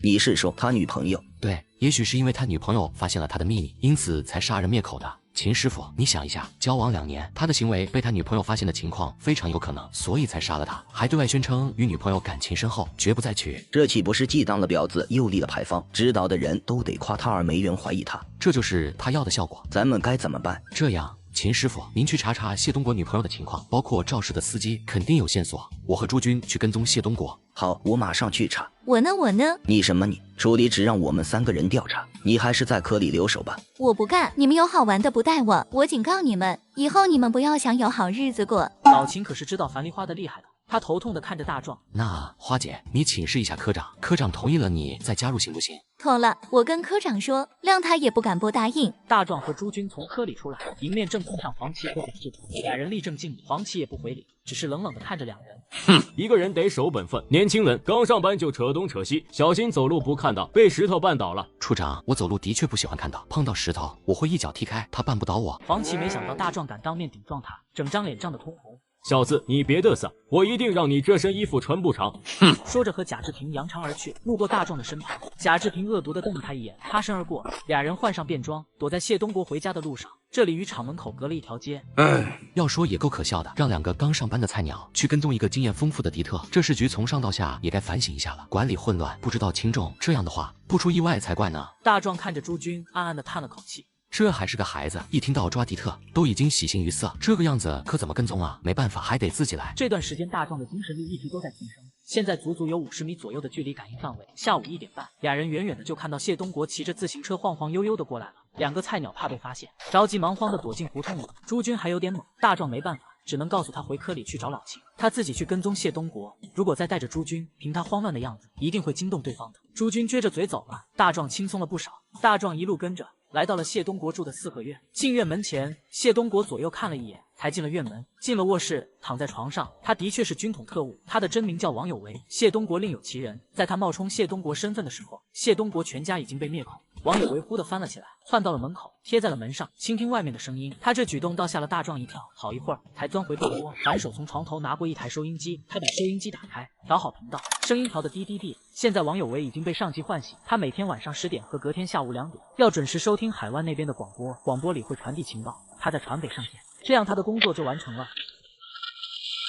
现在播放寻人启事：四川绵阳的王妈妈寻找儿子王有为。3、6、2、5，再播放一遍。四川绵阳的王妈妈。王有为记录下数字，又跟着广播核对了一下，满意的笑了。他关上收音机，掀开被子，坐到桌子里，拿出一本《红楼梦》，按照数字翻开页数，又按行找数字，写在一张纸上。大壮的精神力随着他的手往纸上看，只见上面写着：炸弹3日后运至北平，按照既定计划，新春之日引爆，一切行动听从三姑调遣。大壮吓出了一身冷汗，忽然他的脑袋里一顿眩晕，这是使用精神力过度所致。但是他知道现在的每一刻都很关键，还休息不了。他一闪身进了空间，喝了一大口灵泉水，又出了空间，前后没到3秒钟，终于精神力恢复了一些，又把精神力释放了出去。只见王有为拿出一枚鸡蛋、一支毛笔和半碗醋，他将刚刚记下的内容用毛笔蘸醋写在了鸡蛋壳上。过了几分钟，鸡蛋上的字迹干透了，把鸡蛋放在锅里煮。他顺手把记录纸扔进火里。过了7、8分钟，王有为捞出鸡蛋，仔细的看了看，上面一点痕迹都没有。他满意的笑了，把鸡蛋揣进口袋里，伸了个懒腰，便推着车子出门。只见王有为向工厂方向骑去，路过了一处看热闹的地方，他也停了下来看了会。突然，王有为像喝醉了酒一样的栽倒，这一下看热闹的人都围了过来。大壮急了，蹬车子就往这边赶。此时他知道一定是出了什么状况，公安办案，赶紧闪开！他的精神力一直笼罩着王有为，他发现王有为的耳根处扎着一支竹签，而他的皮肤上冒出一滴黑色的血珠。他扶起王有为，顺手划过他的口袋，鸡蛋不见了。我是公安，赶紧去报案！这是中毒了。大壮掏出手绢，将王有为耳根上扎的竹签摘下来包好，装到挎包里。很快，执勤的公安跑了过来。去医院不远，医生看到了王有为的情况，马上送往抢救室。这时大壮才有功夫给科里打电话，接电话的正是老秦。他一听王有为被人当街谋害，告诉大壮，他们立刻赶过去。抢救室门一开，一个大夫走出来。大夫，里面的人怎么样？你是家属？我是市局治安处的公安，不是家属。里面的人怎么样？中毒了，看样子中的是蛇毒，但还不知道是什么蛇咬的，已经打了血清。大壮拿出手绢递过去，大夫疑惑地打开，见是一枚带着黑血的竹签，就拿起来闻了闻，脸色就变了。这是五步蛇，这种蛇一般都是在长江以南的地区栖息，咱们京城不可能有。五步蛇怎么样？这个人有救吗？这种蛇毒的血清我们这没有，况且送来的也太晚了，我们尽力吧，不过希望不大。大壮颓然。这种情况是他意料不到的。昨天开始调查谢东国，结果今天就被杀，究竟是哪里出了问题？这件事很明显是迪特在杀人灭口，也就是说，敌人知道谢东国已经暴露，是自己的跟踪出了毛病，还是公安内部出了问题？不可能是我暴露，如果我的精神力隔着几十米的距离跟踪，还能被发现，除非是这个杀人者和我一样有了外挂。正当他胡思乱想之际，走廊传来急促的脚步声。大壮怎么样？受伤了没有？报告科长，我没事，只是迪特。不搭嘎，一个迪特而已，只要你没受伤就行。大壮就把跟踪的经过讲了一遍，当然没说用精神力的事。说完经过，他又把手绢拿出来，打开给同事们看。老秦凑上来看了看，又闻了闻，神情凝重。科长，这是苗疆的吹剑，上面的毒是五步蛇毒，这个杀手距离谢东国不超过10步。老秦，你带诸军守在这，我回市局向处理汇报。秦大壮，你和大图、五和去谢东国家搜查，要快。几个人答了声是，赶紧分头行动。大壮把自行车留给科长骑。大壮坐上王大图驾驶的跨斗摩托车，向谢东国的住所疾驰而去。到了四合院，一个老太太坐在外面。大娘，我们是公安，请问谢东国住在哪屋？一进门的倒座房，小谢就住这儿。大娘，刚才有人找谢东国吗？有个男的，半个小时前来过。大壮闻言也向屋内扑，却看到屋里被翻得一地狼藉。来晚了，有东西也被拿走了。未必，谢东国藏的东西，他的同伙未必能找到。他之所以这么说，是因为他用精神力搜索了一下，果然有惊喜。大壮假意翻找，突然他蹲了下来，屈起手指敲着地砖。正当赵武和讲到今天王大图上厕所没带纸的时候，大壮把一块地砖撬了起来，下面有一个箱子，他用力把木箱抽了出来。牛逼！里面有一个小小的电台，还有一个手提包。他把东西递给王大图，王大图呲牙乐了。这回3克可露了大脸了，能起获迪特的电台，绝对是大功一件。图哥、五哥，你们继续翻翻，我去找大娘画的像。画啥像？傻帽，当然是画那个翻东西的。你呀骂就骂我，踹我干啥？不行，我得还回来。哎呦，赵武和你呀跟我翻车是吧？这俩实锤了，绝对是3克里的卧龙和凤雏。大壮在抽屉里找到一张白纸，还有半截铅笔，另外把那本《红楼梦》收起来。出了院门，只见一堆大爷大妈围在门口议论纷纷。而刚才那个大娘端着笸箩，正在口沫横飞地讲着刚才的事。大壮冲他招招手：“呀，公安同志还要专门找我问情况，你们还有啥不信我说的话？”大娘，你能详细的回忆一下那个来谢东国家的男人的体貌特征吗？啥是体貌特征？哦，就是长啥样。大娘努力的回想，幸亏刚过去没到1个小时，印象还挺深刻。大壮素描得很好，寥寥几笔就把大娘形容的男人画了出来。大娘看了连声说像，10有8九是白画了，很明显这个男人是伪装过的，不过聊胜于无。王大图和赵武和搜了半天一无所获，就出来招呼大壮回市局。3个人回到市局，还没进3科的门，就听见黄旗在里面怒吼声。大壮是不在乎黄旗的，反正已经是得罪到底，他推门就进去了。但是他没想到的是，王大图和赵武和更不惯着这个顶头上司的上司。哟，这大处长火气可真猛，上我们3科来逞威风了。这家伙稀客呀！把黄旗气得差点起飞。他有个毛病，一着急就结巴。赵武和这货是在学他。你个王富贵，滚一边去，哪都有你。王富贵，你胆子太大了。这么大的事你不报，报告！现在迪特昏迷不醒，线索断了，责任谁负？谁负？当然是你负责。你是处长，你不负谁负？凭啥我负？我是不是汇报给你和冯副局长了？你怎么说的？还用我跟你复述一遍吗？你们要2个刚上班才2天的孩子去查迪特，你们就是这么干工作的？难道你们是第1天干公安吗？难道你们不知道迪特狡猾吗？现在有了麻烦，你可倒好，猪八戒爬墙头，倒打一耙，把责任都推给一个孩子，你亏不亏心？你怎么跟领导说话呢？事实就是如此，是他秦大壮的不谨慎，才引起了迪特的注意，导致杀人灭口。告诉你，这个事我一定要报到局里给他处分。迪特当街被杀人灭口，治安处长得知后就要给秦大壮记大处分。由于你秦大壮的不谨慎，才引起了迪特的注意，导致杀人灭口。我告诉你，这个事我一定要报到局里给你处分。黄处长，你的意思是我跟踪迪特一无所获，还因为我打草惊蛇，迪特被灭口呗？难道不是吗？那黄处长，你认为什么样才算是有收获？秦大壮，你在质问领导吗？我今天就告诉你，迪特被灭口。我部现在还不确定是不是迪特，局里规定的收获是迪特的口供、电台、密码本、活动经费。大壮冷冷一笑，从王大图里拿过包袱，拎出电台。这个算不算收获？小秦，你们在谢东国家搜到了电台，这个本子应该就是密码本。黄处长，这个算不算？这2000块钱算不算活动经费？还有这3个大黄鱼算不算？这一样一样拿出来。黄旗的脸被打得啪啪响，他实在是没脸待下去了。本想借机给大壮一个处分，可没想到这不是纰漏，而是大大的功劳。王富贵，把这个写成材料给我。说完就灰溜溜的走了。王大图、赵武和樊梨花笑的是前仰后合，太过瘾了，从来没见黄旗有这么吃瘪的时候。这个小伙子真的很不错，他是能干还聪明，可就是情商太低。这刚上班就得罪了领导，以后的工作可难干了。大壮不以为意，自己一个重生带外挂的人，还对付不了一个脑袋进水的领导，那可真是玩笑了。科长，谢东国被刺后，一个男人到他家翻东西，这是男人的画像。行啊，小秦，没想到你还有这一手，这画画的跟真人似的。大壮无声的笑了。他还有一个秘密不能宣诸于口，适才他的精神力一直跟随着谢东国。等到没人的时候，他用意识回溯到谢东国被刺时的镜头，自然会发现杀人者。所以谢东国死不死、活不活的，他根本不在意。处长，已经下午4点了，时间不早了，我要回去换身衣服，去医院换班了。给你换新手机了，那之前的旧手机怎么处理啊？我放爱回收卖了，下单就有工程师免费上门，价格满意当面回收。我用了很久的那台 iPhone 13 Pro 还卖了3000多呢。靠谱吗？那肯定啊，爱回收是上市公司，全国近2000家门店。要我说回收手机、平板、笔记本，我推荐爱回收。那我一会就去看看。大壮几人离开后，王富贵回到座位坐了下来。这报告怎么写？这个案件已经定性，谢东国是敌特无疑，但是他现在躺在医院里，听医生说他中毒太深，苏醒的可能性基本没有，也就是说这条线索基本上断了。那么凭着现有的电台、密码本，完全可以结案报功了。但是这张画像让我有点欲罢不能。王富贵不是个有野心的人，他有些安于现状，就是因为他的这个得过且过的心理，才带的3颗像一潭死水一样。老秦是个旧警察出身，平时几年慎行，李勇身体不好，常年在家休养，这也让几个年轻人没了斗志。现在大壮的出现，就像一块石头激起了这潭死水。也罢，就博一场功劳吧。说罢，他拿起电话向冯副局长汇报了谢东国的情况。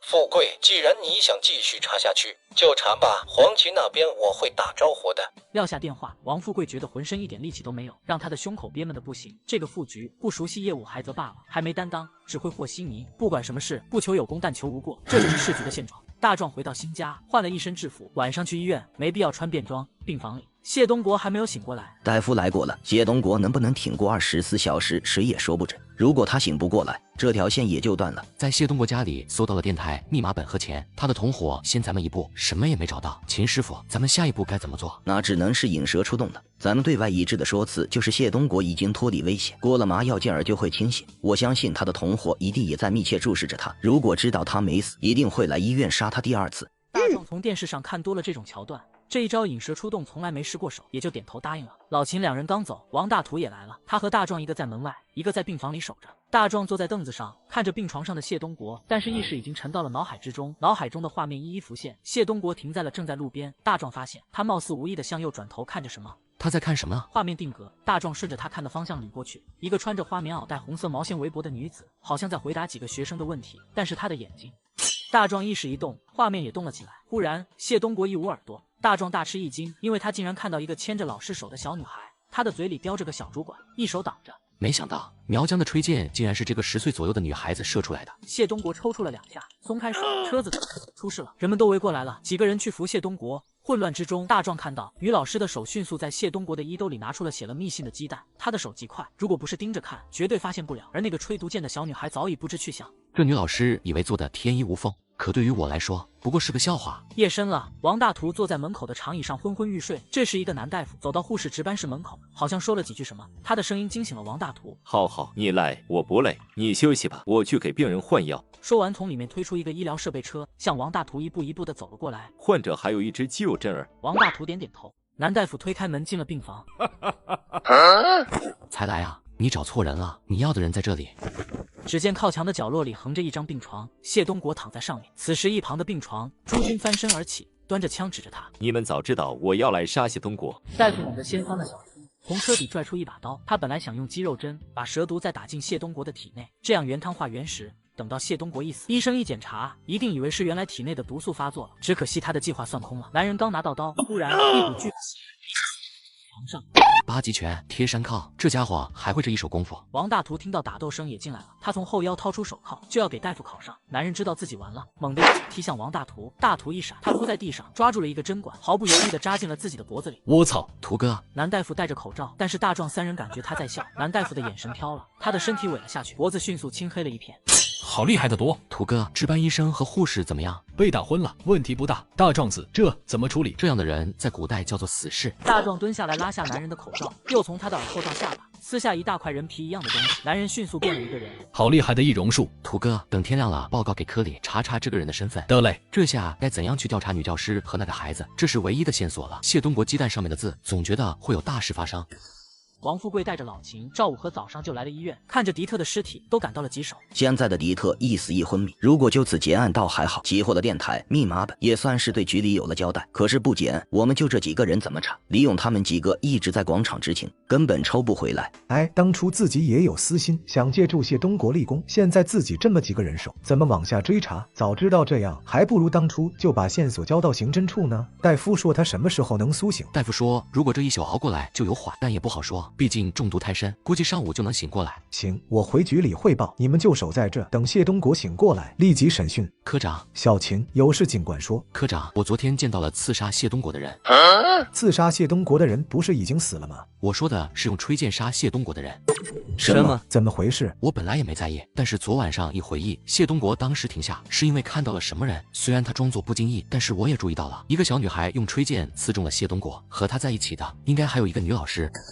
老秦，这样吧，你和小秦去调查，大图、武和还有小朱守着谢东国。得嘞，我只有一个要求，要注意安全，有情况及时报告。我现在回局里亲自向局长汇报。大壮和老秦推着自行车走在街上，到一棵大树下，二人停下脚步。大壮把女老师和小女孩的画像递给了老秦。秦师傅，有些话他实在说不出口。大壮很清楚自己的跟踪没有任何问题，谢东国的暴露只有一个途径，就是老秦在调查谢东国的时候惊动了迪特，迪特这才杀人灭口。老秦也猜到了是自己的行动不严谨，才导致了迪特的警觉。他很感激大壮没有在人前提出这个推断。大壮，谢谢的话我就不说了，以后你看我的行动。秦师傅，你说咱们怎么查这两个人？有画像，还有大壮你说的情况，找到这两个人不难，可是接下来该怎么查？要么就是放长线钓大鱼，要么就是找到他们立即抓捕。我倾向于立即抓捕，因为咱们没有那么多的人手去跟踪。大壮，说白了，其实咱们局里就没有擅长跟踪的，这样的能人只有军队里才有。看处长的意思，根本不重视这个线索。为今之计，与其让迪特溜掉，不如先下手为强，把人抓住，叫开嘴巴，咱们就有机会顺藤摸瓜，粉碎敌人的阴谋。秦师傅，你说的对，那咱们现在去哪？回科里，科里全市的地图，看看距离谢东国事发的地点周围有几座学校。妥嘞，走着。回到科里，还是只有樊梨花在。上班3、4天了，科里的人还没认全，也不知道这几个人在广场执勤怎么这么忙。嗨，别提了，现在进京的人太多，广场是黑天白天都有人。他们仨跟着派出所3班倒，留一点号都不行。听说李叔又吐血了。哎，老李这身体呀，科长呢？局长刚打电话把他叫去了。梨花，把咱们那个全市地图找出来。啊妈呀，这可老不好找了。樊梨花边抱怨边翻档案柜，找了半天才找到。这是52年的地图，是国家设计院出的，是最新的了。地图的比例是1比100万，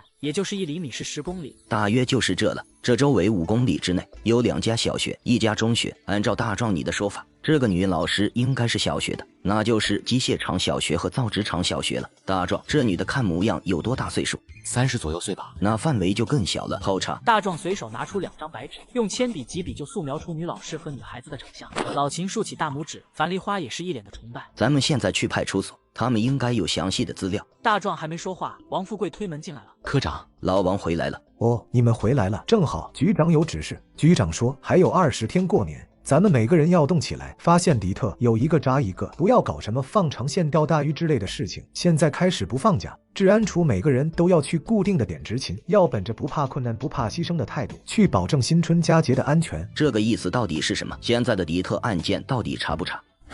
我也把情况跟局长解释了，局长特批老秦、大壮，你们2个人不用执勤，继续跟进这个案子。哎，我也是尽力了，你们处处加小心，安全为上吧。没想到一个特务在医院里躺着，生死不知，还有2个敌特等着调查抓捕，现有的人力都不够，最后只剩下2人，真是可笑。科长，大图说医院里的特务醒了，走，咱们赶紧上医院。谢东国的确是醒了。王大图也对他进行了简单的审讯。刚开始，谢东国的态度非常强硬，一个劲的说自己什么都不知道。但是王大图说是组织要除掉他时，他沉默了。小朱，情况怎么样？不好，大夫说毒素已经侵入了谢东国的脑神经，他坚持不了2个小时了。谢东国能谈谈吗？我只跟他谈。为什么？他比你们好看。王富贵拽着王大图出了病房，老秦和赵武和也出来了。狗特务，是不是瞎？我虽然长得没大壮好看，可比这俩老头可强多了。么的，气死我了！滚！你们仨给我滚！到车站找冯成。新年期间你们都在火车站执勤，3班倒，有事没事别特么回来了。不是科长，是王大图这个犊子说你们难看，关我和小猪什么事儿？王富贵连声叫这2个卧龙凤雏带着诸军赶紧滚。病房里，谢东国瞅着天花板，他的心还在犹豫该不该交代。谢东国已经感受到自己生命的流逝了。为什么要和我单独谈？别跟我说长得好不好看的废话。你确定要问我这些没意义的话？你说的对，那咱们说一说你吧。我知道我的身份，你们都知道了，特务是不是？大壮知道谢东国是在试探他，或者说是给自己下一个决心，背叛的决心。当然知道，例如来信家里已窒息，猎狗狗粮已经备好，秋季正是打猎的季节，家里祝你收获满满。表弟或者是炸弹3日后运至北平，按照既定计划，新春佳节之日引爆，一切行动听从三姑调遣。你看，我知道的不比你多，但是关键的我都知道。这是最机密的情报，这个少年怎么会知道？除非他也是组织里的人。你的时间不多了，还有什么想告诉我的吗？我叫王有为，西南大学中文系毕业，我隶属于军统第2处，我的上线叫李博，是我女朋友的姐夫。我前2天才知道的，我被唤醒的任务是。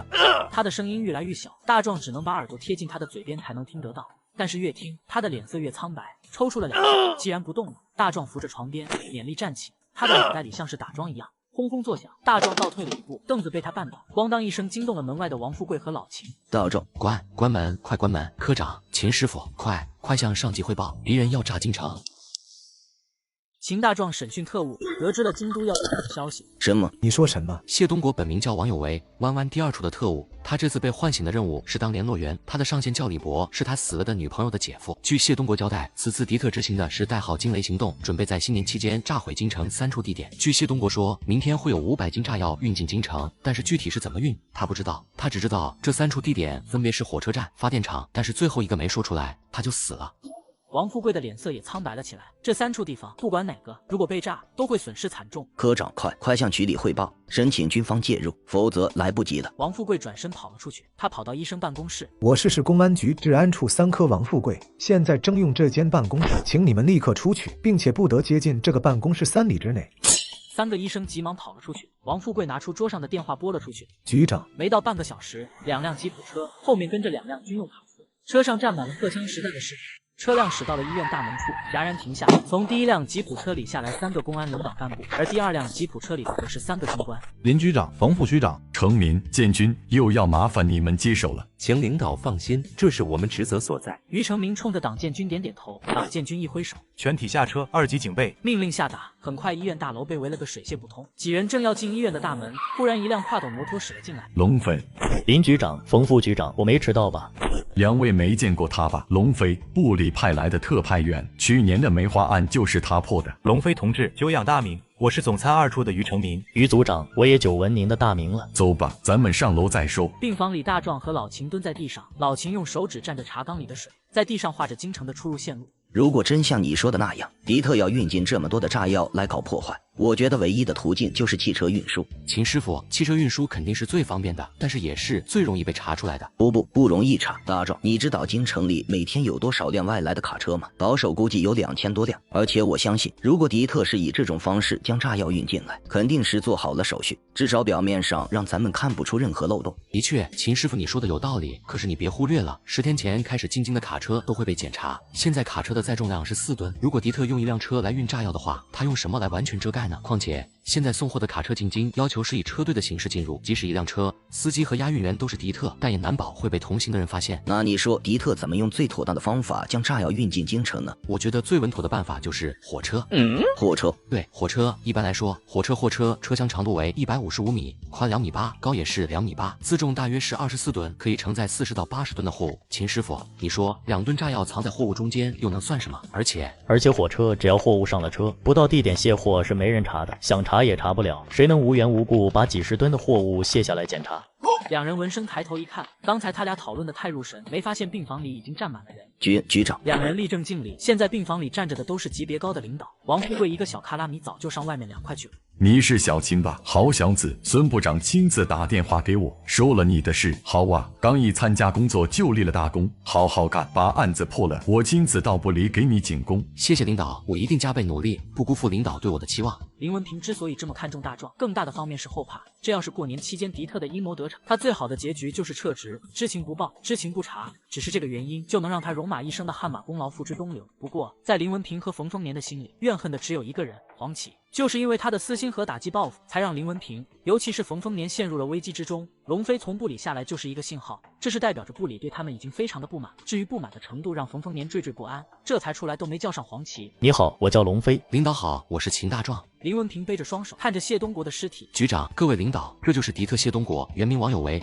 隶属于湾湾组织的第2处，这就是谢东国交代的内容。大壮把怎么在火车站发现，然后跟踪等等一系列过程说了一遍，当然也把鸡蛋里的内容也说了，只是改成了是谢东国自己交代出来的。三姑，龙粉，你听过这个三姑？林局长，去年我办梅花案的时候，叶枫在临死前曾提过这个代号。所谓有三姑，必有六婆，这是湾湾组织的2张王牌。大壮的心里立马浮现出女教师和小女孩的面容。但是他当着这么多人，没有说什么。转到杀手的尸体前，哦，这就是那个杀手啊！查到身份没有？大壮不吱声了，这话接不上。林文平的脸色变了变，他想起来了，是自己下令所有人都要去固定岗位执勤。王富贵再三申请，自己才点头让大壮和老秦2个人查这个案子。而这2个人从昨天晚上到现在一口饭没吃，一口水没喝，哪有时间去调查杀手的身份呢？这样吧，时间紧迫，我就做个主，由市局和军队成立联合专案组，丰年你任组长、副组长。龙飞、程民和建军，成员秦大壮、老秦，还有那个朱军、程民，你们军队那边谁进专案组，你们自己定，好不好？专案组代号就叫破冰吧。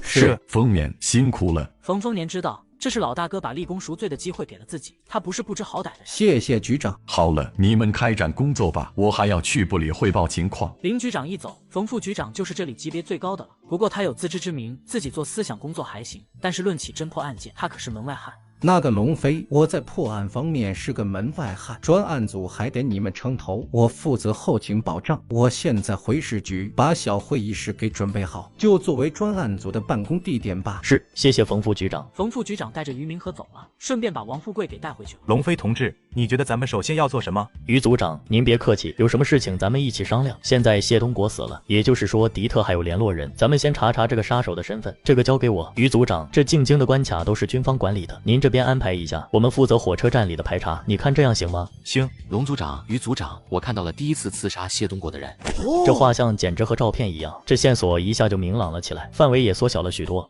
还有龙组长，小秦，你有什么想法就说出来，不要有顾虑，咱们集思广益。我觉得这2个人很有可能就是三姑。哦，说说。龙组长、于组长只是直觉，龙组长说过有三姑必有六婆，那如果这2个人装作一对母女，是不是所有人都不会怀疑？龙飞若有所思的点点头，干公安的和干情报工作的是一样，直觉这个东西很重要，往往是破案的关键。不过直觉可不是人人都有，可是他们不知道的是，这一切因为市局领导的不重视，已经晚了。在他们还在医院讨论下一步的行动时，此时3个穿着铁路制服的男子正大摇大摆地来到一列货车旁，这一列货物都是从山西拉来的煤炭，一人在放风，剩下的2人爬到煤车上，拿起板锹挖了起来。没到10分钟，挖出来了油纸包，一共挖出来5个。他们又把煤填回了坑里，2个人轻声招呼了一声，下面的人急忙走到车下，5个油纸包依次用绳子吊了下来。男人接住，他打开了纸包，露出里面捆扎的像背包一样的炸药。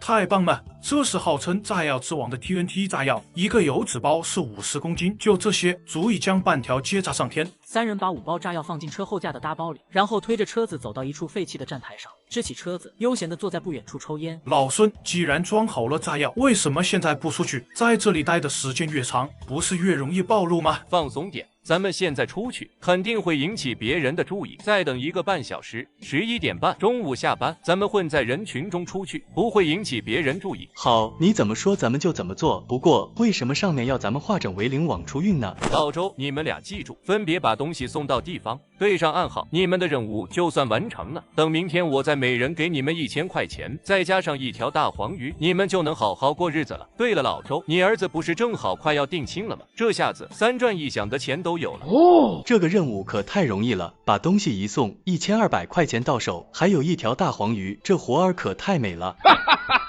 哼，你们就乐吧，这就是买命钱。到时候一对暗号，那边的人接到的任务就是接货杀人。市局会议室那边的龙飞拿到了杀手和女老师的资料，杀手叫李博，是谢东国女友的姐夫。这个李博在三姑的这条线里是专门做脏活的，他跟谢东国不同，谢东国是潜伏的敌特，而李博则跟孙连成差不多，一直是活跃的敌特。这个资料是派出所和学校人事部门存档的。这个女老师叫谢玉，3年前带着女儿从上海来京，现在机械厂小学当音乐教师。据她的档案里记载，她的丈夫叫李玉林，是一名军人，52年牺牲在半岛战役里。谢玉有一个女儿叫李淑萍，11岁，现也在机械厂小学就读。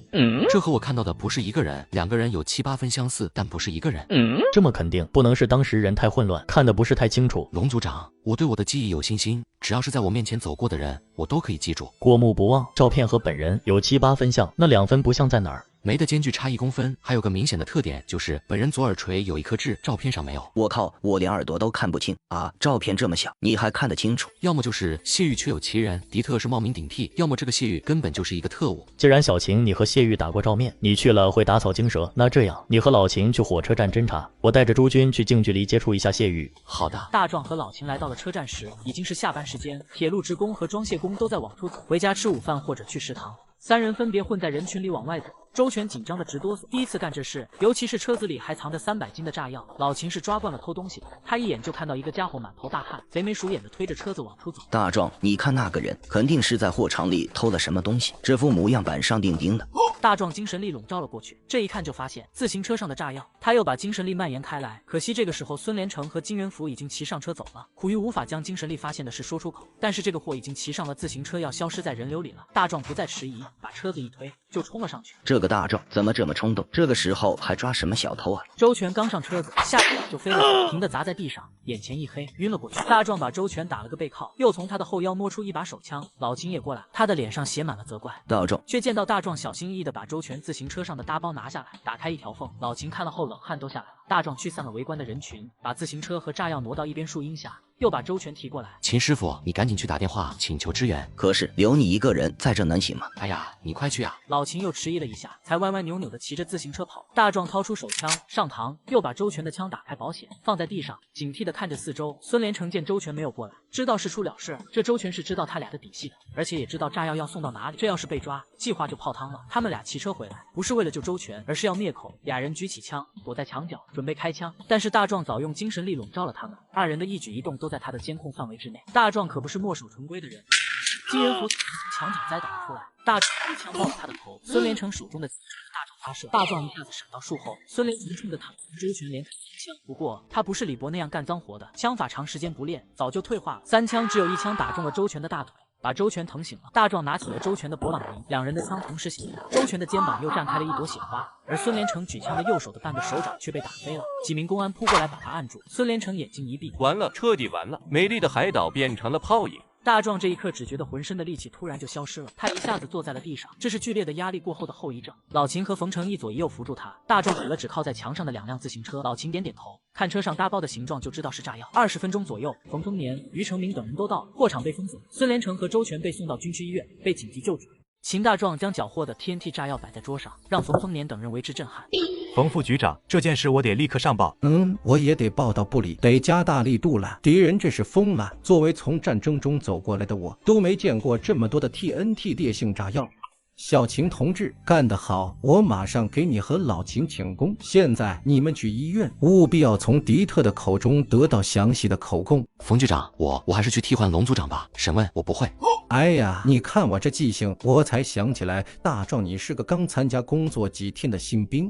大壮不是不明白市里的新兵，自己亲手击毙1名敌特，抓到2名，功劳够大了，再伸手就该招人嫉恨了。孙连成和周全分别在2个病房，整个走廊都被戒严了，连孙连成俩人的身边都有专门的大夫在值守。在走廊里，大壮把情况跟龙飞说了一下。谢玉和李淑萍现在放暑假在家，还有几个孩子经常去他家。街道办的同志说了，这个谢玉和李淑萍母女是在3年前来京城的，他们现在住的四合院是两进的，原来是一个小业主的产业，小业主把后院的2间房子卖给了谢玉。我问过了，这个小业主现在不在京城了，听说去了广西。至于谢玉他俩的情况，我也了解了一下，谢玉这个人缘还是不错的，在单位在邻居，谁有个大事小情的找到他，他都会帮忙。就是他这个女儿李淑萍，大家都说她是个沉默寡言的孩子，有时候一整天都听不到她说一句话，在学校也不合群，和同学们关系一般，大家都说她的性格不像个小孩。组长，于组长已经派人去火车站彻底搜查了，这里的审问我也帮不上忙，我想去监视谢玉，看看有没有什么发现。大壮知道自己的长处和短板，审问和监视，他肯定要选监视。行，现在谢玉那边的监视已经由党建军接手，军方的人24小时监视，你和老秦去了也好，但是一定要注意安全。是。另一边，大领导听完林文平和冯丰年的汇报，脸色很难看，两个人像是2个犯了错的孩子，坐在沙发上低着头，等着挨训。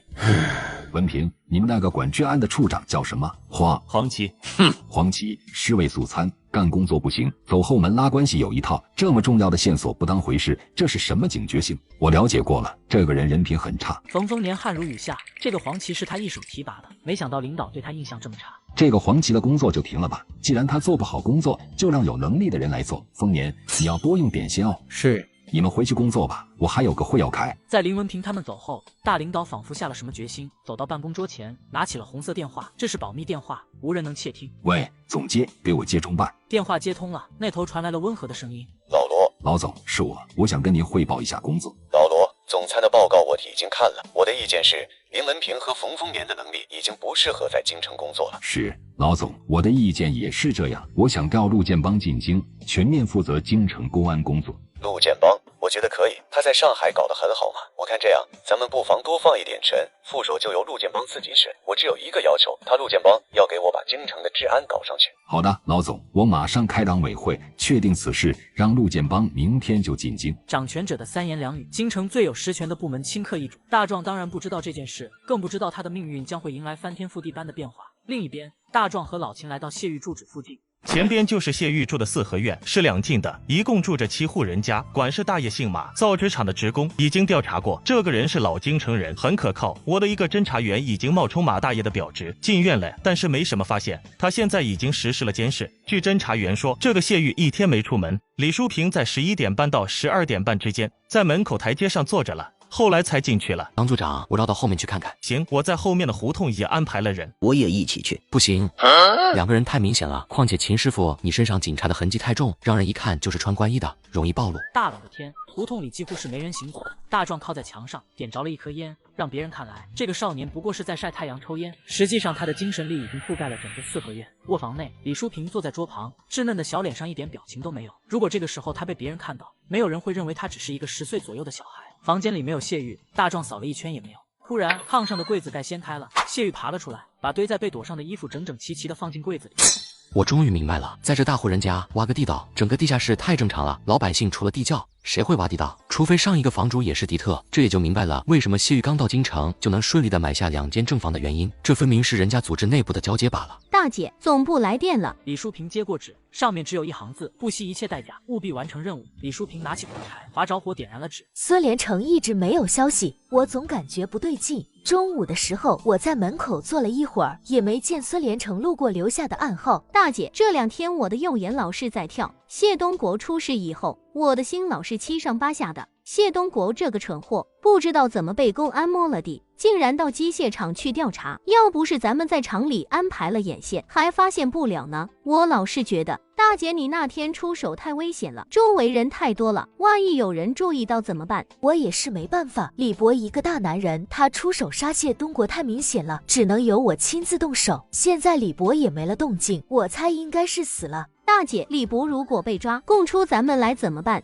这个你放心，李博用古代的说法就是组织豢养的死士。相对来说，我比较担心的是孙连成。大姐的意思是，孙连成这个人好酒好色，虽然不至于耽误事儿，可也不是什么硬骨头。我太了解他了，要不是跟我的时间长，我早解决了他。那现在怎么办？他带着他的那条线去取炸药，按说早该回来了，现在还没消息，恐怕是出了纰漏。小玉，你收拾一点东西，一会儿不是有学生来补习吗？咱们带着这些学生出门，去下一个安全点儿。如果没事则罢，有事这些学生就是咱们的护身符。谢玉答应了一声，又钻回到柜子里去了。大壮听到这，知道再不行动，等这2个女特务有了人质，那抓捕就被动了。他打了一个手势，给对面的人快步跑向街口。不一会儿，党建军跑了过来。党组长，我觉得不对，咱们在火车站抓了3名敌特，如果这3名敌特的上线是谢宇他们，那这么长时间没有消息，不是打草惊蛇了吗？咱们得小心敌人逃跑啊！你的意思是抓？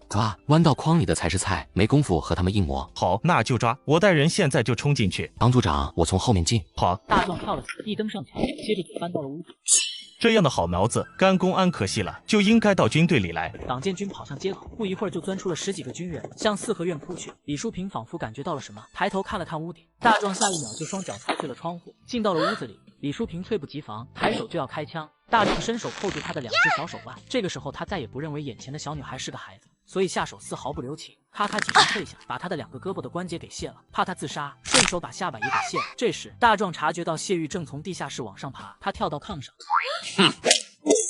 谢玉两眼一翻，又摔回地下室里。李淑萍栽栽愣愣的往外跑，正碰上冲进来的军人，就地给按住了。剩下的几个军人冲进了屋里，大壮指了指柜子，军人会意的围了过去。一个军人毫不犹豫地跳了进去。大壮一直用精神力在监控着这个地下室。这个地下室不小，有7、8平米大小，里面放着一个小桌子，桌子上有2部电台，还有2个箱子。党建军走进了屋子，一眼就看到了李淑萍狼狈模样。不过他心里一点也没有怜悯，即使对方是个小女孩的模样，他感兴趣的是大壮卸关节的手法。这是少林功夫，是32路小擒拿吗？小秦了，你这功夫有点深呐。嘿嘿，是少林72路分筋错骨手，小时候跟着一个师傅学过几年，真是屈才了。回去就跟程明说，把大壮要到总参2处来。这个院子要封锁，这里面的住户都要接受审查。哦，小秦，是不是这个院子还有隐藏的敌特？还不清楚，不过党组长，嗨，别叫什么组长不组长的，叫党大哥或者直接叫名字就成。你一个34、5岁的老男人，让我一个18、9岁的小伙子叫你大哥，你要是争点气，都能生一个我这么大的孩子了，这可真是男人之死是少年啊！党组，党大哥，你来看。大壮和党建军走到柜子旁，有军人正在往上倒腾东西。谢玉倒卧在炕上，一动不动，还在昏迷。大壮的这一拳不轻。这个地道不是近2年修的，这里本来就是敌特的藏身之地。对，也就是所谓的安全屋。王毅，副组长，立刻控制院里的所有人，逐个排查，一定要仔细。是。王毅一挥手，2个军人和他出去了。不一会儿，院外响起了车辆的声音，随后一阵脚步声传来。咱们得抓紧审讯，争取挖出更多的敌特。好，带回市局吧。等大壮回到市局，才发现黄旗已经被停了职，而龙飞那边也从周全身上取得了进展。我已经抓住你的上线了，他交代只要你把炸药送到，上级指示就地杀人灭口。周全一听就毛了，就绞尽脑汁想立功赎罪。大壮终于松了口气，这2天他就像是上足了发条的钟一样，一刻不停的在跑。现在把人抓到，审问的事自然有专人负责。他从会议室出来，刚点着了一根烟，党建军就从小会议室里出来了，一脸的怒气。行啊，你小子都抽这么好的烟了，这生活质量可以呀。审问不顺利，嘴太硬了。正常，嘴越硬，说明越是经过严格训练。我看这样，把突破口放在孙连成身上，把谢玉和李淑萍分别关押，然后让孙连成看到他们落网，孙连成就没有死也不说的勇气了。他的勇气一泄，必然会张口，只要孙连成张口交代，嘿嘿，谢玉他们也就抗不下去了。哦，你小子真行！我马上给龙飞和程明打电话，让他们把孙连成给押回来。说完就往办公室跑。党建军没有听出他话里的漏洞，谢玉、李淑萍没交代，孙连成也没交代，他大壮是怎么知道孙连成的上线是谢玉2人呢？这军人的心思还是单纯了些。如果龙飞在这，我是万万不敢出这个主意的。给你时间考虑，是给你一个生的机会。毕竟你不说，总会有人说。我给你分析一下你的几种下场。第一种，当然是可能性最大的一种，你会跪在冰冷的雪地上，等待你的是一颗子弹。这样的下场，对于你这样的特务来说，也算是一种解脱。第2种，你会被判终身监禁，每天用大量的劳动来赎清你的罪孽，这个就很难受了。还有最后1种，如实交代，和我们合作，你会被特赦，2年后你会改名换姓，去你自己想要的任何一个地方过你想要的生活。我不想多给你解释什么政策，我只是告诉你，你对我们有用，你就能得到你所需要的东西。如果没用，等待你的只有一颗子弹，这都是你自己的选择。现在谁都救不了你，能救你的只有你自己。御审员猛地站起身，打开审讯室的小窗。不一会儿，随着哗啦哗啦地脚镣声，一个男人缓缓地走过小窗，正是孙连成。孙连成往小窗里一望，和谢玉对上了眼睛，几乎在同时开口：“我说，反正审讯也用不到他。”大壮就想回科里看看，这上班以来连办公室的凳子还没坐热乎呢，和党建军打个招呼，对方立马点头同意了。